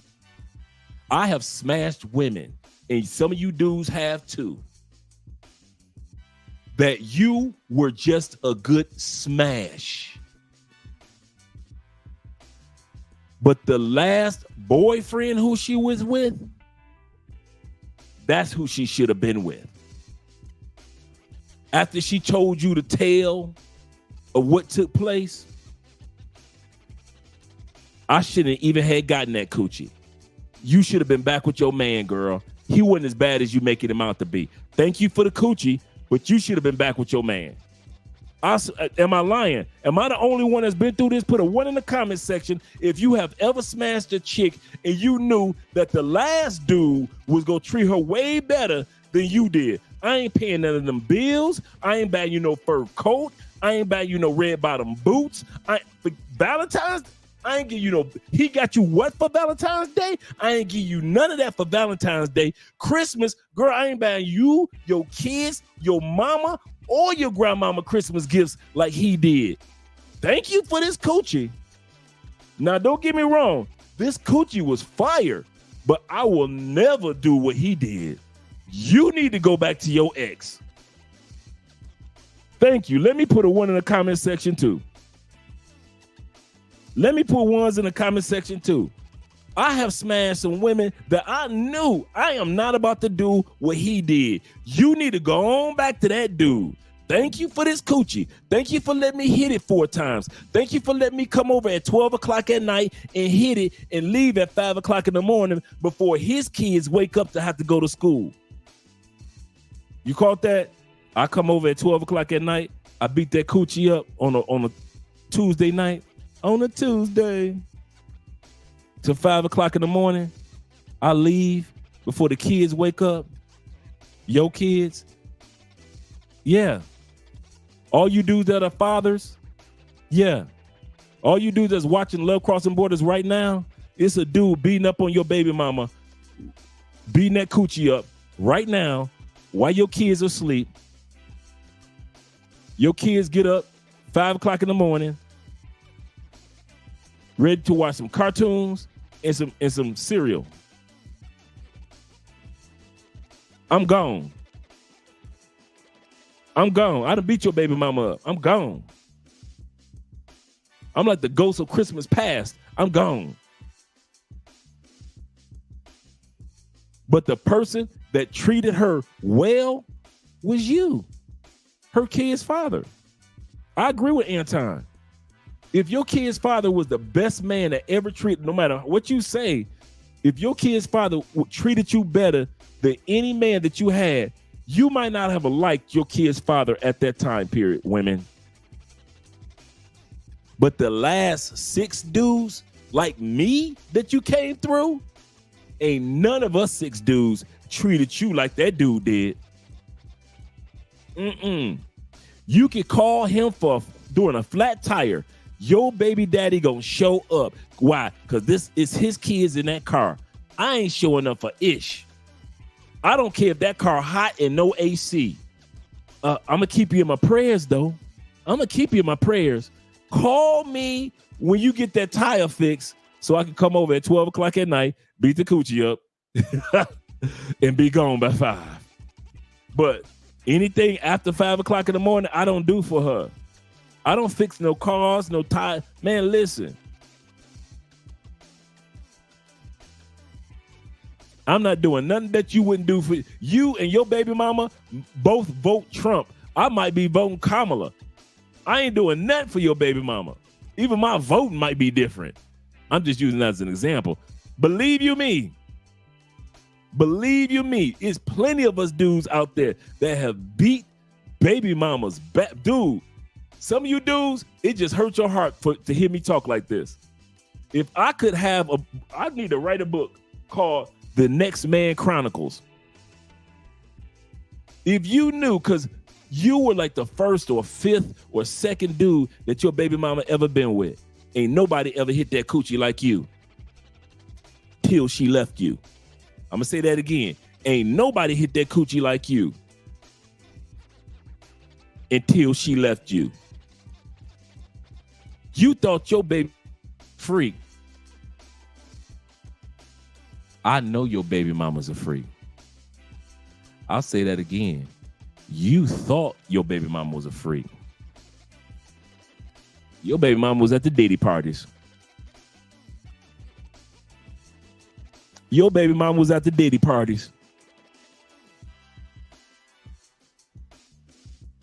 You thought your baby mama could only have 1 orgasm per year.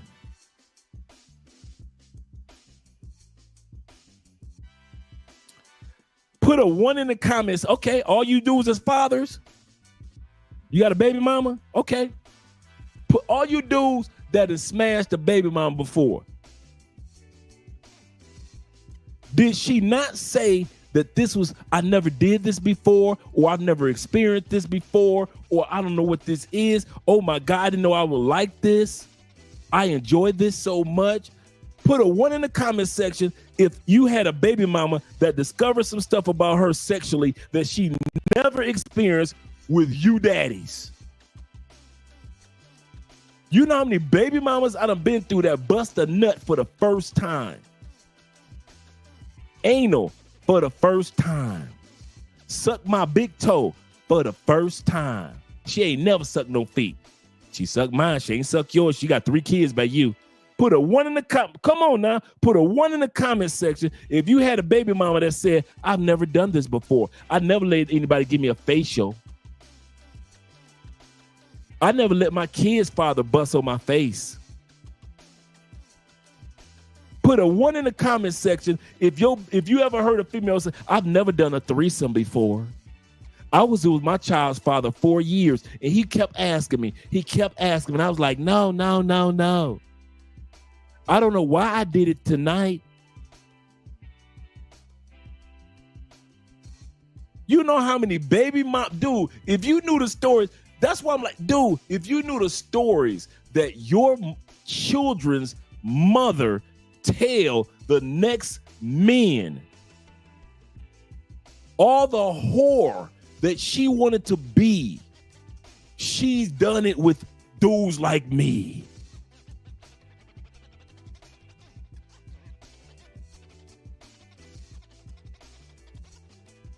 I let him put the tip in it one time, but it hurt, and I let him. I never want to do anal again. Next thing you know, 3 months later, your baby mama having anal orgasms on a regular, and she was mad at you for putting the tip in. But the next man, she busting nuts for in her butt. Stop me when I'm lying.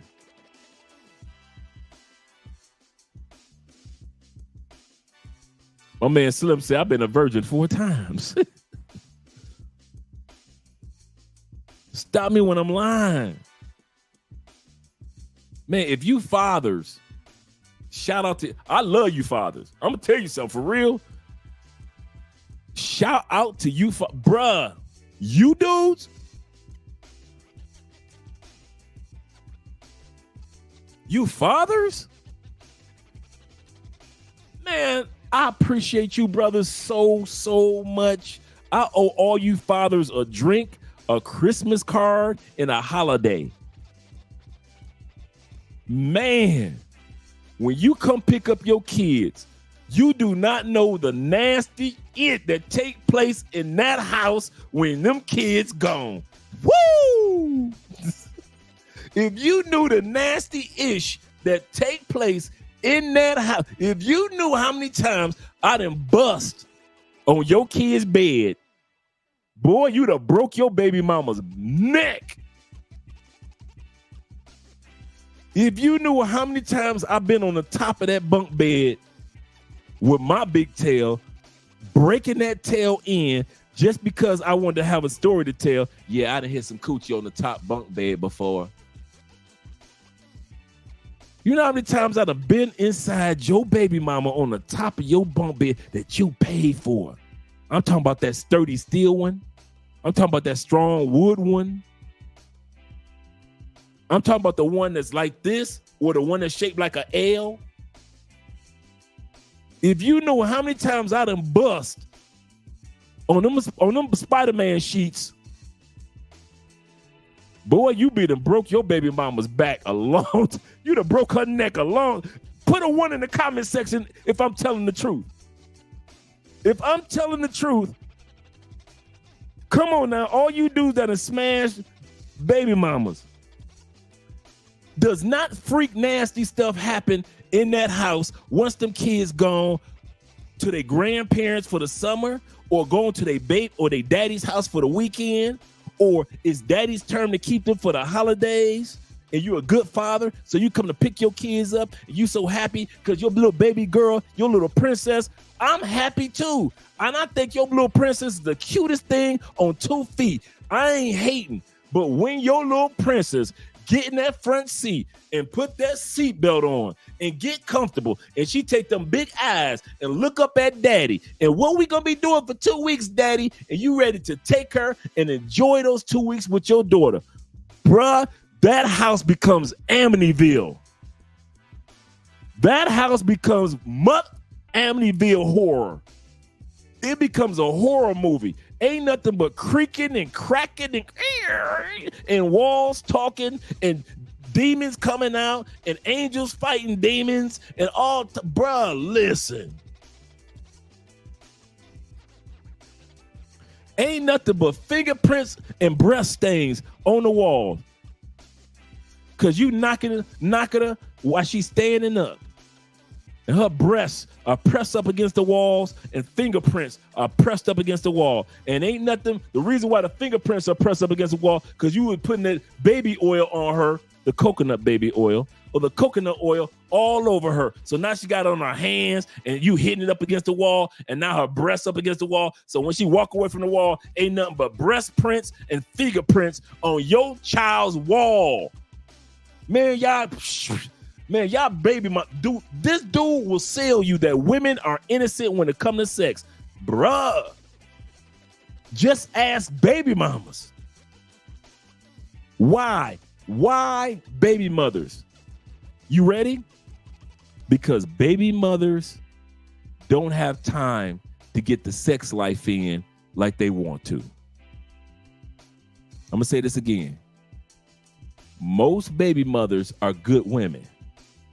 So they're so busy focusing on their kids, making sure the school closed. Little Tommy got baseball practice or football practice. She trying to make sure little Keisha make it to modern dance or cheerleading practice. She trying to take care of business. She's trying to finish off her degree because she think like, okay, child support is cool, but that ain't gonna take care of us the rest of our lives. So let me go ahead and get back in school. So she's in school and she's trying to take care of business on her regular job. And then she's trying to hang out with her mama and spend some time with the kids. And then you call on the phone talking crazy all the time, baby daddies. So and she ain't got no time for no regular, at least once or twice a week sex life.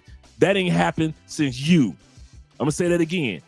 She ain't had a regular sex life since you. And then school comes out, get out. Then Christmas vacation comes. Then the Thanksgiving holiday comes. Then it's your weekend to pick up the kids. Bruh.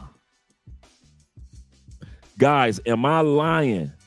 The most horny, nastiest, freakiest, wildest, curious women that you ever want to get nasty with is a baby mama that ain't had no sex in about 3 months because she been focusing on them kids, or 2 years, or she just been waiting for school to let out because them kids gonna be at your house for the summer.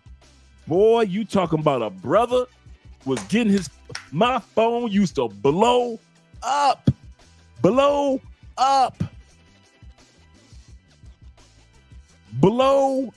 like the World Trade, dude. Let me scroll down a little bit. We'll come back to the swinger world in a second. Drinking Capri Suns after I recover from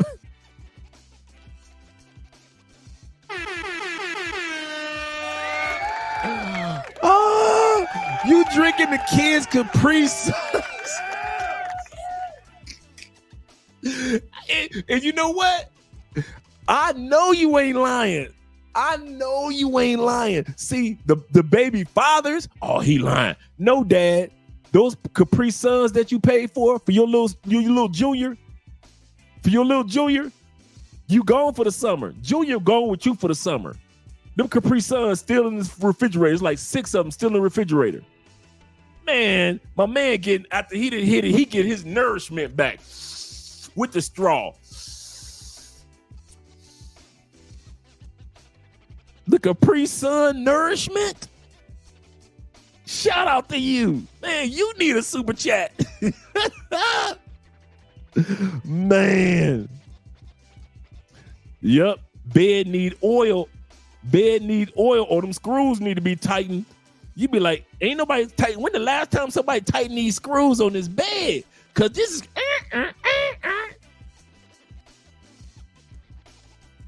For the hygiene for round 2. Shout out to Chaos Rain, man. You dudes are not lying, man. All you fathers, I know you. Yo, right now, your chest is tight. Your chest is tight. What? She told me she was going to Bible study. Oh, she was studying. She was studying, all right, but it wasn't the Bible. She was studying how to suckle. Man. Woo. I remember one time, well, a couple times it happened. I remember one time, this fine sister, oh, she was fine. I smashed this fine baby mama. And the next day she was taking shorty. The next day, mind you, not the day after I smashed. I mean, the day before I smashed, she was taking the shorty the day after I smashed to the baby daddies. Bruh, we in the shorty's room. Shorty done fell asleep on the couch. Instead of going into her bedroom, dude, true story, we in the shorty bed, breaking that mama. We tearing that bed up, dog. All the wood frame broke down, everything. We knew that shorty needed a brand new bed. That bed would look like an Evil Knievel ramp by the time we got done, on like a 45-degree, 90-degree angle. I mean, nails and wood everywhere, bruh. We already on a slanted bed. How come she took it out her booty and swallowed it? I'm looking at this fine. She took it out of her booty. I'm like, oh my God, I'm about to bust. Dude, soon as I said I'm about to bust, she reached back and drunk all that nutrition. I'm in shock. I was like this with popcorn. I can't. Did you see that? I wish I had it on camera. Did you see what she just? I have never. Do it again. Take it out your booty and do it. The bed broke down. We already know that daddy got to pay for a whole new bed. We already know we're going to blame it on little mama. You can't say the adults did it. So we got to say, well, her bed broke down. She's playing. We can say, like, she was jumping up and down. You know, she'd be playing in that bed, jumping up and down, and she broke the bed. So the baby daddy got to pay for a brand new bed that we broke. Because little mama, the daughter that fell asleep on the couch, and her fine mama, I'm talking about fine, took it out her. Soon as she felt me trembling, like I was about to bust, and I was like, oh, girl, I'm about to come. She reached back like a champion, reached back and turned around and pulled me toward the front, and she enjoyed all the delicious, nutritious juices out of her booty. I'm looking like, I love you. Just take the whole, can I have my ID? Just take the whole damn wallet. It's yours, girl. It belongs to you. Jesus told me to give you this wallet as a Christmas gift, birthday gift, Mother's Day gift, Valentine's Day gift. It's all yours. You're my queen to be. Man, this the crazy part. Y'all ready? She was my woman's best friend. I ain't had no business hitting that. I ain't had no business hitting that. No business at all. I ain't had no business being over her house. I ain't had no business coming over our house with no drinks. I ain't had no business being over there at all. Why are you over there, Dre? Why? My woman was fine. I'm talking about chocolate, body fine. I'm over her best friend's house. Breaking beds. That's the sad part. I wasn't even supposed to be over there. I'm over there just making dreams come true. Whatever you want, I know I can provide whatever you need. I'll give you the sun, the rain, the moon, the stars, and the mountains. I'll give you the world and anything you just, and even more. And all that you wish for. Dude, after she did that, and listen, I'm ready to paint the apartment, buy new furniture, have another child, have a baby by me. I'm sitting up there like, girl, if you just do that again, listen, I pay your rent. I'll cook your dinner too. Soon as you get home for work. That's plus that was during that era when Babyface was making all them songs and Johnny Gill, my. Man, listen, I was like, my belongs to you. It's yours, yours. Kid, bruh. Woo! That's the only time in life a woman could have got me to simp. When I saw that, I was like, you young. You only 21. She took it out of her booty and she sucked it clean. And there was a tear in my eye, that little tear. If I would have blinked, I'd have just cried. Oh, I'd have cried. I cried. Bruh. I am not lying. True story. Damn that broken bed. That's her baby daddy's responsibility. I wish I could tell y'all another story, be lying to y'all, but that's the baby daddy's responsibility to take care of them. And all you baby daddies out there, if you think that your baby mama innocent once she dropped them kids off, I just told you some stories. I got more to tell. Man, listen.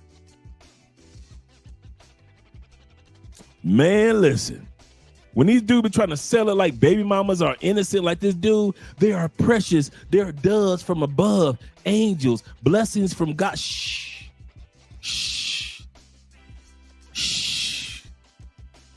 The two women that got the best sex that you will have, y'all ready? A horny baby mama that ain't had sex in a while. And a female that's going through or been through a divorce.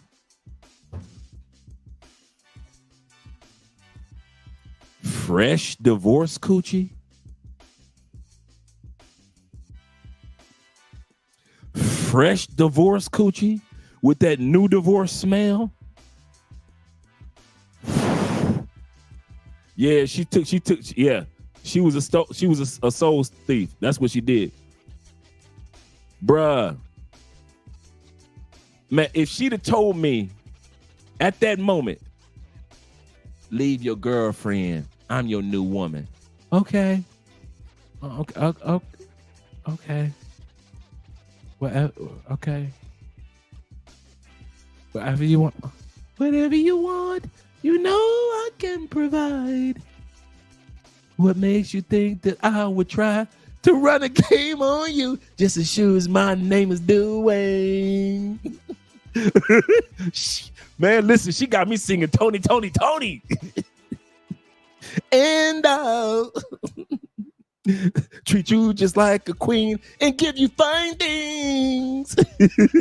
Shoot, she had me like that when I saw that. Come on, fellas, don't act like y'all would have kept y'all composure. First of all, you 21 and you getting the anal, so you hitting it in the booty, and it's feeling so good, and you about to bust, and she pull you to the front, take the condom off, and suck the deliciousness off. Got you shaking, crying, girl. What you and eating popcorn? What are you doing to me? Huh.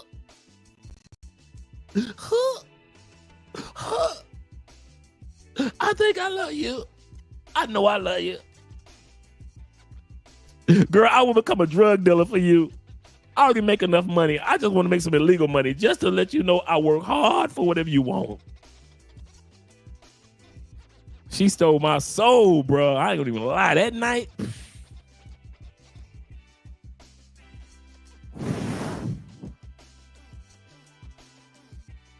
what's my point? I ain't give a dang about that bed, fellas. I don't care because you got to buy another bed for your daughter. Sorry. I am sorry, but I'm not. You came to check on your child's bed when you came to pick up your daughter. What happened to her? I know, right, big bruh? What happened to her bed? I know you gonna lie and say that she was jumping up and down in his bed. And as the baby daddy, you thinking like, we used to smash in baby beds.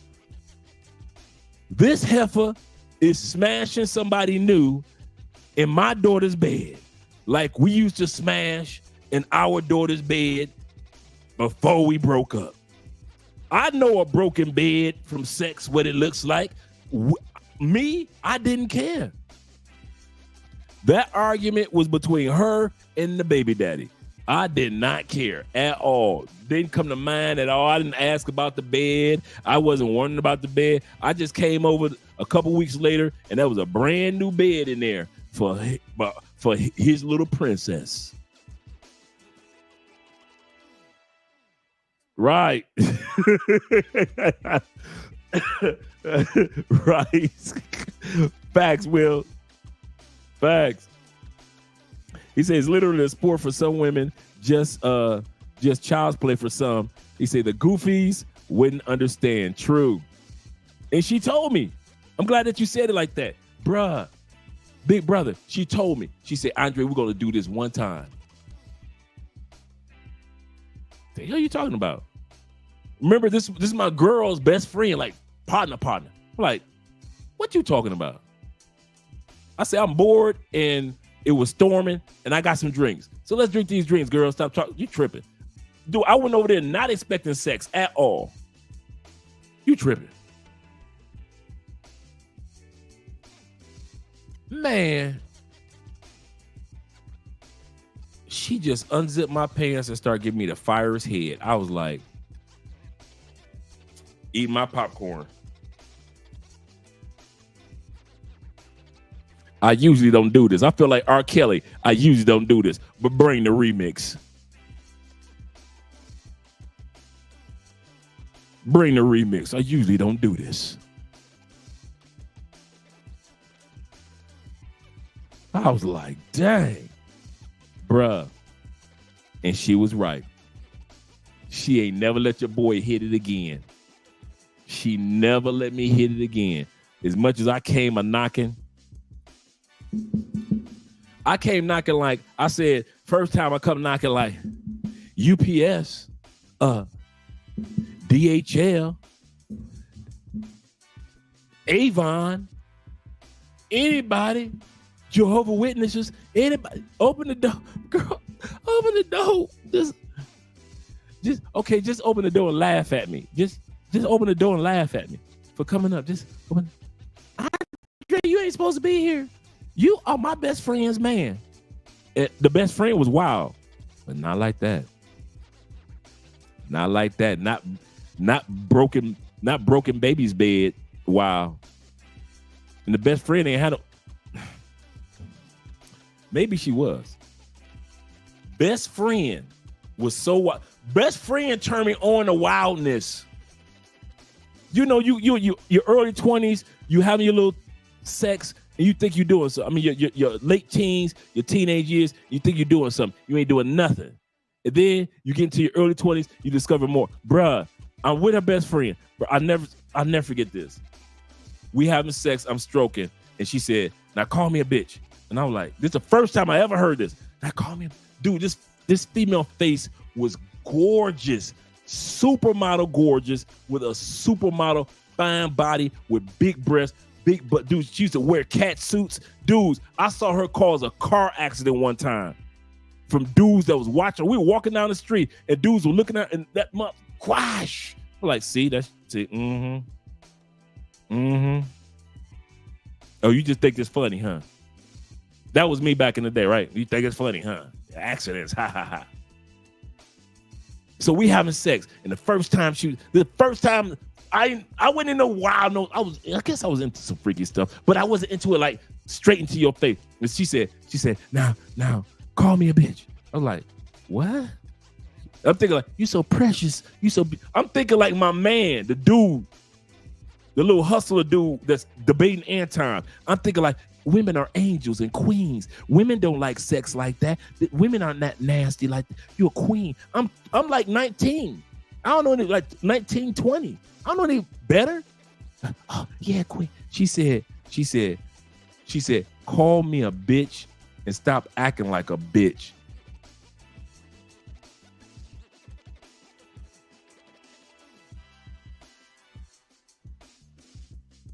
No, this sister didn't. That's exactly how she said it. I'm 19, 20 years old. She said, call me a bitch and smack me and stop acting like a bitch. Bruh. My hand grew like the Grinch's heart, 10 times the size of a regular hand. My hand was this, by the time it got back here, it was the size of Shaq's hand. Dude, By the time it cracked her face, you thought I was Thor with thunder and lightning at the crypts of my. All this right here in my hand was thunder, and all these lines was nothing but thunder and lightning. Man, I cracked her face. You'd have thought that she passed out, woke back up, passed out, said something again, passed out, and then passed out after passing out. I hit her face so mother hard. Dude, it was like I lifted her face up. It was like it grew 3 inches, her jawline, when I hit her face. It was like, dude, it was like my fingerprints became a tattoo on her. Dude, when she said smack me, she said, call me a bitch and smack me and stop acting like a bitch. Boy. And you know, back in the day, you couldn't say nothing like that. Not like right, man, not today's world. Women say that about men all the time. You act like a bitch. Yo, bitch ass nigga. But back then, you couldn't call no man no. You couldn't even play like that, bruh. I came with the force of 30,000 Thors. Man, my hand came from several states. I was doing this for my ancestors. Man, my hand thought about every hateful ass heifer in the world that was hating on black men throughout the history of black men. This was the first time that I was like, domestic violence, and I'ma like this shit. This was the first time I was like, I can hit a woman and ain't nobody gonna call the police. This was like, dude, I came on her face like, boom. It wasn't smack, it was kaplayow. It was like 3 planets collided. It was like planets collided and paused and looked back at my hand and said, dang, what was that? I'll say that again. I hit her so hard, it was like 3 planets was up in the air, minding their own business, colliding, and they paused and they turned around and looked at Earth and saw me in my hand, and they saw that explosion on her face. How come this chick bust the biggest orgasm, squirted all over your boy after that? Oh, thank you for introducing me to freakiness. After she bust, how come she said, "Now choke me"? Bruh, I don't have serial killer tendencies. And I'm not a domestic violence type dude. But I dang sure played one on television that night. Man, I'm stroking and choking the dog. I'm choking and shaking. I'm twisting her head. I'm trying. Dude, you'd have thought she was crazy. I was Crazy Carrie versus the Exorcist. I'm Carrie and she the Exorcist. I had that head spinning. Dude, you man, please. And she just busting orgasms. Busting.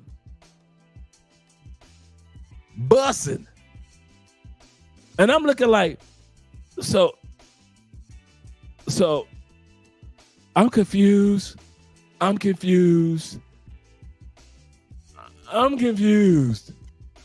So sex is supposed to be violent? I thought it was love and caressing and togetherness and one, you're a teenager. You thinking love and togetherness, unless it's like some freak that you just met like at a party or something. But you're my girlfriend. We're supposed to be loving and togetherness, hugging and cuddling. What are we doing? It's so violent. Is this what sex is about? I want to know what love is. I want you. Shut up. Dude, the second time I smacked her, I came like this. I think I still got smack prints on my hand to this day. I smacked her with the back of my hand so hard, I think her facial print somehow is on my hand right now as if it was a tattoo on the back of my hand. Dude, I came like I was like pimp of the year, straight from Detroit, Michigan. Andre Spence, East Side Detroit pimp, smack of the year. You know how you had a smacking contest right now where dudes put their hand behind their back and they just smack the hell out of each other, and dudes be falling out? Just think of that 10 times over. Dude, I'm smacking like plow, sklow, sklow, plow, sklow, plow, sklow, plow. She like, and she just loving it. I'm used to smacking on the booty. I was not used to smacking and choking and then call you a bitch and then bitch take the choke and then choke the bitch, choke to smack the bitch, smack the bitch. And how come her best friend was the same way?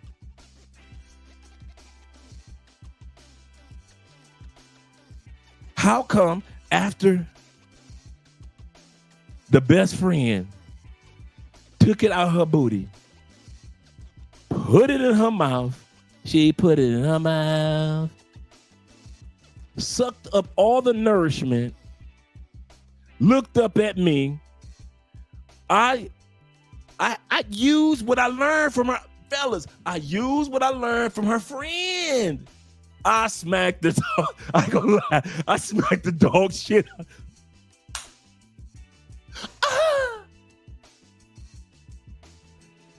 Turn back around.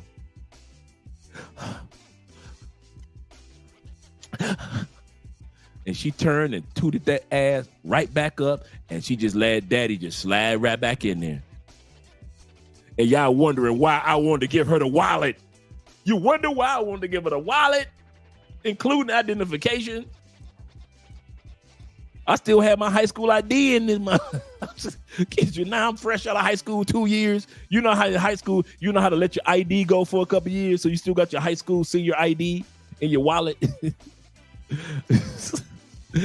I still got the driver's license, state ID in my high school ID in the wallet. You can have it all, girl. She looked up at me. Bah! Everybody was good. Dude, true story. Dude, I'm smacking everybody for about good 3 years. If you getting sex by me, you getting everybody getting smacked. I'm just walking, because in my mind, that's what women wanted. Remember, I'm still in my early 20s, so I'm just smacking chicks around from 19 till they lock me up in the feds, right? Just smack. It's like karate movies. I'm just smacking chicks around, right? True story, kid you not. Man, check it. Check it. Until a chick in Cleveland, Andre, she was so calm. Oh, she was so beautiful. Beautiful sister. She was like, Andre, not everybody like, and she just stopped because she was riding. She's on top, right? She on top. And I say, bitch, I smacked the dog shit. And she just came back up real slow in slow motion.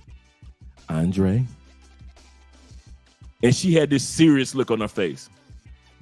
Not everybody likes to get called a bitch and smacked. And that's when I woke up. And I was like, oh, damn. Oh my goodness. What trance have I been in? Oh my Lord.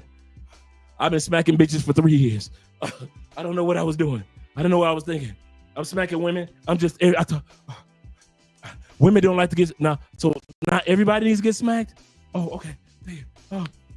It was like, dude, I kid you not. It was like she had woken me up from a, like somebody gave me the poison apple, and I was in this trance for 3 years, just smacking women. Kid you not? Just everybody bitch.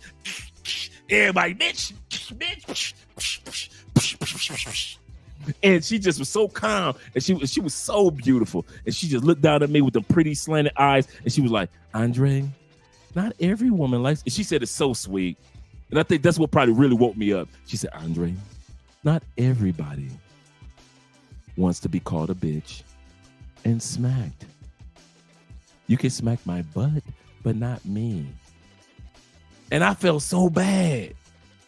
I was like, oh, I smacked this little queen, the queen. And, you know, and this was like Queen Latifah and all the other queens was out. So everybody calling sister queen. So I'm like, the queen, you smacking up on the queen. Andre, wake up. So I like woke up from this trance like, oh, 3 years of smacking bitches. Oh, what was I thinking? Give me some water. Where was I? What happened? How did it all start? I kid you not. I had to literally learn from one chick that women sometimes like it rough. And another chick had to show me, but not every woman likes it rough. But y'all baby mamas, that's my point. Y'all baby mamas, they love it rough. I can smell, dude, you get home, your baby mama got half a face. What happened to you? Car accident. You didn't hear about it on the news? You ain't hear about the car accident I was in on? You don't care about me. No, you didn't call me. I was in an accident. I believe your baby's mama was with Bell's palsy, half face melted down. Man, your baby mama, she can't walk. She got a crutch for her coochie. Man, I was beating your baby mamas. Oh my God. Baby mamas and divorced women. If you just keep, if you guys like to go, dude, baby mamas in the States that don't get no sex because they don't get no break. Okay.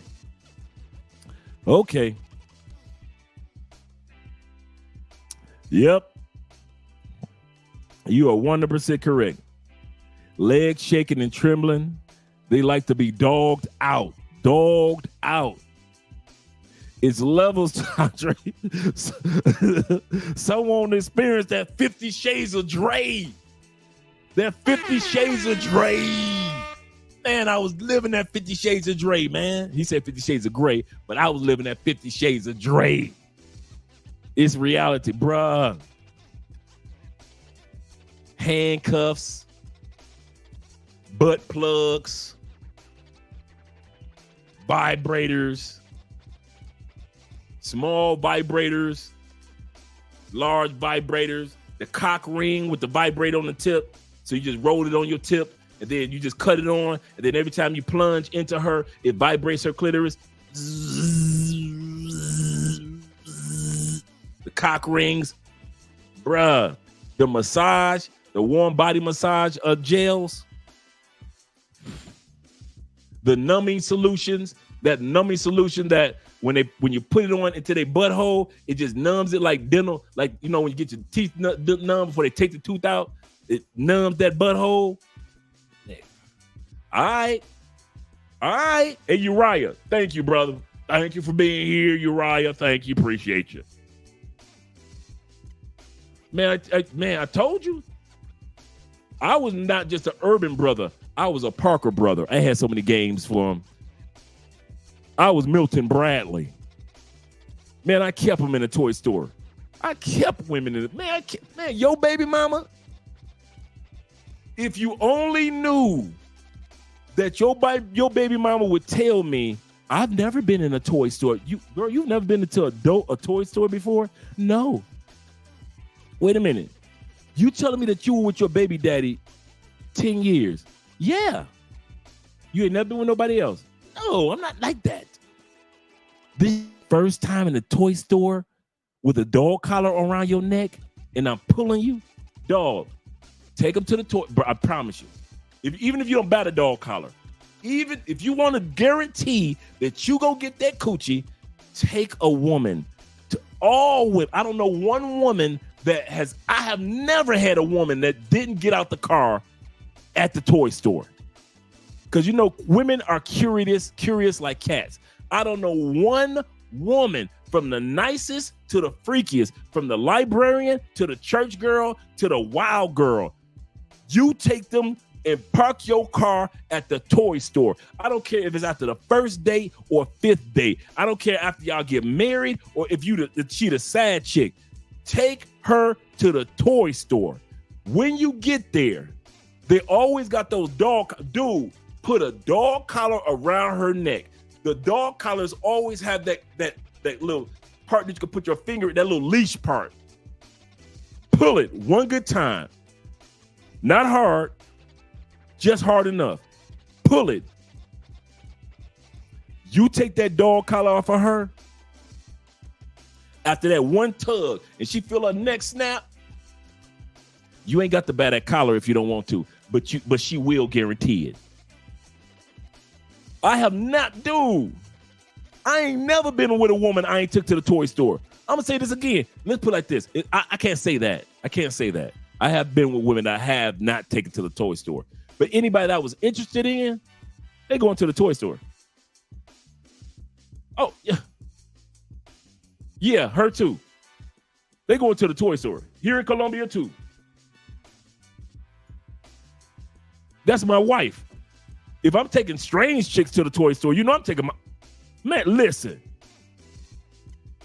Y'all crazy. Y'all crazy. Okay. That dog collar, I'm giving y'all the dog, bro, that dog collar.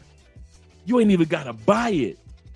You ain't even got to buy it. You can pretend like you ain't never seen one before. Oh, what's this? Dang, baby. Let's try. Here, put this on real quick. Put this. Let me see. Oh, that look good on you. Hey, come here. We got that little hook in it. You just go like this one quick time. You snap that neck.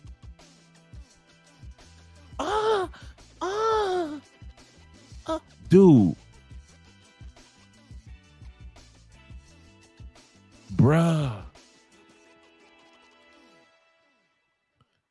They go crazy when you take the toy out of the toy box, bruh. Man, I was keeping toys like I was a little kid. I had to clean up after myself like a kid, bruh. The butterfly vibrators.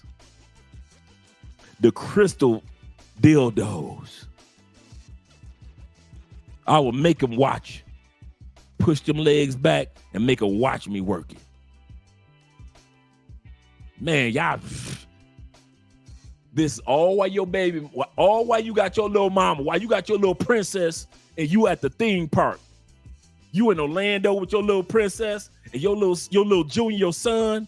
You proud of them. You finally can spend the whole summer with your kids. Man, I love you, baby daddies. Man, I love you, motherfuckers. I kid you not. I used to love you dudes. Y'all would come pick them kids up. Man, that house would be Amityville. Even the ghosts would leave. They too nasty in this house. I'm out. They need Ghostbusters. They just need me and your baby mama in that house. All the ghosts would have ran up out of there. All of them. Bruh. Oh. In the lingerie or a uniforms. Like if you get the baby mama, they put on a police uniform, or if she black and she put on like some Irish, like she's an Irish girl, she got the kilt and all that little Irish, bruh. Well, the kilt's for men, but you know what I mean. Like the schoolgirl outfit. Or she put the nursing uniform on. I don't care if she was dressed like a female astronaut. I don't care if she was dressed like a Disney Comic-Con character. Don't come around me dressed like she the female Deadpool with the ponytail and all. Man, listen. Man, listen. I kid y'all not, bruh. If you take anything from the night, start taking women to toy stores, even if you don't buy nothing. I promise you, even when you thinking like, man, she gonna be tripping, she gonna be like, what you think this is? Don't, bruh. I have never had a woman stay in the car. Never had a woman stay in the car. Soon as I'm not getting, this is, I'm not that type of woman. They talking all that good talk while I'm pulling up. Where are we going? What do you think this is? I'm not like that. That all that talking, bruh. I just turn the keys off.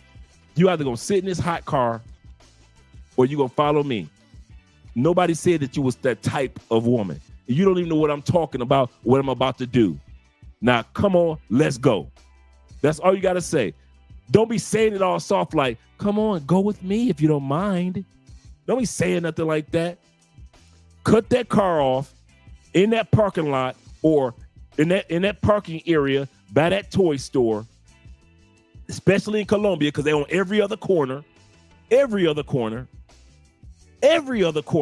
is a toy store. They got more toy stores than they got liquor stores in Colombia. Dude, cut them keys off and tell her, you can stay in this car. If it's at night, you can stay in this car in the dark by yourself looking crazy, or you can follow me. I suggest you follow me. Come on, let's go. I'm not asking. Let's go, sexy. I'm sexy? Yes, you are. Let's go. Once she get in, she'll be, oh, what's this? What's that? Oh, what's that? What's that? I would never. So she's having a conversation. You know what you about to do. The dog collar. What's this? You play dumb. Wow, this is this dog collar. Look at what it look like on me. Let me see what it play up, play it off. Look at it. Let's see what it look like on you. You know, I'm a man, I'm a dog. Let's see what it look like on you. And you lock that motherfucker. So you didn't lock it when you put it on you. You lock it when you put it on her. Okay, let's see what you look cute. Look, I see what you doing, little mama. Look at all sexy and everything. And then all of a sudden got that little part. You just say, come here. You put your finger in it and just pull. I don't like that. Yes, she did. Yes, she did. Can your boy get at least three cash apps? Can your boy get at least 3 cash apps? Oh, I didn't know I got that. My bad, gentlemen. My bad, gentlemen. Shout out to my man Slick with the $5 showing support. And my man Vincent showing love in the building. Shout out to you. Shout out to $20 from my man Lester and my man Evan. Also showing $10 love, and Julian with the $10 love. Appreciate you guys as well. Appreciate you guys. Yes, sir. Because you guys showed the love, let me show you guys a few seconds of love with the, let's see which drop I want to use. Let's go with the, we ain't did the thick Thelma in a minute. Let the show begin.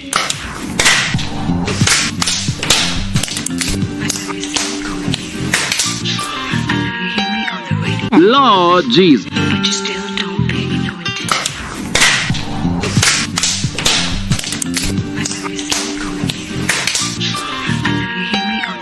Lord Jesus. But you still don't pay me no attention. Meet me at the altar with that fat ass. We ain't getting no younger, but that ass fat. That fat. Shout out to you guys. Appreciate you. And then I looked up the nationality of the young lady we just looked at. She is black and Latin. She is black and Latin. With that body, yeah. Shout out to you guys. Appreciate you guys showing the love. Big Brother said, same women want their P sleeve knocked out of the front.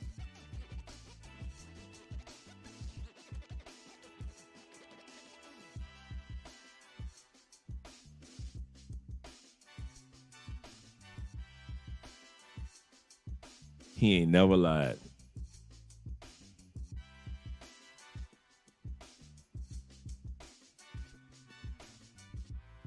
Don't let them start crying. If I had a choice between a squirter and a crier, give me the crier every time. Because squirters, you find them some everywhere. Criers, they so rare. So when you get them, when they a crier, and I'm talking about a crier, bruh. If you have ever had a crier, if you have ever, in the days of yore, ever had women that cry, man, I had one that cried, bruh, a Russian chick, no, Ukrainian. Bruh, she was crying while she was giving me head, dog. She cried while she was giving your boy head. True story. She missed me so much because I had like left town for a couple of months and came back. And mind you, she was a virgin when I met her. So yeah, she was a 23-year-old virgin. She was fine. Ooh, straight from Ukraine. She had only been in the States like 6 years. And she was fine. She had that rock star, like that white girl rock star kind of walk, like you know, like she was born and raised in the 70s, and she was just walking on stage. I said, you always walk like you walking on stage in front of 10,000 people or something. Like you just got a female rock star, like you the female drummer or something. And she used to bruh. He said, Dre, be honest, you laughed when she was, no, I didn't. I'm gonna tell you why I didn't laugh.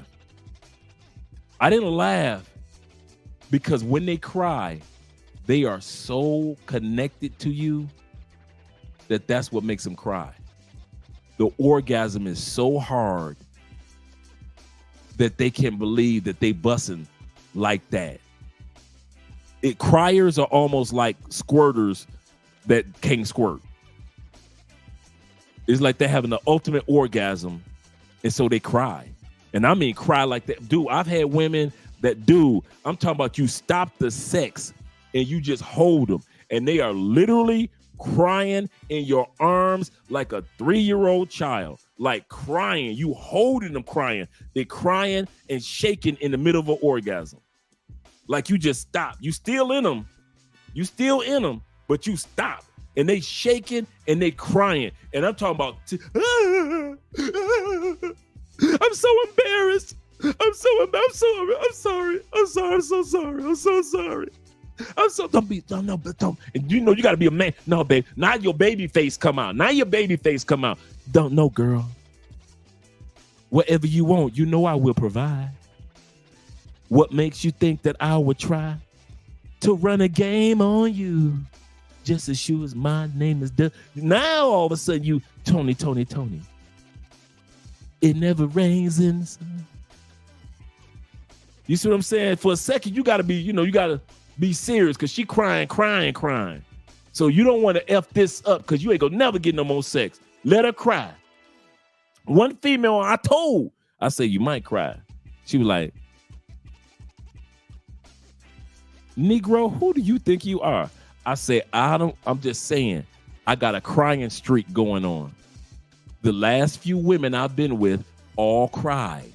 I say the crying streak has been 3 thus far. I say, so this time I said, I just want to give you a warning. You might eventually someday cry.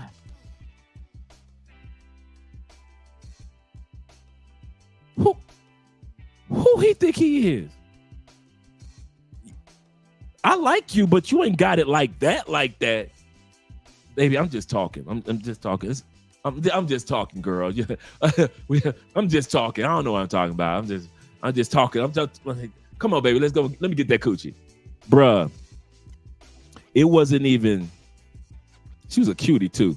She was a nurse. And Indianapolis. And we were drinking wine that night. So we both kind of like tipsy. And we doing our thing. And bruh, she broke out in tears, started crying. And I mean crying.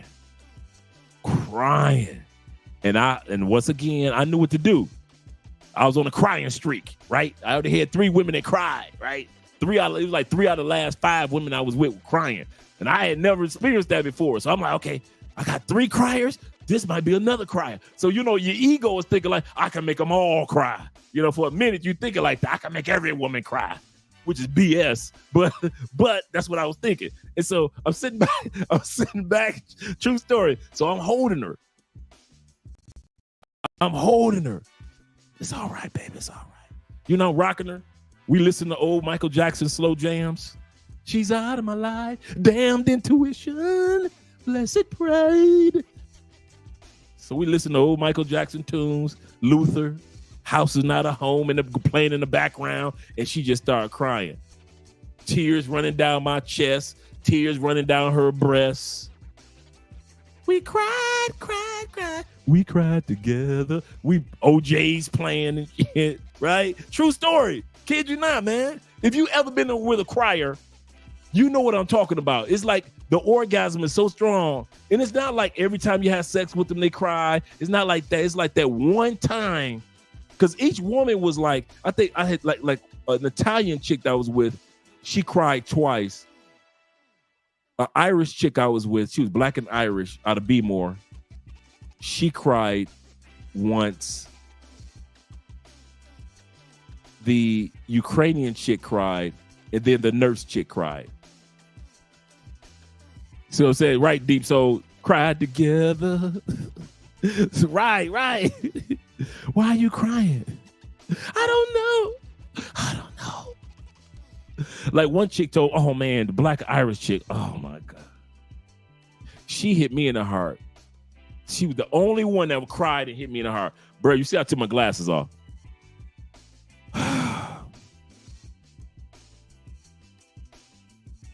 Gorgeous.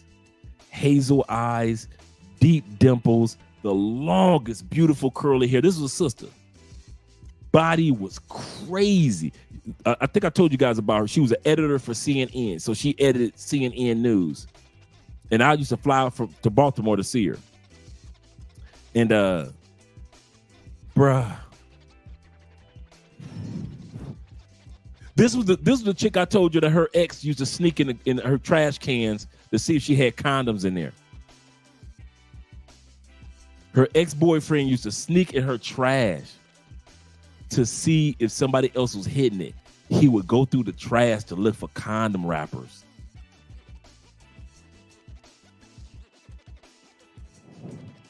She was freaky like that. Bruh, she got me one day. I'm hitting it, and she started crying. And I mean crying. And she looked up at me with them hazel eyes and them tears running down that beautiful face.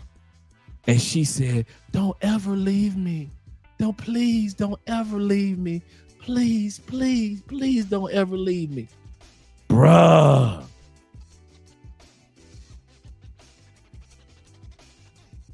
Niggas, I'm married.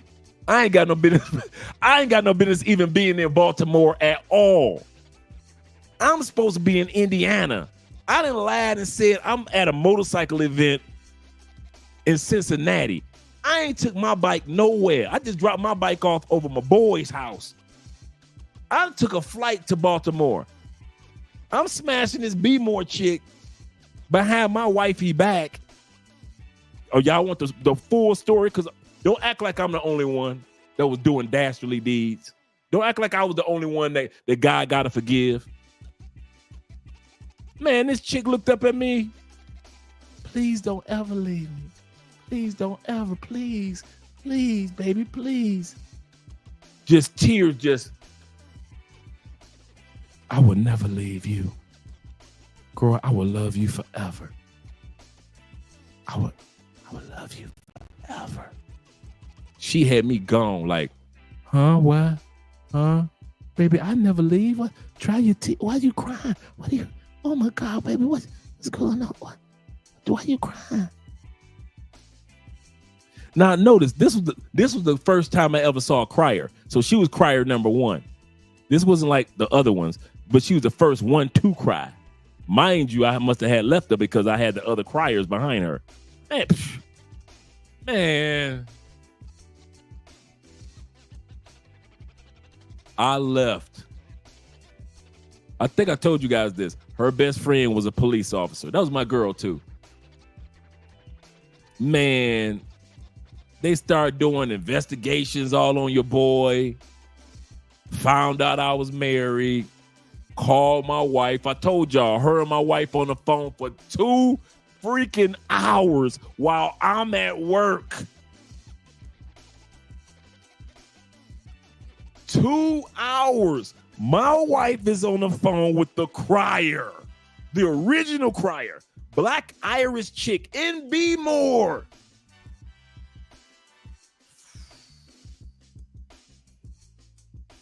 I get a call on my phone. You need to come home. Hey, baby, what's going on? No, hey, baby, me. We need to talk. And remember, I said my wife was like super feminine. So she was like, we need to talk. She never raised her voice. She was never sassy like that. We need to talk. You need to come home. I said, what's going on? Talk. The kids all right? Remember, I was a stepdad. Kids all right? Yeah, they're fine. They're good.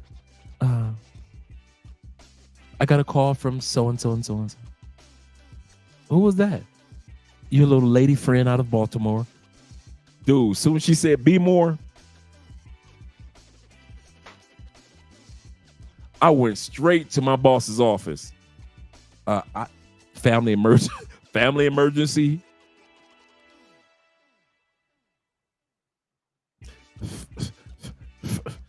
Family emergency. I took my ass right home. You know, when you in the car, you just making up lies like, nah, that one ain't gonna work. I need a stronger lie. I'm gonna tell the truth. No, nigga, that ain't gonna work either. Okay. Almost hit an old woman. Okay. Get out the street, old lady. You got a man with issues right now in front of you. Okay. Which lie am I gonna tell today? Which lie am I gonna tell? Okay, no, I used that lie last time. I can't use that one this time.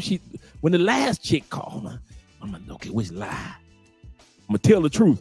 Boy, you tell the truth, you're gonna get everybody killed. Okay. And I only live 15 minutes from the house. So I had 15 minutes to get my lie right or tell the truth. And she had, boy, you in your car thinking about what your side chick told your wife for 2 hours. This live stream has been on for 4 hours. Just imagine if you cut this live stream in half and 2 women that love you like crazy have been talking to each other on the phone without your intervention for 2 hours. And then when they hang up, that's when they want to reach out to you. I'm getting texts from Little Mama, from B-More, and Wifey got me in a car like this. I'm driving like an old woman, 10 and 2. 10 and 2. I can't afford the police to stop me, nothing. I got 15 minutes before I get to the house to come up with a lie or the truth.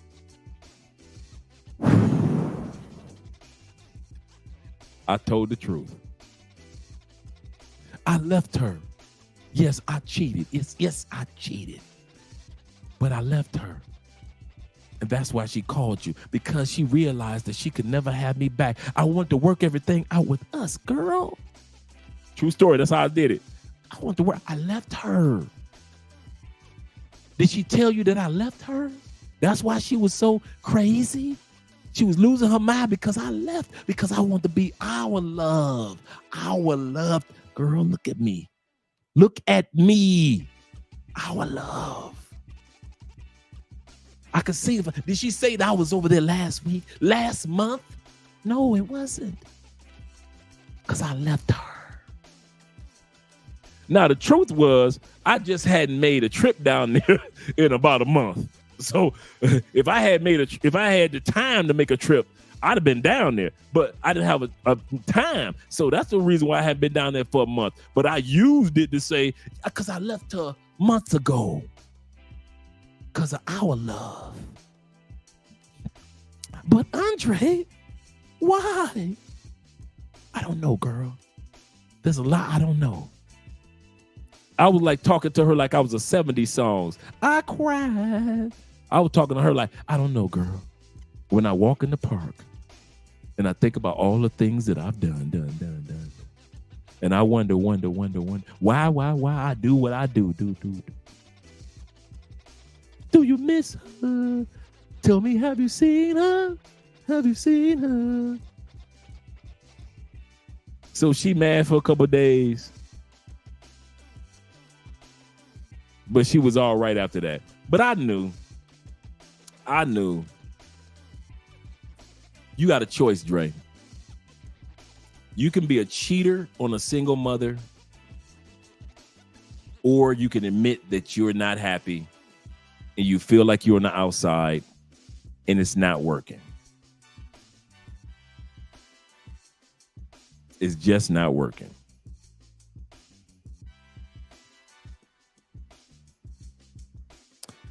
And so, a few months later, right, the Eddie Murphy denial technique works every time. Never lets you down, right? Our love, that's how it was, our love. Kid you not, our love, girl. I left her. That's why she's jealous of what you have.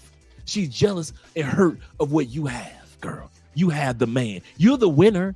You're the winner, queen. You are the win. That's how I was playing it. You're the winner, queen. I mean, I wasn't doing the gay clap, but my point is, you're the winner, queen. But mind you, like I said, if I had the money, I would have had my butt right down there in B-more. And she could have said, he was here last week, girl. But she couldn't do that. So eventually, shout out to Uriah. And shout out to you guys with the story time donations. Because I'm giving y'all some good stories on Cash App and PayPal. Thank you for the story time donations. I'm going to get you to these Cash App donations in a second. So maybe about a few months later, I was like, no. You know what? That was the straw that broke the camel's back. We sat down at the kitchen table that day. And she said, do you want to work it out or not? And I said, I want a divorce.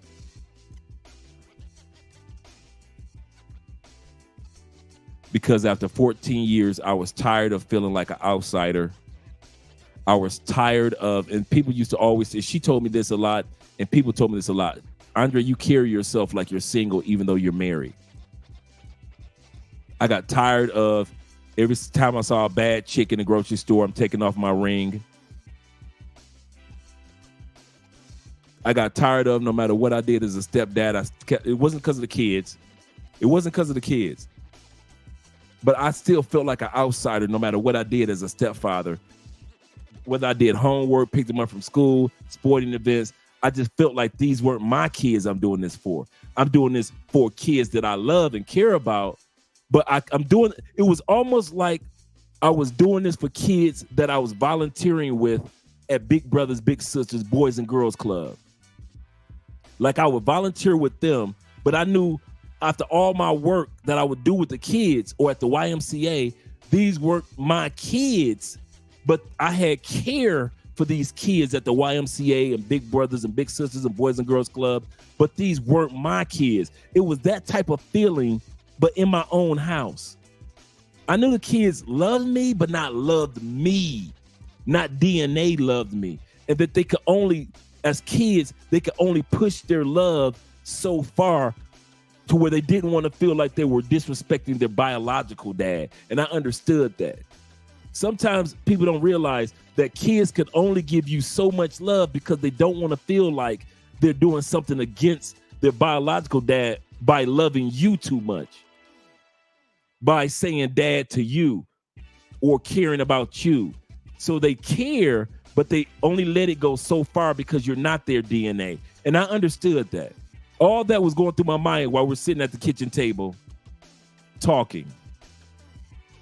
And we stood up and I walked. I forgot where I walked. I don't know if I walked in the living room or walked to my car or what. We stood up. I was like, I want a divorce. And I didn't say it in a mean way, but I said, I think we should divorce. And I stood up before I changed my mind. So just in case you guys ever wondered, did I file for the divorce? I filed for the divorce. And dude, it couldn't. I told y'all before, some of you guys have heard this story. It couldn't have been 15 minutes. It could not have been 15 minutes. Here come my sister Candy calling. Andre, what? Candy? What you want? Get your shit and get out. What? You heard what the hell I just said. Pack your stuff and get the heck out that house. Leave her alone. You just need to go.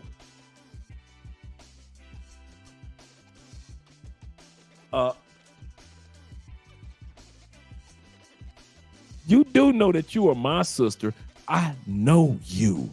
I know my brother, and I know how you are with women. That is a good woman, and you have ruined everything. It's 14 years. I said, you know something, Candy?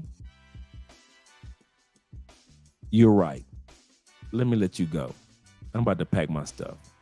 I'm out of here. And I calmly packed with no tears at that moment. I'm sad. I'm hurt. Wifey sad. She hurt. Candy mad. I know she done told all her rest of her family. So I'm a villain. If you ever wonder if in divorce you're not, even if you did, it wasn't your fault. That's why I tell men that are getting divorces. I don't know one man that got a divorce, and few men, but most men, we always play the villain. Whether we file for the divorce or the woman files for the divorce, we always the evil dude. It's cool. Why y'all think I appreciate, now that you heard my stories, why do you guys think I appreciate Andrea so much? And I love Andrea so much? Because now I feel like any DNA I have is with me and my wife. The travel that I do, the social media that I do. I never did any of this in marriage.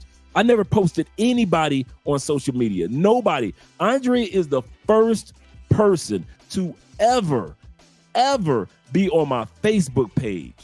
The first person ever on my Instagram. I'm the first one on her social media. Andrea posts nobody but herself. No friends, nobody. I was the first human being. Mom, dad, dog, nobody made it to Andrea's social media. I was the first person. She was my first person. I wasn't posting nobody because I saw so many relationships go crazy because of social media. That's the reason why I did that. Yeah, you're right. You're right. He said that sounds like my sister. I ran through all her friends and coworkers.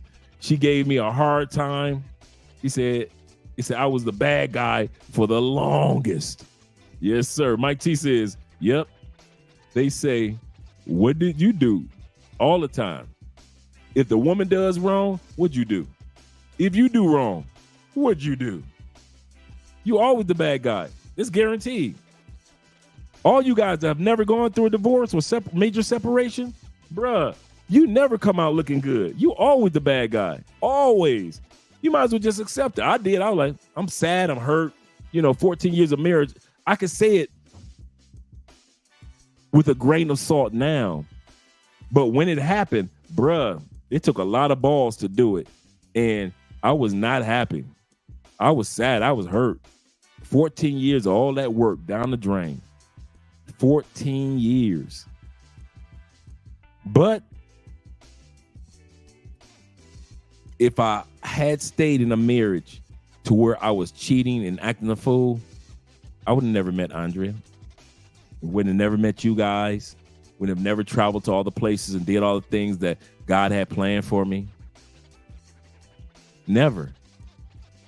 And I would have just died a cheater. Smashing chicks. And eventually I might have got somebody pregnant. So, yeah. That's why I treasure the wife I have now. Bobby says 15 years. Yep. Then you tell it was your fault. Yep. Even to this day, I take the fault. Like Chrisette Michelle says, blame it on me. Say it's my fault. Say that I left you outside in the cold with a broken heart. Blame it on me. Yeah. Blame it on me. Definitely, guys. This has been a great live stream. Let me give you guys a shout out, all you other gentlemen.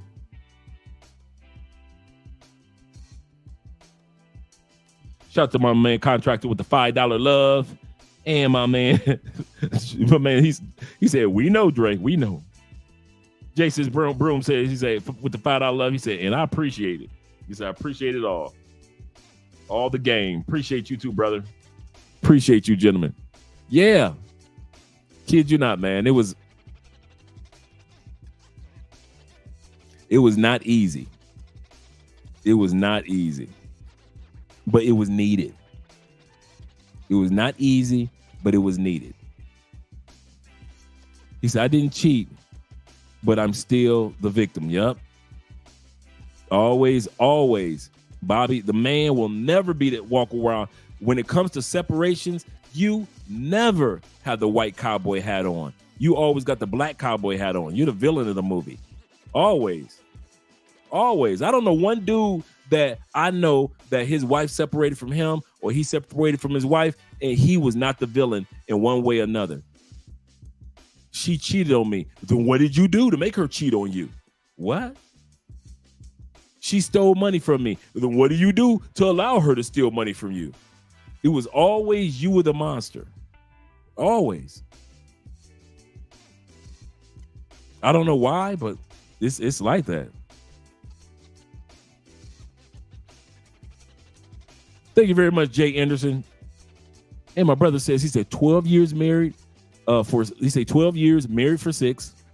He said she cheated and left. He said, I filed. A lot of people don't realize that there's some of us men that file. I filed, went through the same thing with my younger sister. Them sisters, boy. Women will circle that wagon, don't they? Women will circle that wagon. He said, took the ex-wife's side even though they didn't get along. Kid you not, Candy was like a scary movie. Get out.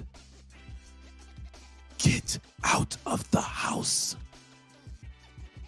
Pack your stuff and get out. I'm like, do you not realize I've been knowing you since I was 2? How you gonna tell me? Get out. She's a good woman. How can you do all these years? She stuck by you. Everything that my wife didn't say to me at that kitchen table, Candy was saying to me over the phone.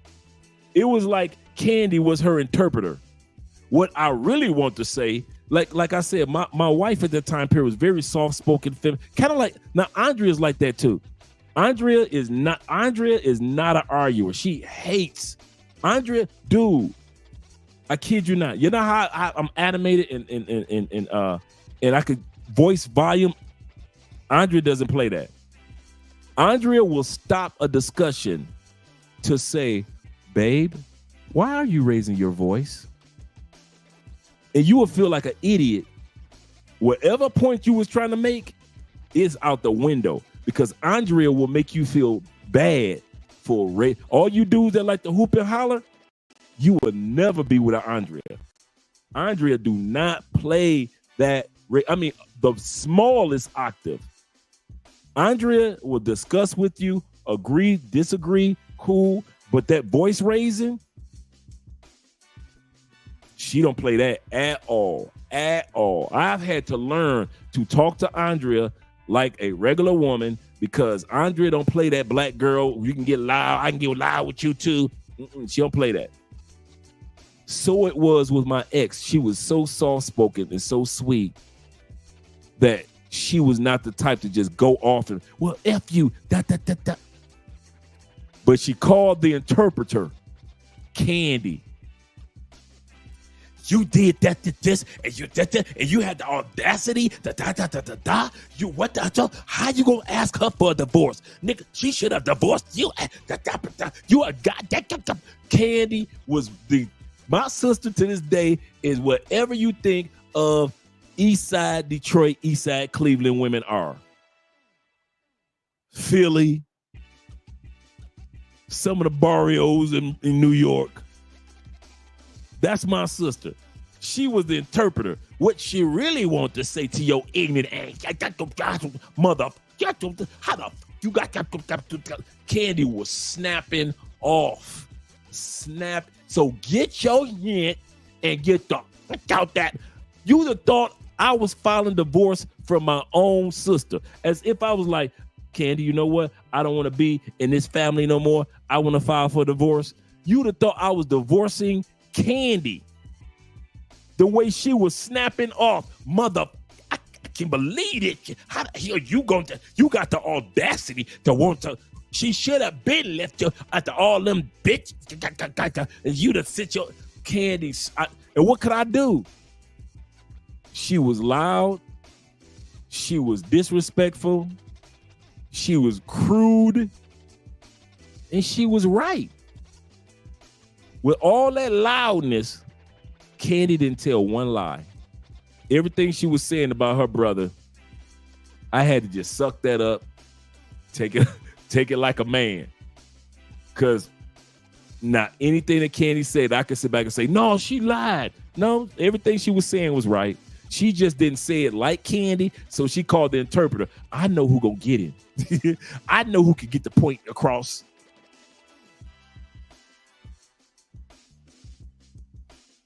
Candy. And the funny part is that kind of that Key and the Peele about, that's exactly how it was. Jaquez, it was just like that, bruh. Just like that. It was like she ain't had an interpreter, so it was like she hired an interpreter. And that's exactly what it was. Exactly what it was. That Key and the Peele Obama interpreter, yep. Candy was snapping off. And it wasn't like I could be like, Candy, I'm gonna let you go. You better not hang that dang phone. You better not hang that phone up. You better not hang that phone up. You hang that phone up if you want to. Now, like I was saying, ignorant. I just had to listen to Candy just snap off for like 20 minutes. Now get yo and get that out. And this the funny part. The Candy gay. How my gay sister, who don't even deal with dudes, snap on me as if she got hurt by a dude. I'm gonna say that again. My sister married to a woman. Candy is gay. Even though she had her kids before she decided to become gay. But my point is, Candy gay. So wait a minute. You telling me your gay sister snapping off on you as if she was with a man? Yes. Candy popped off. She reached back in the history of her time with men, in the time that she did not like men, and took it all out on her brothers and just let it all out on me in that moment on that phone call. I was like, hey, deep soul. Like I said, nothing that she said was a lie, so I couldn't get mad at Candy, and I already knew my sister's personality, so I was like, oh, okay. Who am I to sit back and pretend like what she's saying ain't the truth? And plus, I was the one that stood up and said, I want a divorce. Since you want to be Mr. I want a divorce. I never knew what happened when to this day, I don't know what happened when she first told the kids. I don't know what happened when she told her family. I don't know what happened when my sister got off the phone and told the rest of my family. Do you know this? He asked for a divorce. I don't know what happened. All I know is I packed my stuff.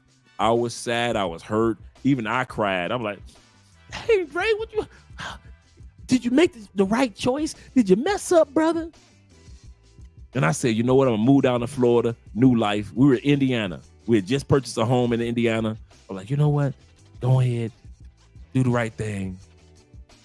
And we're in Indiana. I was do the right thing. And I had drove from Indiana. I had called my boy, one of my partners from prison. And he was a cool dude, Panamanian brother. And I said, man, I'm on my way to Indiana, man. Do you mind if I crash at your spot when I get to Atlanta? Come on through, Dre. You know, you my dog. Come on through. And so he was married. I ain't know that him and his wife was about to go through a divorce. I literally drove up into the middle of a couple that's going through their own dang divorce. So I got these two people in the same house in my ear, and I didn't tell them what I was going through. They just thinking I'm just going to Atlanta. I ain't told them, dude, I'm going because I just asked for a divorce. Life is crazy. Da da da. I didn't get to none of that. All I needed was a place to crash tonight, and then I'm gonna get up in the morning, shoot on down to Tampa. Bruh, they going through a divorce. They telling me Bruh, all I want is some sleep, man. That's all I want. Can I just crash on your couch and get some sleep, bruh? I didn't come here to be Andre the Counselor. I really didn't. Hey, ma'am, I don't know you. I don't know what y'all going through. You know, it was like they wanted me to take sides or something. Bruh, all I'm trying to do is get to Tampa. I don't want no problem. I got my own problems to focus on. I'm about to go through a divorce. I did not know that you were about to go through a divorce from your wife. That's the only reason they left me alone. I say, excuse me, I know y'all about to go through a divorce. I just filed for divorce. I'm filing for divorce from my wife. Just left my wife a day ago. Guys, I got a lot on my mind right now. And I just drove 10 hours through a rainstorm. It just so had to be a rainstorm in like 5-6 states that I drove through. I just want to get some sleep. That was it. And we ended up talking after that, having a cordial divorce, no issues, no craziness. And it was cool. And the part that blows her away and my sister away is how, and a lot of people, my friends, my male friends, is how meticulous and caring I am with Andrea. How close I am with Andrea. How Andrea is my best friend. How I don't hide my love and appreciation for Andrea. How I don't hide my care and my stories of good and bad. My future plans with Andrea. You guys know a lot of stuff about us. Not everything, but a lot of stuff about us. To where, as before, I never told anybody. It's as if I was hiding my marriage without noticing I was hiding my marriage. Like I'm a completely different person.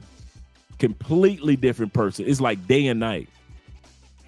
Day and night. Yeah, Uriah, that's growth. And I think it took that. And for me, it's like this. I know true dirty dogs, to all of us dirty dogs out there, you know you dirty dudes. You know that there's an expiration date on all the dirt that we do to all the women that we did dirt to.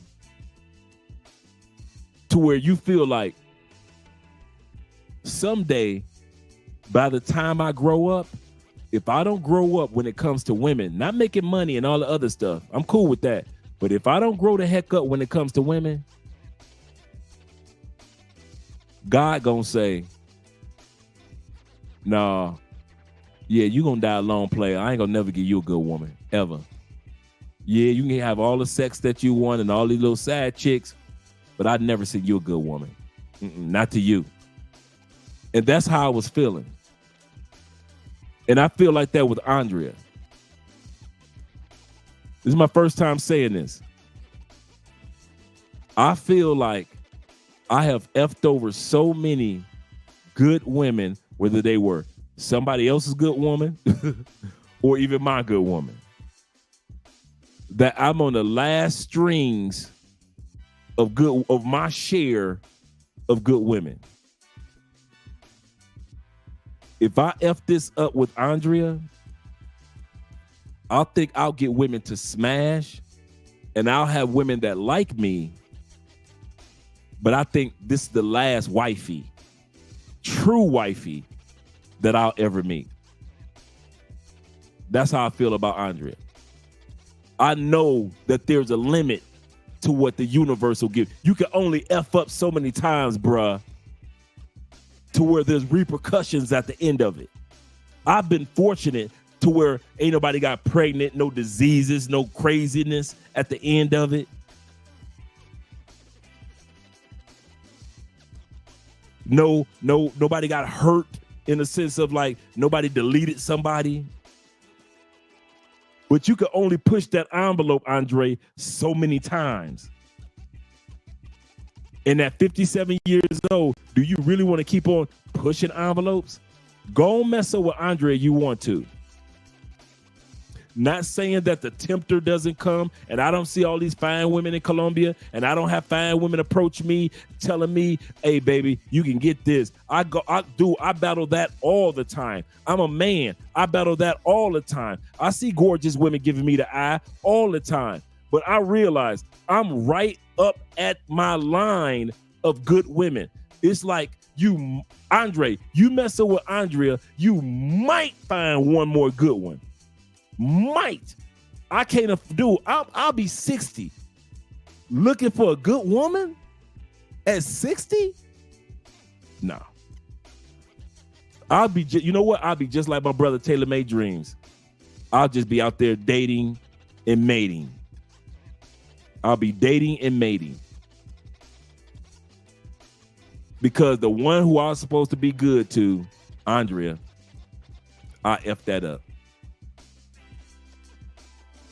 So that's why you guys see me treasure my wife so much.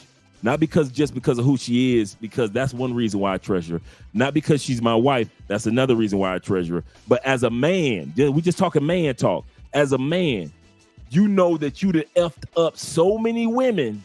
Let's be real.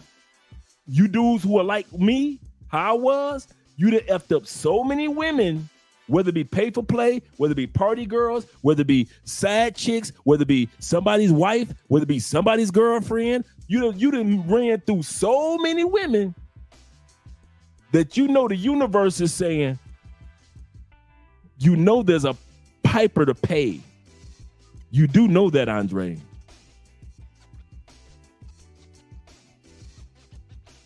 You got a choice. You can sit down with this last one and do the right thing, or you can pay the piper. And I don't know what the cost will be to pay the piper. So I'm sitting my ass down and I'm happy. I know that story was long, how we got to this point today, but that's why your boy treasures his wife and loves and appreciates and respects and enjoy his wife and take my wife everywhere and have fun with my wife and laugh with my wife. Like I said, we ain't even got a TV in the room. Me and Andre will sit up there and just talk for hours. No TV in the room, no cell phones on, just talking and talking and talking and talking. Like Andre goes out with the girls. I'll be in the bed. She'll come in and just tell me the whole story of the night. It's 2 hours later. It's 4 o'clock in the morning. I went hanging out last night with some of the fellas. I come in. I didn't hang out late. I come in. Andre be like, tell me what happened. Because I was like, you were right, babe. The police are everywhere this weekend because they got a sporting event here this weekend. So the police are everywhere, just for the sporting event. The police were everywhere. Da, da, da, da. And Andre will sit up, tell me about it. Next thing you know, it's 4 o'clock in the morning last night. Me and Andre have been talking for 3 hours because we don't have a television in the room. Hint, hint, gentlemen.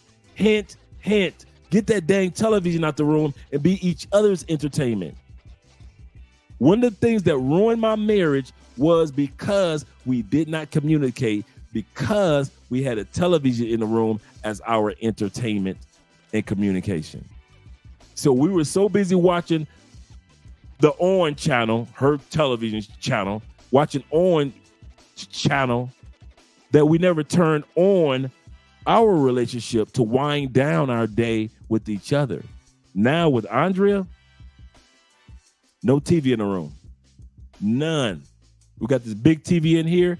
If Andrea want to watch her shows, She watch it in there. If I want to watch my sporting events, I watch football, fantasy football, or regular football on my app, on my phone, or I watch it in the other room. But no, bruh. No. I know.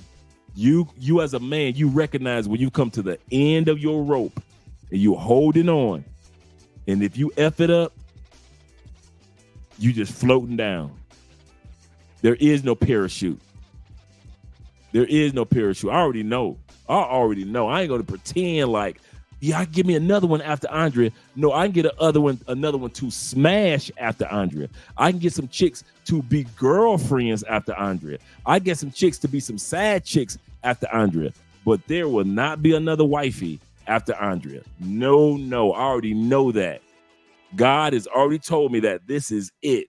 I'm done playing with you. I'm done with your games. I'm done with you and these women. I'm done with you saying, God, forgive me. I'm done with all this. This is it. This is your last straw. After this, don't ask me no more. Don't ask me for a wife. Don't ask me for nobody serious. Don't ask me for a good woman. Don't ask me why this woman did this to you and that to you, Andre. You know why that woman did that to you. Because you weren't supposed to be with her. You were supposed to be with Andrea. But since you messed that up, that's how you met this heifer who did you wrong.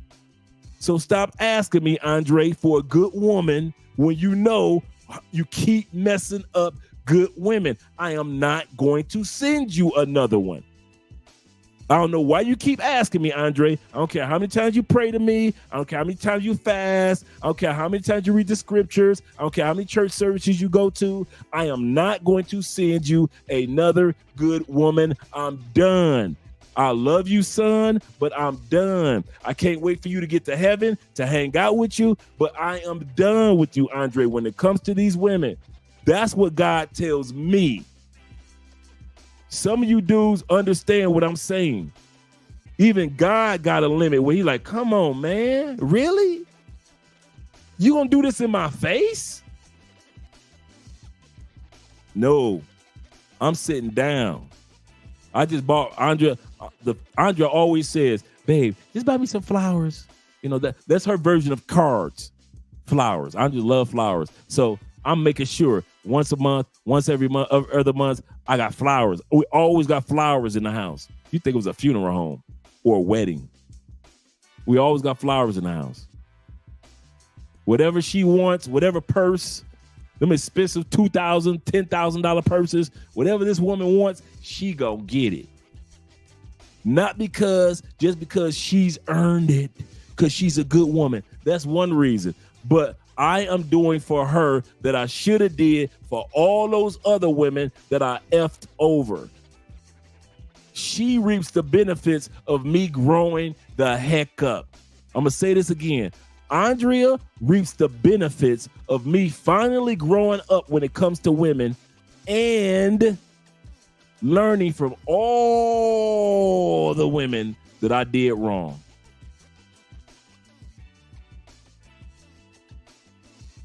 Serious.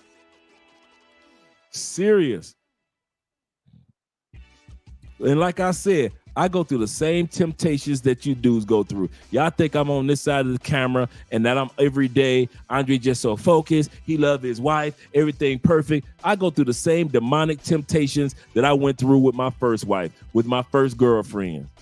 Women like them some Dre. I see the looks. And dude, I keep to myself. When I'm in the gym, I got my hoodie on and I got my headphones on. And my baseball cap, I don't talk to none of them bad motherfuckers. I look, ooh, she fine, and I'm lifting my waist. I don't talk. I don't need no gym partner. Let me get my 2 hours in, and I'm out. I ain't talking to nobody walking in. I ain't talking to nobody walking out. I know if I have one conversation, I'm having 50 conversations. I know me. If I smash one chick, I'm smashing 61, 71, 81. Ain't gonna be no one-side chick. Not Andre. Hell no.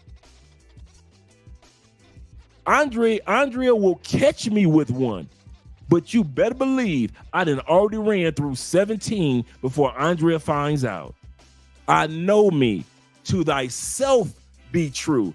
You can lie to yourself. To me, I gotta be honest. So for me, I don't even put myself out there like that. I don't go out to the clubs and party unless you guys are right there. Every blue moon I go out by myself.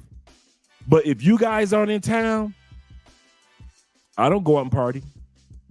I am in this chair doing Theo homework. I am in this chair. No, freak no. No. I know me. I go out there by myself. I remember one time I went out there by myself. I told you guys about this. It was about 2 years ago. I'm out at the club, salsa dancing, having a good time. Dance with this one gorgeous, bad sister. Ooh, that sister was bad. Danced with her. Sister walked up to me afterwards, maybe about an hour later, walked up on me. I saw her with a bunch of dudes. So I'm thinking like at least one of those dudes was her man. And saw her with a bunch of dudes. And she said, "I'd like to dance with you again." I said, "Okay, cool." So we danced. She told me, I said, "You sure your man want me to dance? Because usually you know, dancing twice with the same dude." She said, "What are you talking about?" I said, "I see you got your ring on. Ain't none of your husband over there?" She was like, "No, those are my co-workers." I said, "Okay." She said, "Listen, I got an hour before I need to get home. I see you married and I'm married. What's up?"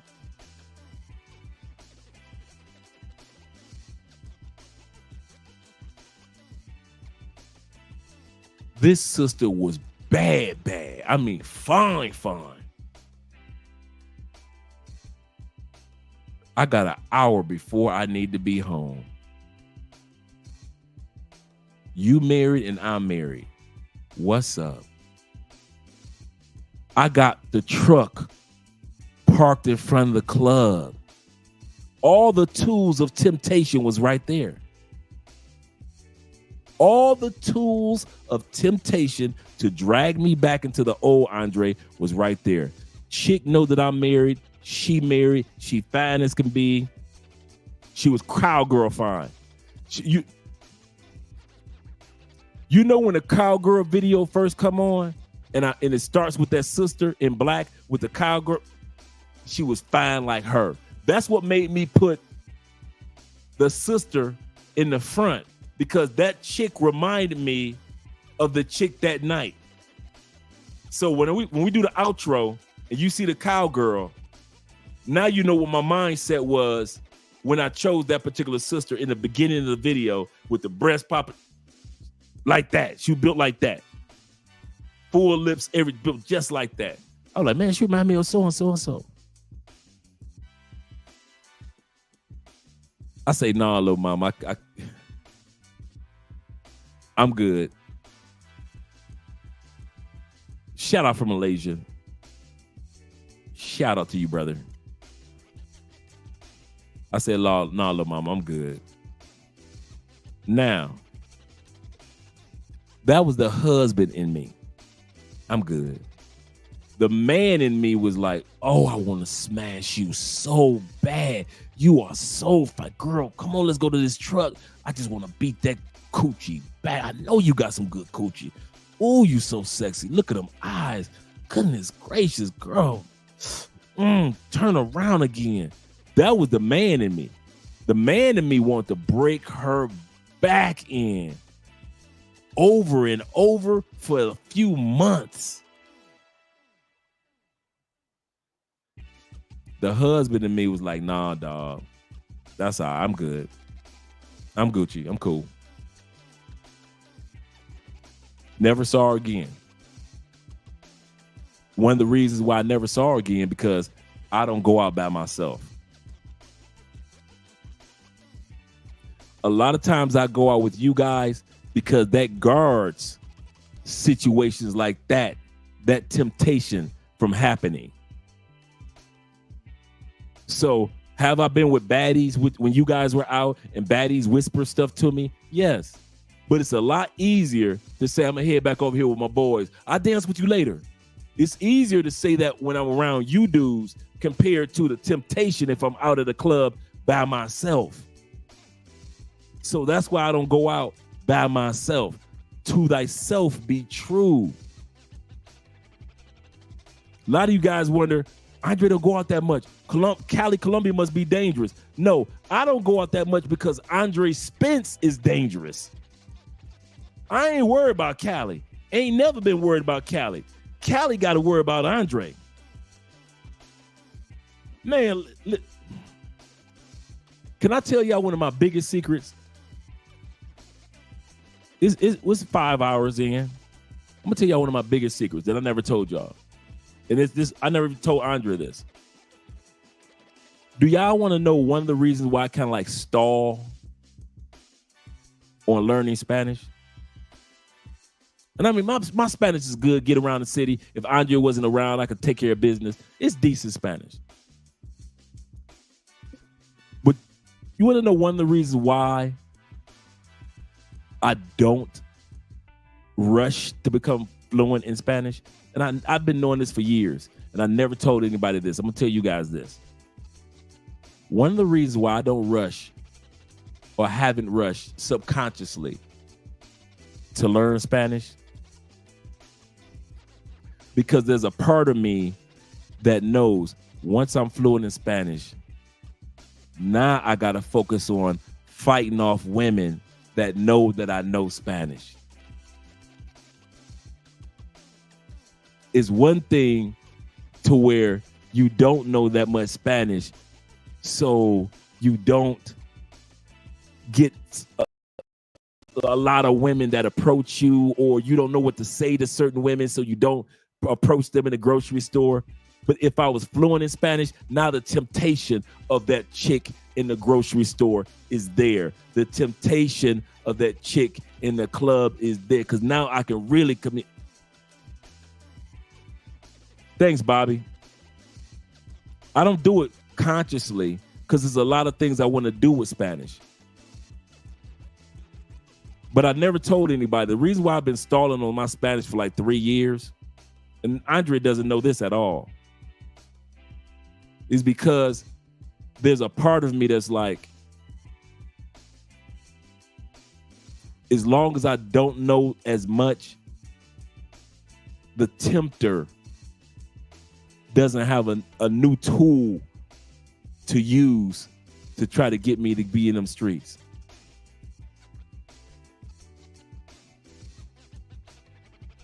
That's why I'm not in such a rush. Now I should be now, because like I said, my citizenship is coming up next year, so I gotta learn Spanish. But that's one of the reasons. So when y'all guys always mocking and he don't know Spanish, you know why I don't care what dudes have to say. Not you guys, but other YouTubers. And well, he down there, he married, he been there 6-7 years, and he don't know Spanish yet. The reason why I stall on learning Spanish, because I may not know Spanish, but I know Andre. I'm gonna say that again. I may not know Spanish fluently, but I know Andre fluently.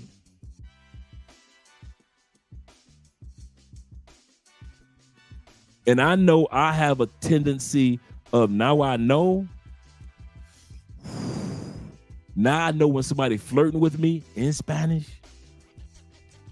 and I like to smile, and I got a good personality, and I like to, meet people. And then I'm in a country where women don't care about being side chicks. That's the other thing. Colombian women don't care nothing about being a side chick. I'm gonna say that again. There's a lot of Colombian women. I'm talking about some good women with good careers. Dude, that I fight off all of these Colombian women do not care about being a side chick. Just don't lie about having your first chick. I'll say this again. If you are honest with a Colombian woman about having your first chick, there are so many fine women that have no problem with being a side chick. That is not a good scenario for a married man.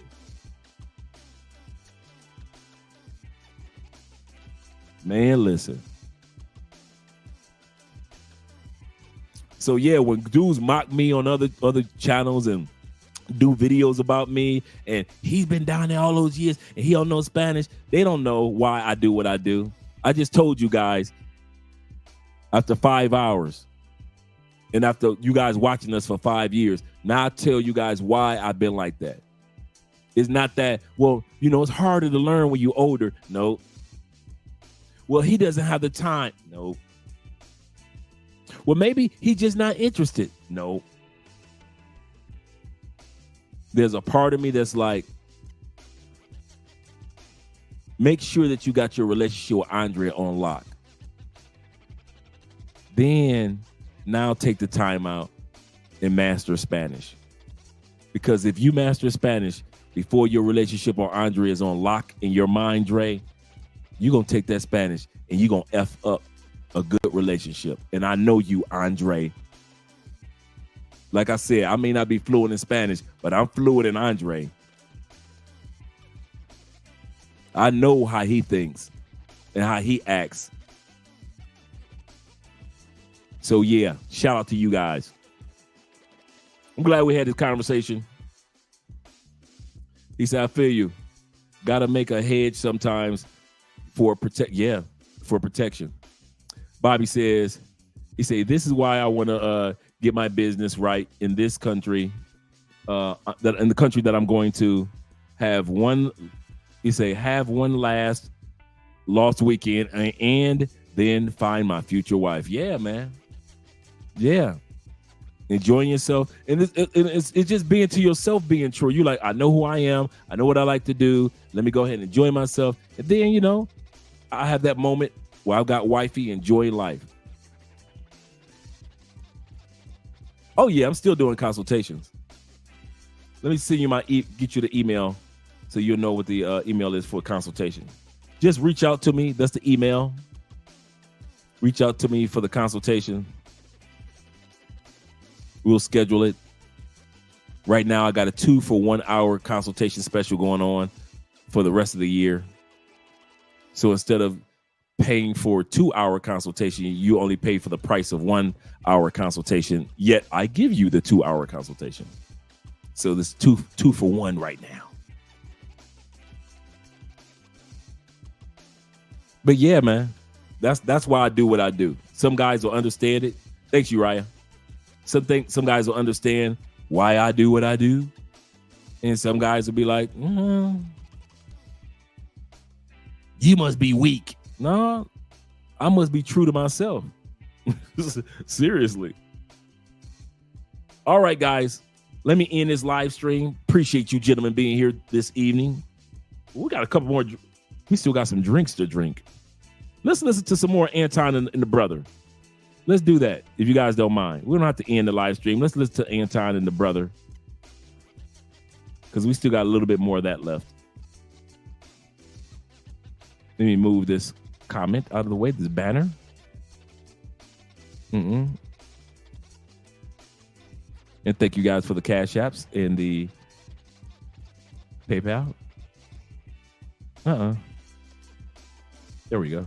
Stepped out of the fantasy. Look, extremes. Now we saying that a woman will never walk away from a man if she feels secure. Most women don't even know what they don't even feel like themselves after they have a child and they got postpartum. Come on, brother. No. Tell me it's not true. No, you're right. Most women don't even know what they feel like when they have postpartum. And a lot of times these women are leaving situations when a child is an infant, when they're young. So if we talking about feelings, because that's not what I'm talking about. I'm talking about purpose. See, love is not about how you feel. Right. Love is what you do. I agree. And so it's an endurance test. Even the word of God, the prize isn't given to the person that run the swift. It's given to the person that endureth to the end. It's not a feeling. You might feel some type of way right now. That's why the word says that you can't let the sun go down on your wrath, because you then have to absolve for that. Because when you wake up in the morning, you're going to be a completely different person, right? So I'm not going off of feelings. I'm going based off of what is the current situation. And again, it's not about me. It's about the child. So you may feel a certain type of way right now, but we're going to work this out. We not leaving. We not getting divorced. Again, we're going to use his extreme example of getting your head cracked in. Don't stick around when you're getting your head cracked in, but I'm speaking to the majority. Don't just leave just because you feel a certain type of way about ladies, a man. Ladies. If you feel unsafe if this man is not leading you to the best version of yourself, if he's not this guy being is that to the guide, women that leader, and that protector, leave that man. I don't care about no form of fantasies, period. And men, if you're doing everything you know to do for your woman, to keep her happy, to love her, to protect her and guide her, and she's still doing things that you don't recommend, or she's going out there doing things she has no business doing, leave that woman. If not, your children will reap the hurt and the pain of that cycle. We have to break these generational curses. We have to. This man is going to have y'all jacked up. He going to have y'all absolutely toe up. He going to ruin your life. He going to ruin your child's life. He going to ruin your family's life. Take this and really replay it and pay attention to what... Because, see, this is not even about winning a debate right now. This is about the culture. This is about your family. This is a life decision. This is not something that I'm just going to easily say something and say, hey, you should just leave. Facts. No. You should really seek counseling. You should really get together with your pastor. You need to go to God and pray on his behalf. You need to pray over that man at night and get your olive oil. You need to go and convene with the people of your elders and first understand whether or not it's you and it's not him, because you may be feeling some type of way based off of a bad influence in your life. This is not something that you just play around with. You don't just leave when you got a child in a situation from somebody that you've committed to and opened up your legs to and you've gave your body to. That's not something that we just easily just walk away from and just say, oh no, just leave. Leave him if you feel unsafe. No, you need to do every single thing in your power and leverage every single resource that you can in order to ensure that this is the thing that you are not supposed to be in based off of something that you can't control. You don't just willy-nilly just walk away from a situation and think that that's going to be conducive for your child. Because if you knew better, then you wouldn't be in that situation in the first place. Your judgment is already off, and that's why you need elders. That's why you need guidance. That's why you need mentors. That's why you need pastors and preachers. That's why you need a community to lord over you. That's what the community really meant. It wasn't about just taking care of a child. It was shepherding over the people that didn't know any better about themselves. And if you listen to this person, he going to mess your family up. Don't do that. The women. Let's close out here. Hold on, real quick. Right after this, I got a question. The final question. Real quick. No woman left after the first time, the second time, the third time, the fourth time, the fifth time, the sixth time. They done prayed to God, got on their knees, talked to the pastor. These women ain't just leaving these men. They emotionally invested to them, loved them, gave them the body. They're tired. They're mentally falling apart. They're suffering from depression. And we're going to say, oh, stay there for the children. She's crying every night. Every night she's crying. But we want to put every single resource that you can. Willy-nilly just walk away from a situation for you. That's what the community really meant. It wasn't about just child. It was real quick. I got a question. The final question. Real quick. I want you to hear this. No woman left after first. I want you guys to hear this. She gave you so many chances. She's crying every night. She's wondering if she should have left you. Bruh, stop it. First time, the second time, the third time, the fourth time, the fifth time, the sixth time. They done prayed to God, got on their knees, talked to the pastor. These women ain't just leaving these men. They emotionally invested to them, loved them, gave them the body. They're tired. They're mentally falling apart. They're suffering from depression. And we're going to say, oh, stay there for the children. She's crying every night. Every night she's crying. But we want to put everything on the woman rather than, oh, keep your legs closed. This woman loved this man with her all, her mind, her body, and her soul. This is why she left. She sacrificed everything for this man, and he still has not changed. I would rather you leave a man than to your child to watch you cry every night because this man's verbally mistreating you, not properly taking care of you and treating you like you're trash. Ladies, you're not a doormat. Pendulum. You're not under a man. You're side by side with a man. If any man treats you like that, you know he's dealing with some deep-rooted childhood traumas. So I want to ask this question right here because one thing that you said, Anton, was, you know, and I think you said you was very intentional when you stated this. You said, I wouldn't tell somebody without kids, man or woman, to. Yep. This is the exact same playbook. They all say the same thing. They all swing the pendulum to the extreme scenario. She's crying every night, raising the kids after she gets off work. You're putting her through living hell. That's why she left the children of her father. Because the father of her children, because he was so evil. He manipulated her out of the coochie. Women do not want to have sex. Men always coerce them out of sex. She prayed and she fasted. She talked to the pastor. What should she do? Because I'm a woman and I don't make mistakes. I'm a woman and I can spread my legs and it should automatically be a husband between it. Get the bruh.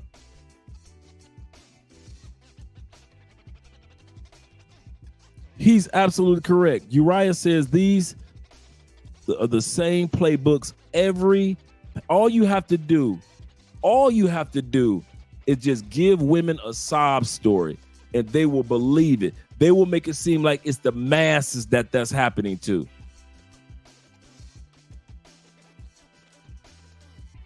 The masses that it's happening to.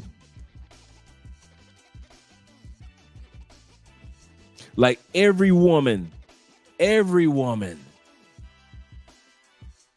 has a horrible story and none of it is her fault.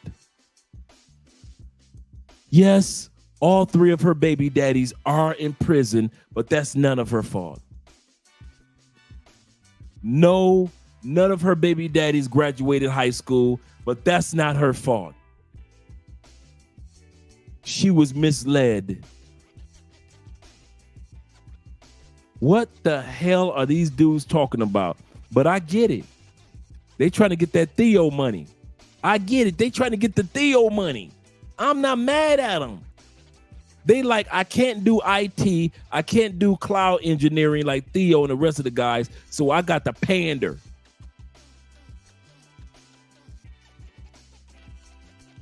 It's often said in the black community, if you can't do, teach.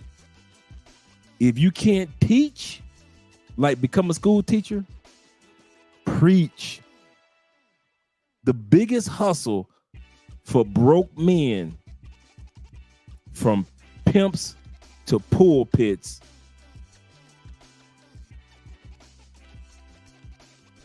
is preaching to women. And then number two, having a listening ear and letting women think that you hear them. I'll never forget this.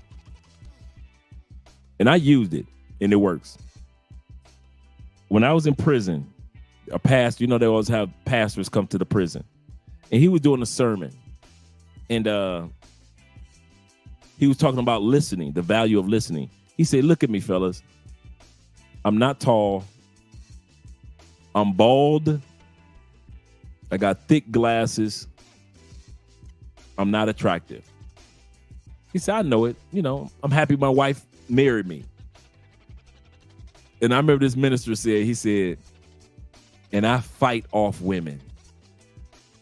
Even I fight off women. He said, and I was wondering what it was. He said, because I don't have a lot of money. They know that I'm married. He said, I'm not attractive. What is it that I do to make so many beautiful women want me? He said, and I discovered most of the women that want me are the women that come to my office for me to listen to. He said, women will spread their legs to a man that's a listener. I never forgot that. Now, he was saying, just talking about the art of listening. I took it as when I get out of prison, I'm gonna just listen to women and I'm gonna make some heifers, right? So I'm gonna create some whores from listening. And he ain't never lied.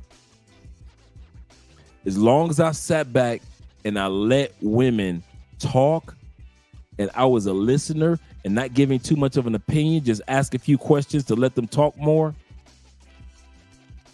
women will spread their legs faster to a listener than to a dude that got money. Women will talk all day about, I want a man with money. He need to make $100,000. He need to be. I promise you, the dude that they're telling that I want a man that makes $100,000 can smash as fast as a man that makes $100,000. I'm gonna say this again. When women are talking to you, for example, about men, and they say, I want a man that makes $100,000, you can smash her because you're listening as fast as if you, because you're listening, were making the 100,000 that she's talking about. Because you're listening. And then you ask her questions like, why is that? And she keeps talking and she keeps, bruh, women love listeners. I'm not talking about the friend zone listeners. What? Oh my God, girl, what happened? Not you friend zone dudes. I'm talking about dudes that be like, so that's why you left? Yeah. Damn. That's crazy, girl. All right. When we gonna smash? Right now.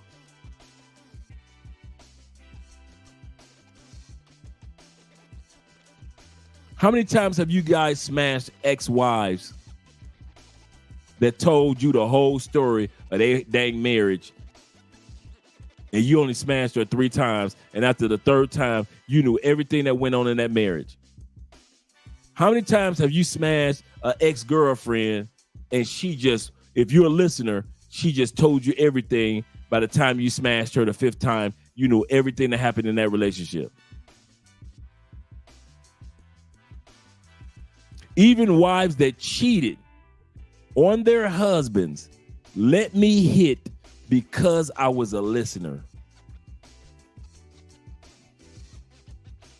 Yeah, I gave them good sex, but they love the after sex, the listening part.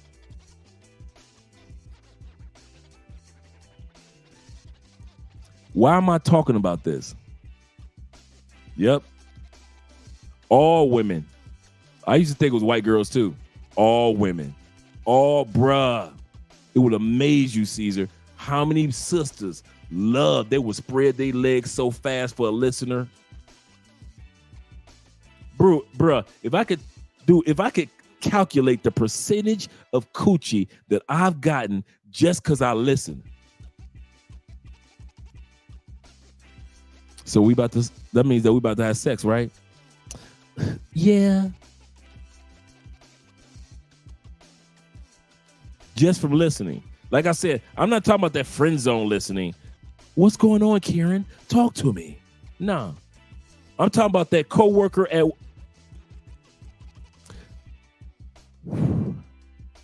the work husband. For all you dudes that have ever been a work husband, you know what I'm talking about. She got a real husband, a real boyfriend at home, but you're the work husband.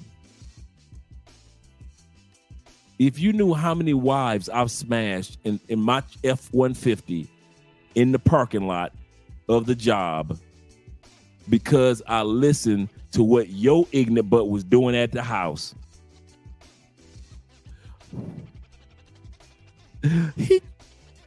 Talk to me, girl. What you crying about? I don't want to talk about it, Andre. We're at work. Well, let's talk about it in the parking lot of my truck. Next thing you know, your wife is sucking me off in the truck just because I listened to her complain about you. I wish I could lie and say it was something else because I was so charming. No. Just because I listened to her complain about you in my truck. She sucked me off on lunch break.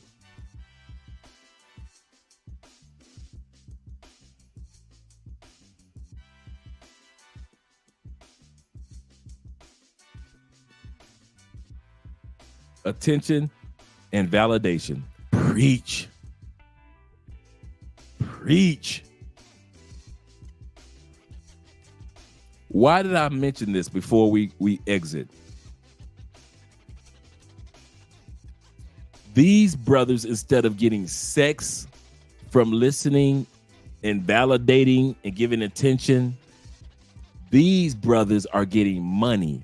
And I'm talking about big money, millions. And women don't notice it because the millions are chopped into $5, $10, $20 increments. What do I mean by that? Bishop Jakes didn't get his money because women just all of a sudden said, let's give Bishop Jakes $1 million. No. Bishop Jakes and dudes like this guy, they get their money in $5, $10, $15, $20 increments. The books, the courses, the counseling, the donations to their channel, $5 here, $50 there, $35 here, adds up to 3, 4, 5 million. And that's why women don't notice it. Women look at it like he's prospering. That's why because he's being good to his wife, he's prospering. His prosperity, he needs to be blessed because he's a good man with a good wife and he's a stepfather. He's a good man. And they don't realize that they are making men like him multi-million dollars and multi-millionaires in $5, $10, $20 increments.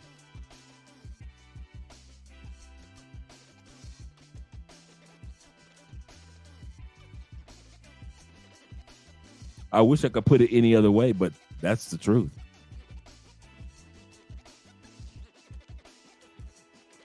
That's why I said, if you're a man and you're a professional listener, you can either use it to get sex or you can use it to get money. And so this guy decided, instead of using it for sex like I did, he's doing the exact same thing that I did. Literally, he's using my playbook. Listen to women, and now he's using it as a tool of, oh, girl, talk to me. They're hurting. They're crying every night. But instead of using it for sex, since he's happily married, he's using it to get money. And he will never change. And there are people like him and men like him that have been doing it on YouTube for years. Years making money off of women. Years making money off of women. All dudes got to do is just listen and lie. You gonna get paid. You'll get paid. That's one thing I can say about social media. All you got to do is listen and lie to women. Even women are lying to women. Come on, the sprinkle lady. She's lying to women. All she had to do was just listen to what the women wanted and lie to women. What about the other lesbian woman that used to wear the baseball cap all the time? I forget her name. She lied to women.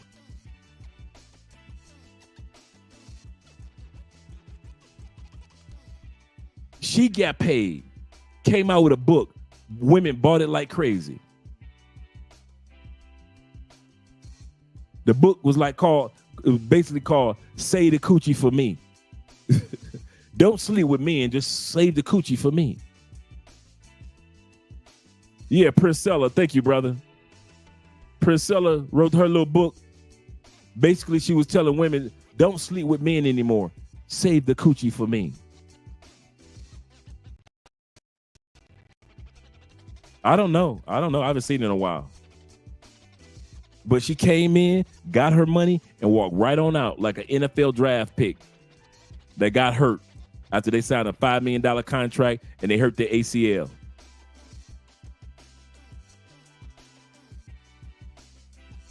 I don't know.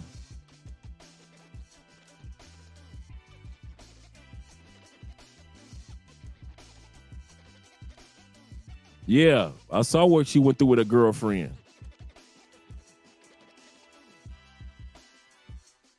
I saw what she went through. That's true, Will. So yeah, man. This dude and others will never change.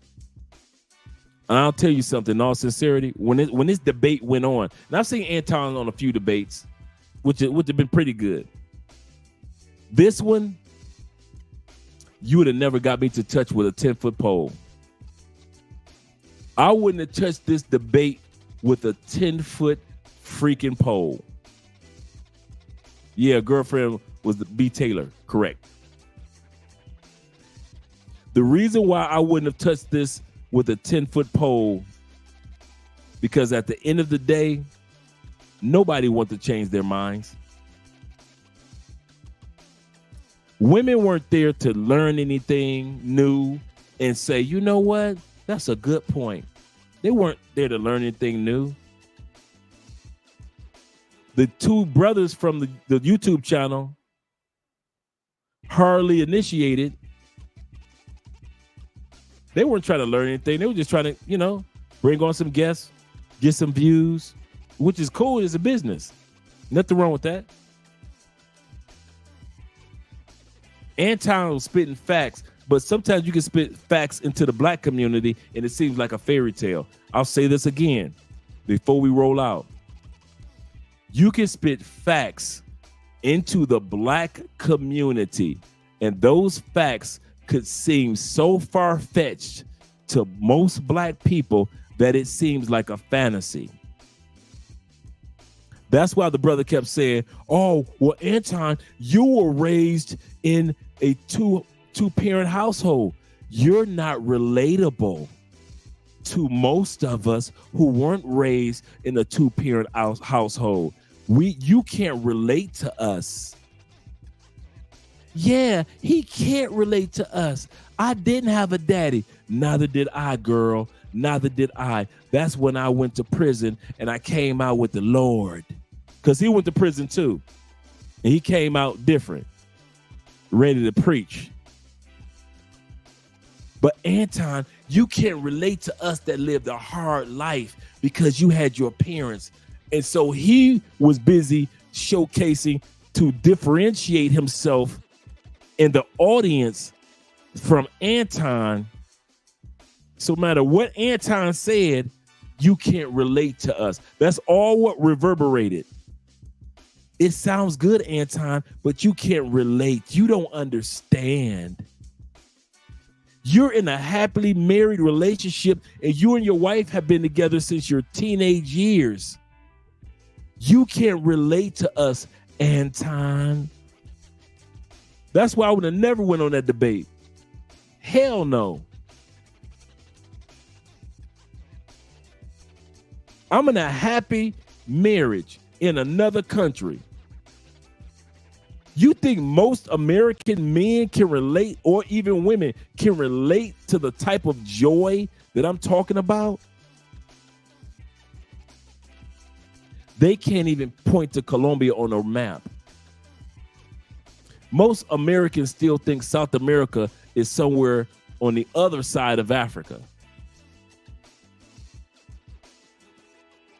Not on this side, on that side of Africa.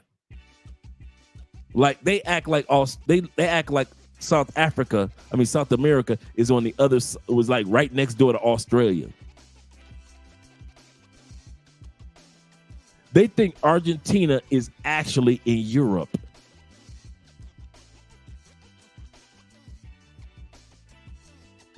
They think Colombia is still in the jungles.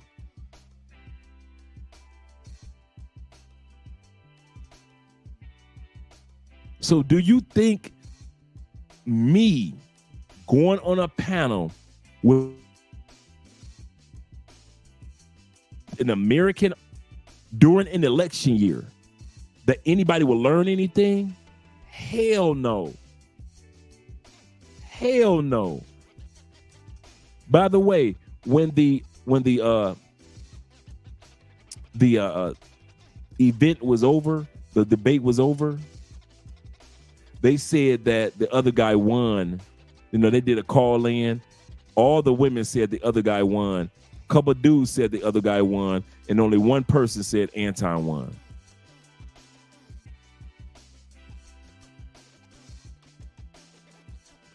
Only one person.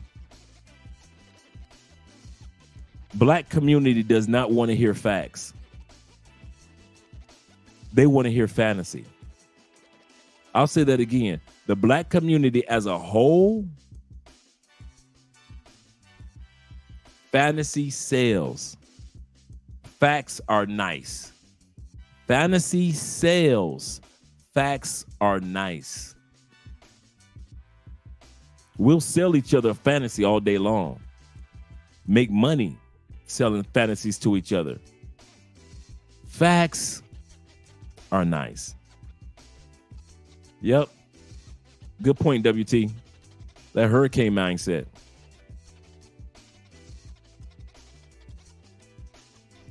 We will sell each other on the lie of black love. I like what Obsidian Ali says in his books. And he talks about the black love machine. And that's what it is. It's a hustle. It's a con.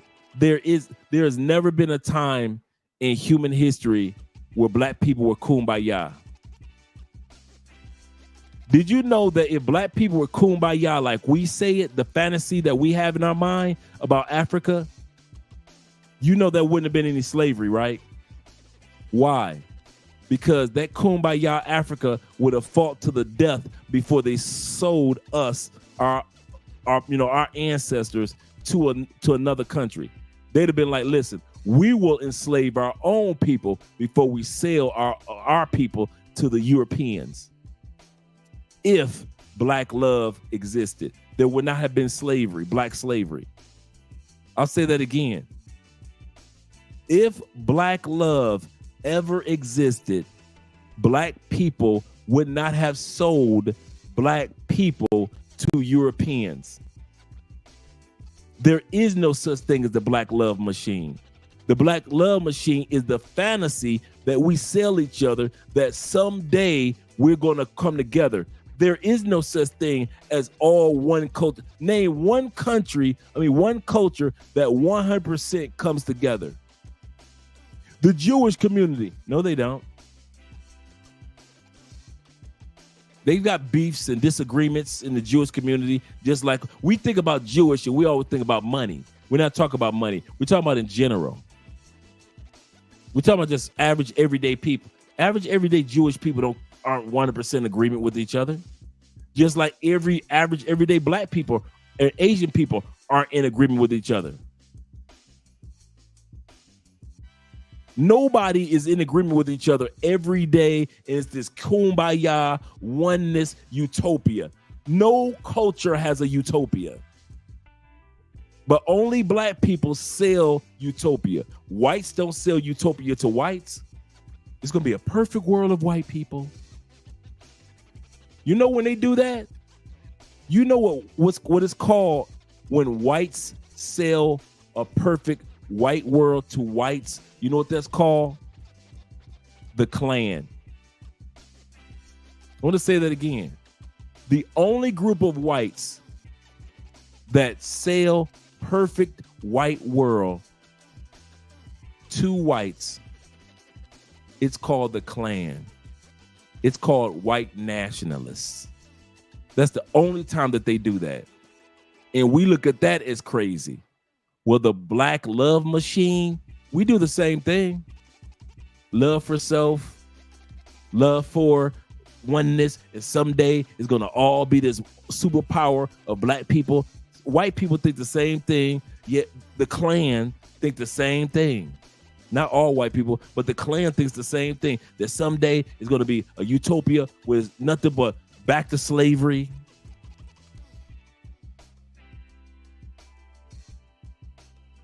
Really? But as long as people can make money off of the misery of others, they will. And that's how I'm going to end this live stream. As long as whites can make money off the misery of whites, they will do it. As long as black men and black women can make money off the misery of black people, they will do it. As long as Latins can make money off the misery of other Latins, they will do it. There will always be charlatans in every community. There will always be hustlers when these cameras go off. There will always be false prophets and fake dudes out to make a profit.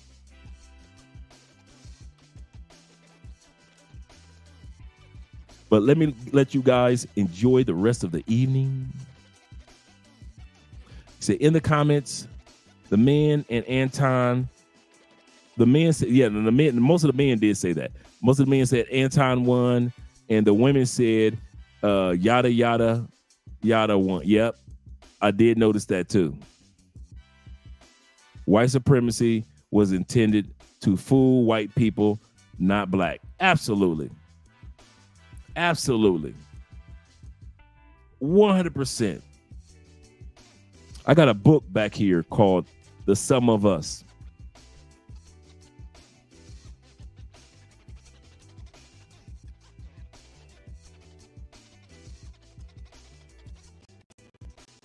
If you want to get it on Amazon, it's not expensive at all. It's called The Sum of Us by Heather McGee, right?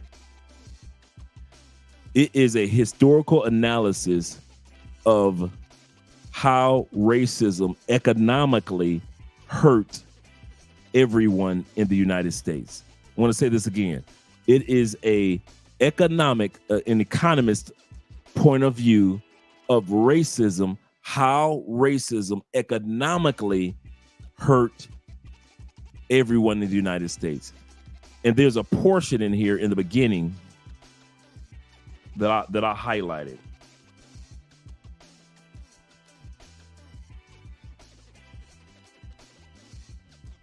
It says this.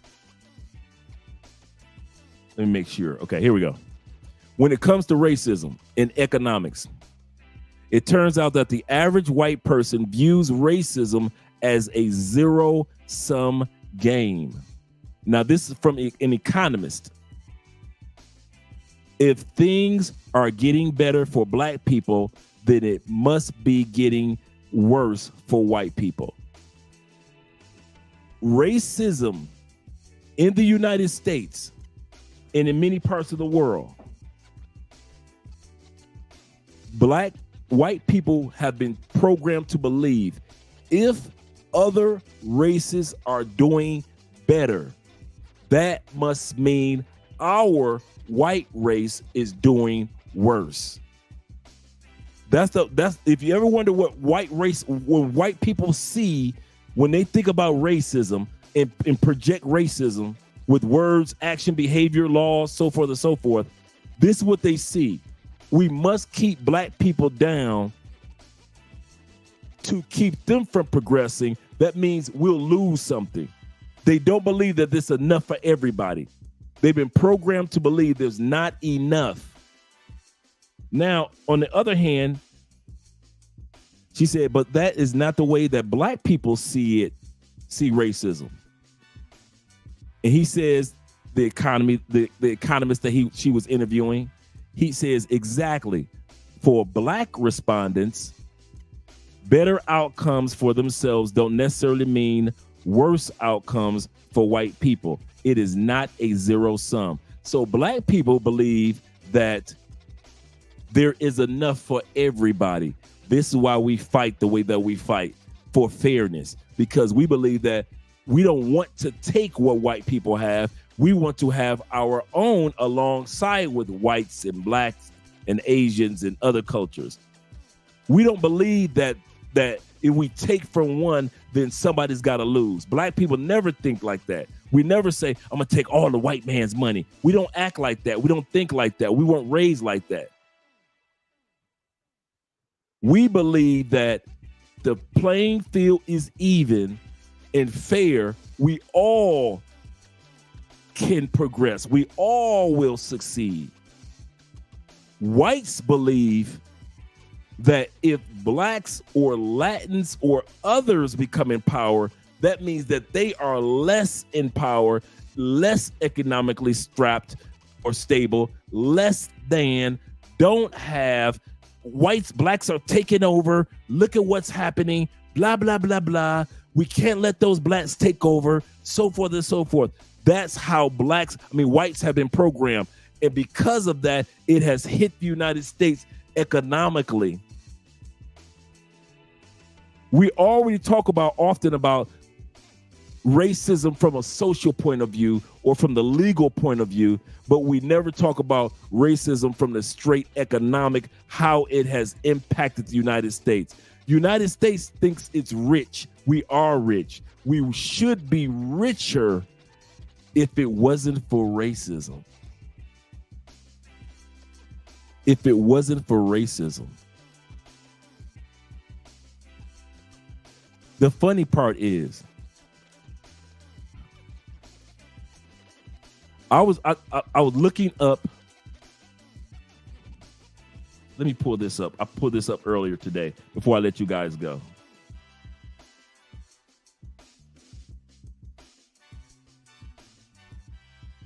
Mrs. Spence just sent me a photo.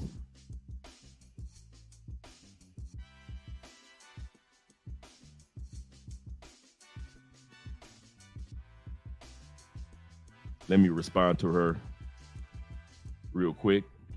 I was looking up something earlier, and I asked this question to ChatGPT about famous black people that decide to live outside the United States and why. Josephine Baker, 1925, famous dancer and singer, actress. She said she moved to France to escape racial segregation and discrimination and thrived in Paris art scene and became a cultural icon like Tina Turner did when she left. James Baldwin left in 1948, moved to France because he wanted to escape racism in the United States and to find that he could express himself as a homosexual black male. Everybody knows that James Baldwin was a famous writer, but he was a famous civil rights activist, but he was also LGBTQ. W.E.B. Du Bois, the founder of the NAACP, fighting for black people in the United States. He said F it in 1961. His reason, he moved to Ghana for the solidarity of African experience movement there in Ghana and to experience to get away from the inequality and the delusionment with the persistent racism in the United States. I'll say that again. To escape the delusionment of persistent racism in the United States. This was the founder of the NAACP, famous author, scholar, historian, and he said, F it, I'm out. Nina Simone, famous singer, jazz singer, pianist, civil rights leader, left in the 70s. She said, I'm done. She went to France, Libya, and Switzerland. So Tina Turner was not the only famous one that went to Switzerland to escape racism, financial struggles, and to find peace. All these black people. But this is the one that stood out for me. One of my favorite black people of all time, Paul Robeson. If you ever want to look up somebody that was amazing, lived an amazing life, Paul Robeson, the deep voice. Deep voice, that deep voice. Paul Robeson. I'm building me a whole actor, singer, political activist. He performed Othello and the movie The Showboat. In the 1950s, he left the United States. Reason, he admired, this is what my point was, he admired the Soviet Union for its lack of racial discrimination and sought refuge from political persecution in the United States.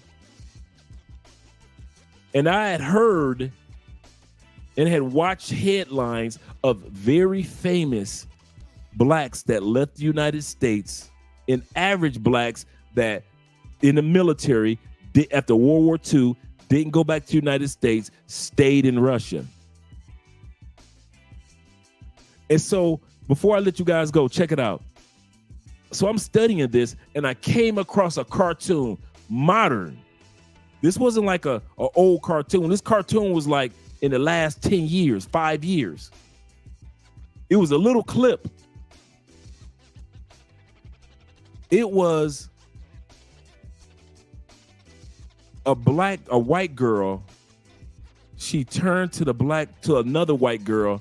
She had a magic wand. It was a white girl, two white girls, and a black guy. I mean, a white guy. So all three kids. They're like 10 years old on this little animated clip. This is in Russia, in Russian. The white girl said with the magic wand, I could turn, she looked at her little white friend and she said, I could turn you into a nigger. And she was, what? You could turn me into a nigger? She was like, yes, I could turn you into a nigger. And she used her magic wand and said, bing! And the girl turned black. And the white boy was like, whoa. And the black girl, the white girl that turned black, she was like, whoa. And all three kids celebrated that the girl who was once white was black.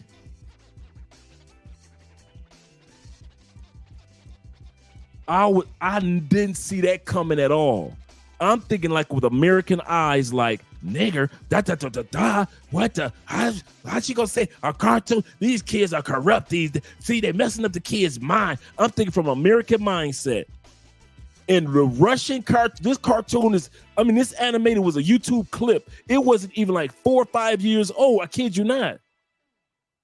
And you could tell from the graphics that was brand new, like AI. And the three little white kids, and they all celebrated that the black girl, that the one friend had become a black girl, and they were all dancing and celebrating and happy. And I'm like, what?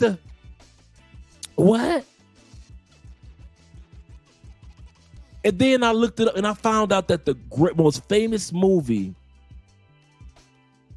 in Russia was about a white mob that protected a little black boy from a racist. This movie came out right around the time that America was dropping Birth of a Nation with the Ku Klux Klan. Now think about it. Now I'm not hyping up Russia at all. What I'm saying is I can understand why Paul Robeson and others decided to stay there. Did you know that in the Russian Constitution, there is a part in there that is basically a portion in there that is basically illegal to be a racist?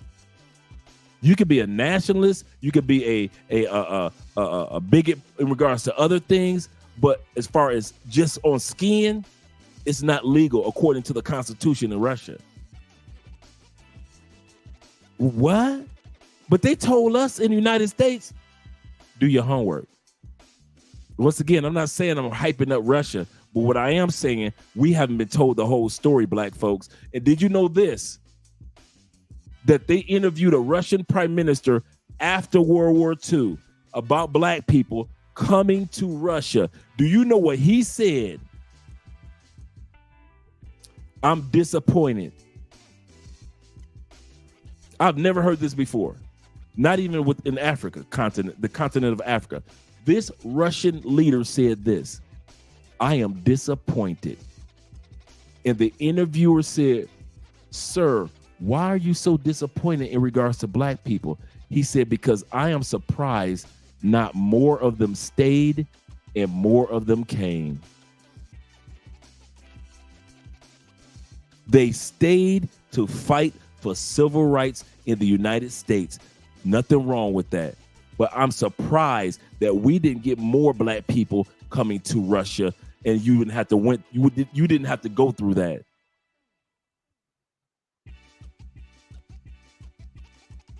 Like I said, I'm not hyping up Russia, but what I'm saying is we have not been told the whole story when it comes to race. Now, when it comes to all this other stuff, the prime ministers and all that, I don't know about all that. But one thing I am saying, that if you want to do anything this weekend, and I mean this, if you want to do any, shout out to Dennis. If you want to do anything about anything this weekend, just take 10 minutes out and study racism in Russia, the history of racism in Russia. It will blow your mind that it's not like what you think it is. Russia has done a lot of stuff that ain't right. Racism ain't one of them. I'll say this again. Russia has done a lot of stuff that ain't right.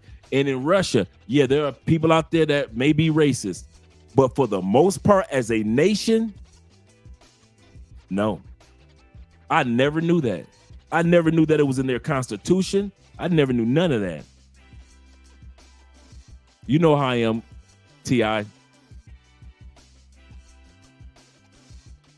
Yep. Thank you, Bobby. The movie is called The Circle. It's a black and white movie. You can look it up on Instagram. Look it up on YouTube after this live stream. That's the most famous movie in Russia. I actually watched a video of the boy. He was like 3-4 years old when the movie came out. He was in his 80s when they interviewed him. He was the most famous boy in Russia, a little young black boy. A little young black boy. Absolutely. The movie was called The Circle. Absolutely. The Circus. I'm sorry. The Circus. Absolutely correct. You guys better start doing your homework in these other countries, because I'm tired of hearing black people that's always going to other countries and we all think everybody's against us. I went to Japan and they don't like black people. Bruh, do your homework. Japan don't like nobody. If you are not a colonist, white, blonde, Japan don't like you.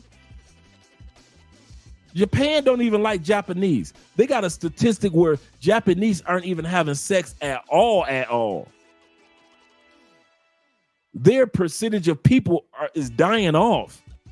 They don't even like their own people. So don't think because you go to Japan as a black person, they don't like black people. They don't like nobody, okay? Stop tripping. But we as blacks, we're so used to making everything race, everybody against us. We're always the victim. We never do our homework on these countries and understand that how they see you. I don't like you, not because you're black. I might not like you because you're not a part of this nation.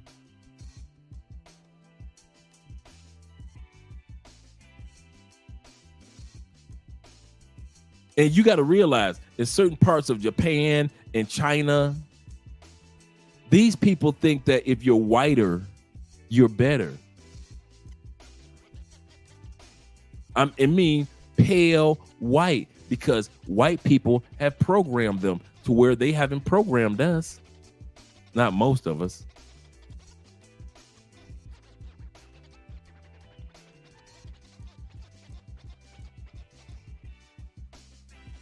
My man T-Mac, shout out to T-Mac. He said, Japanese people are cool.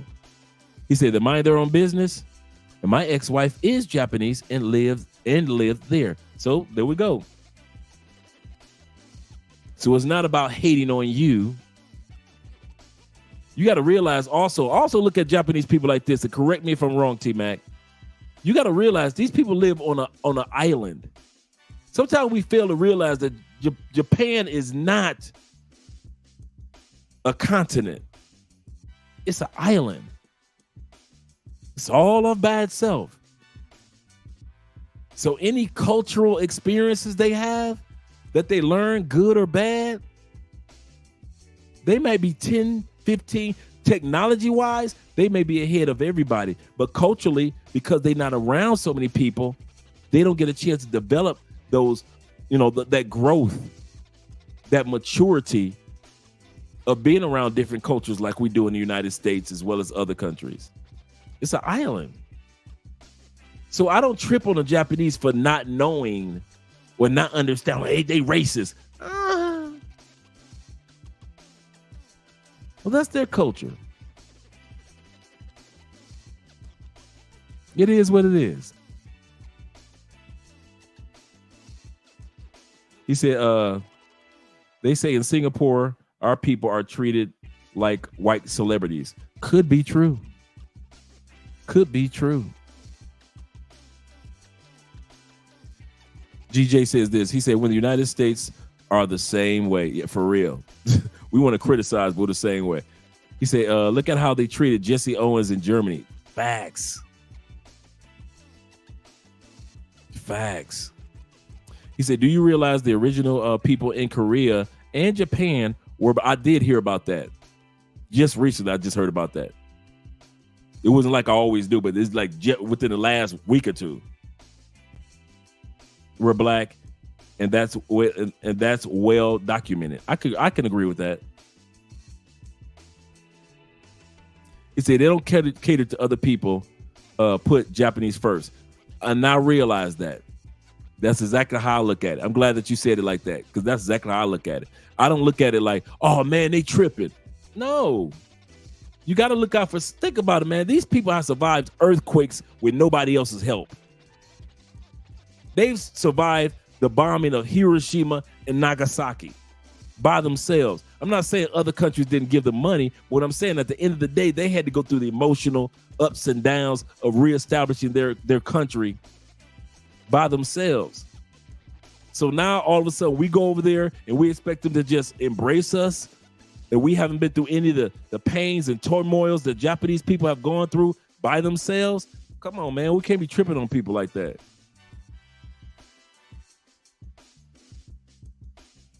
Bobby says, yes, to be a samurai, it is stated that you must have at least one drop of black. I didn't know that. Black blood. I was studying the samurais a couple weeks ago, too.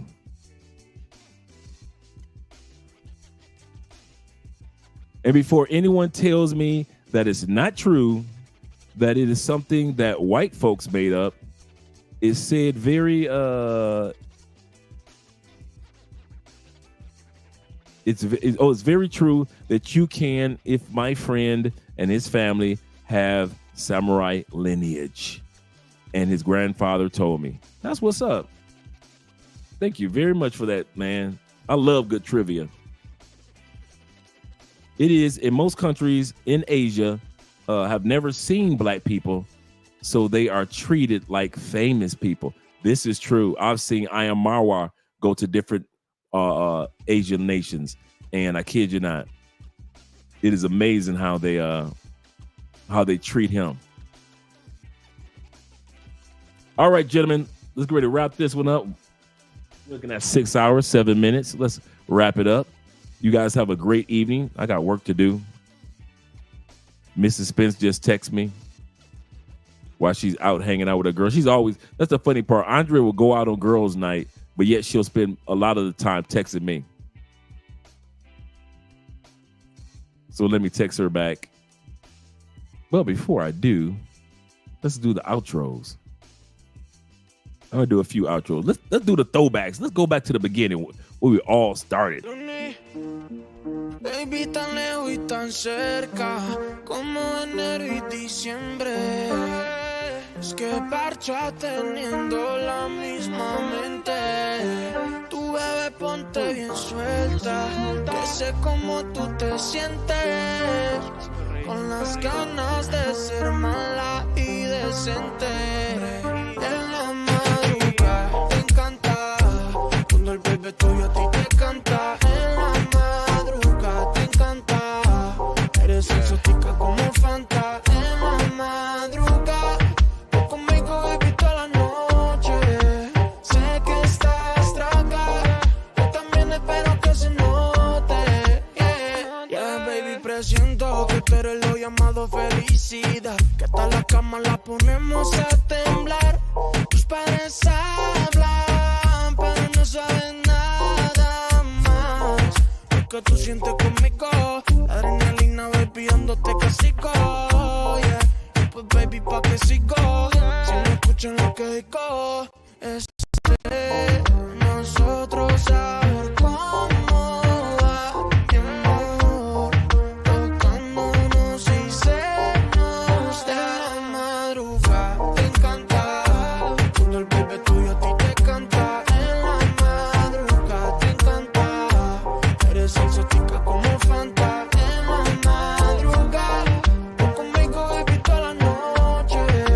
Sé que estás traga, yo también espero que se note.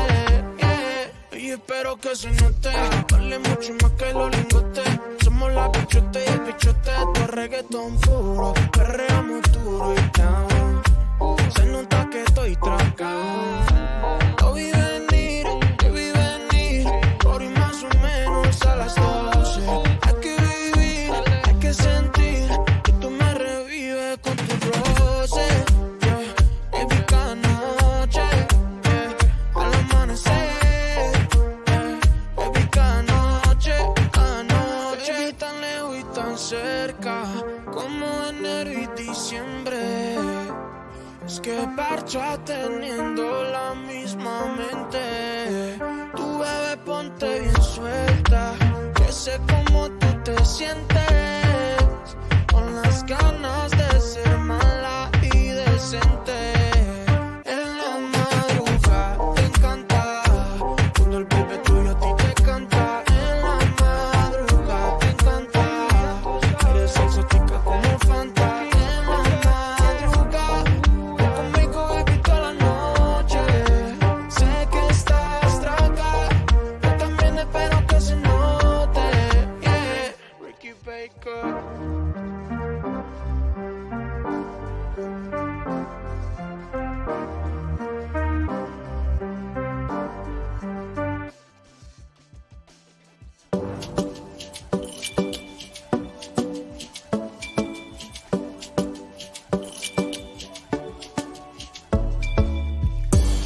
Det var första gången vi möttes, våra blickar bara möttes. Kommer du ihåg det igen? Kommer du ihåg igen? Du vill ha icy little fingers, då du vet det kalas. All in, ingen broms, schackmatt på din vänster hand. Du är så viktig baby, ja du allians. Du är försiktig baby, men du gav mig en chans. Det är 50-50 baby, men det är balans. Jag växlar upp med dig baby, ingen annan. Det var fan ingen dans på någon ros innan jag träffade någon som dig. Som dig baby. Det var fan ingen dans på någon ros innan jag träffade någon som dig. Du är mitt liv baby. Aldrig titta på någon annan, varför du med annan? Kom var med mig baby, aldrig lita på någon annan. Finns ingen annan, jag vill ha min Sakarina. Låsa och save, ingen sinna. Jag kommer alltid ride with you, 100 gubbar klart jag die for you. Du är så viktig baby, ja du allians. Du är försiktig baby, men du gav mig en chans. Det är 50-50 baby, men det är balans. Jag växlar upp för dig baby, ingen annan.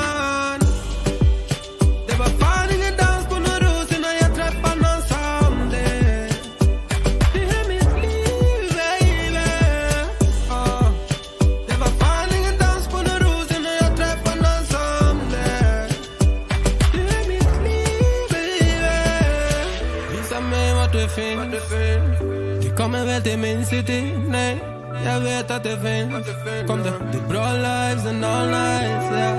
Jag vet inte men ni kör det. Skön social smart good lady. Jag tvivlar det. Visa mig var du finns, yeah.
Well, thank you for letting me know. You know what I was doing? I was actually responding to. One of you guys were like, Ray, do you not realize you're still live? I was actually responding to Andrea. She should send me a video of her and her girls.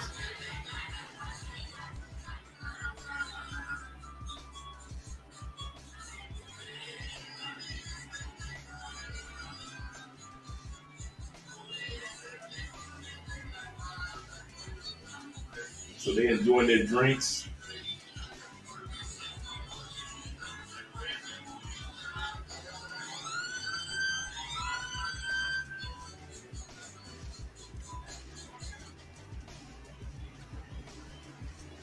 So they hanging out. I did not know I was still alive. Look at your boy. I didn't know I was still alive. Yeah, they having a good time. They just like, okay. Right, I'm like a news anchor. It's like, so he didn't know he was still alive, huh? Here we go. Cowgirls in the building. Let's bring it up. Shout out to all you guys that just shot me a text message letting me know.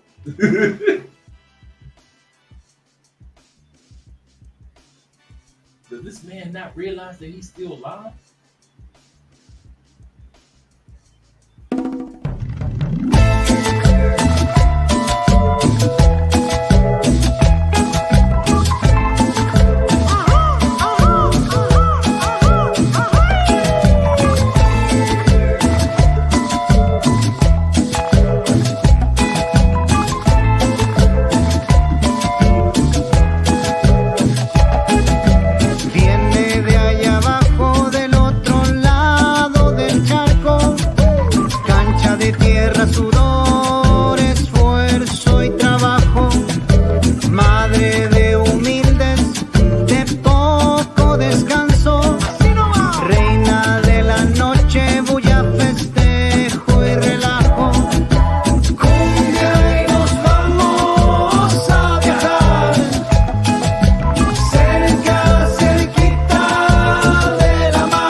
big dance. Chrome heart got me kissing on his best friend. Put in work, baby, you could be my best man.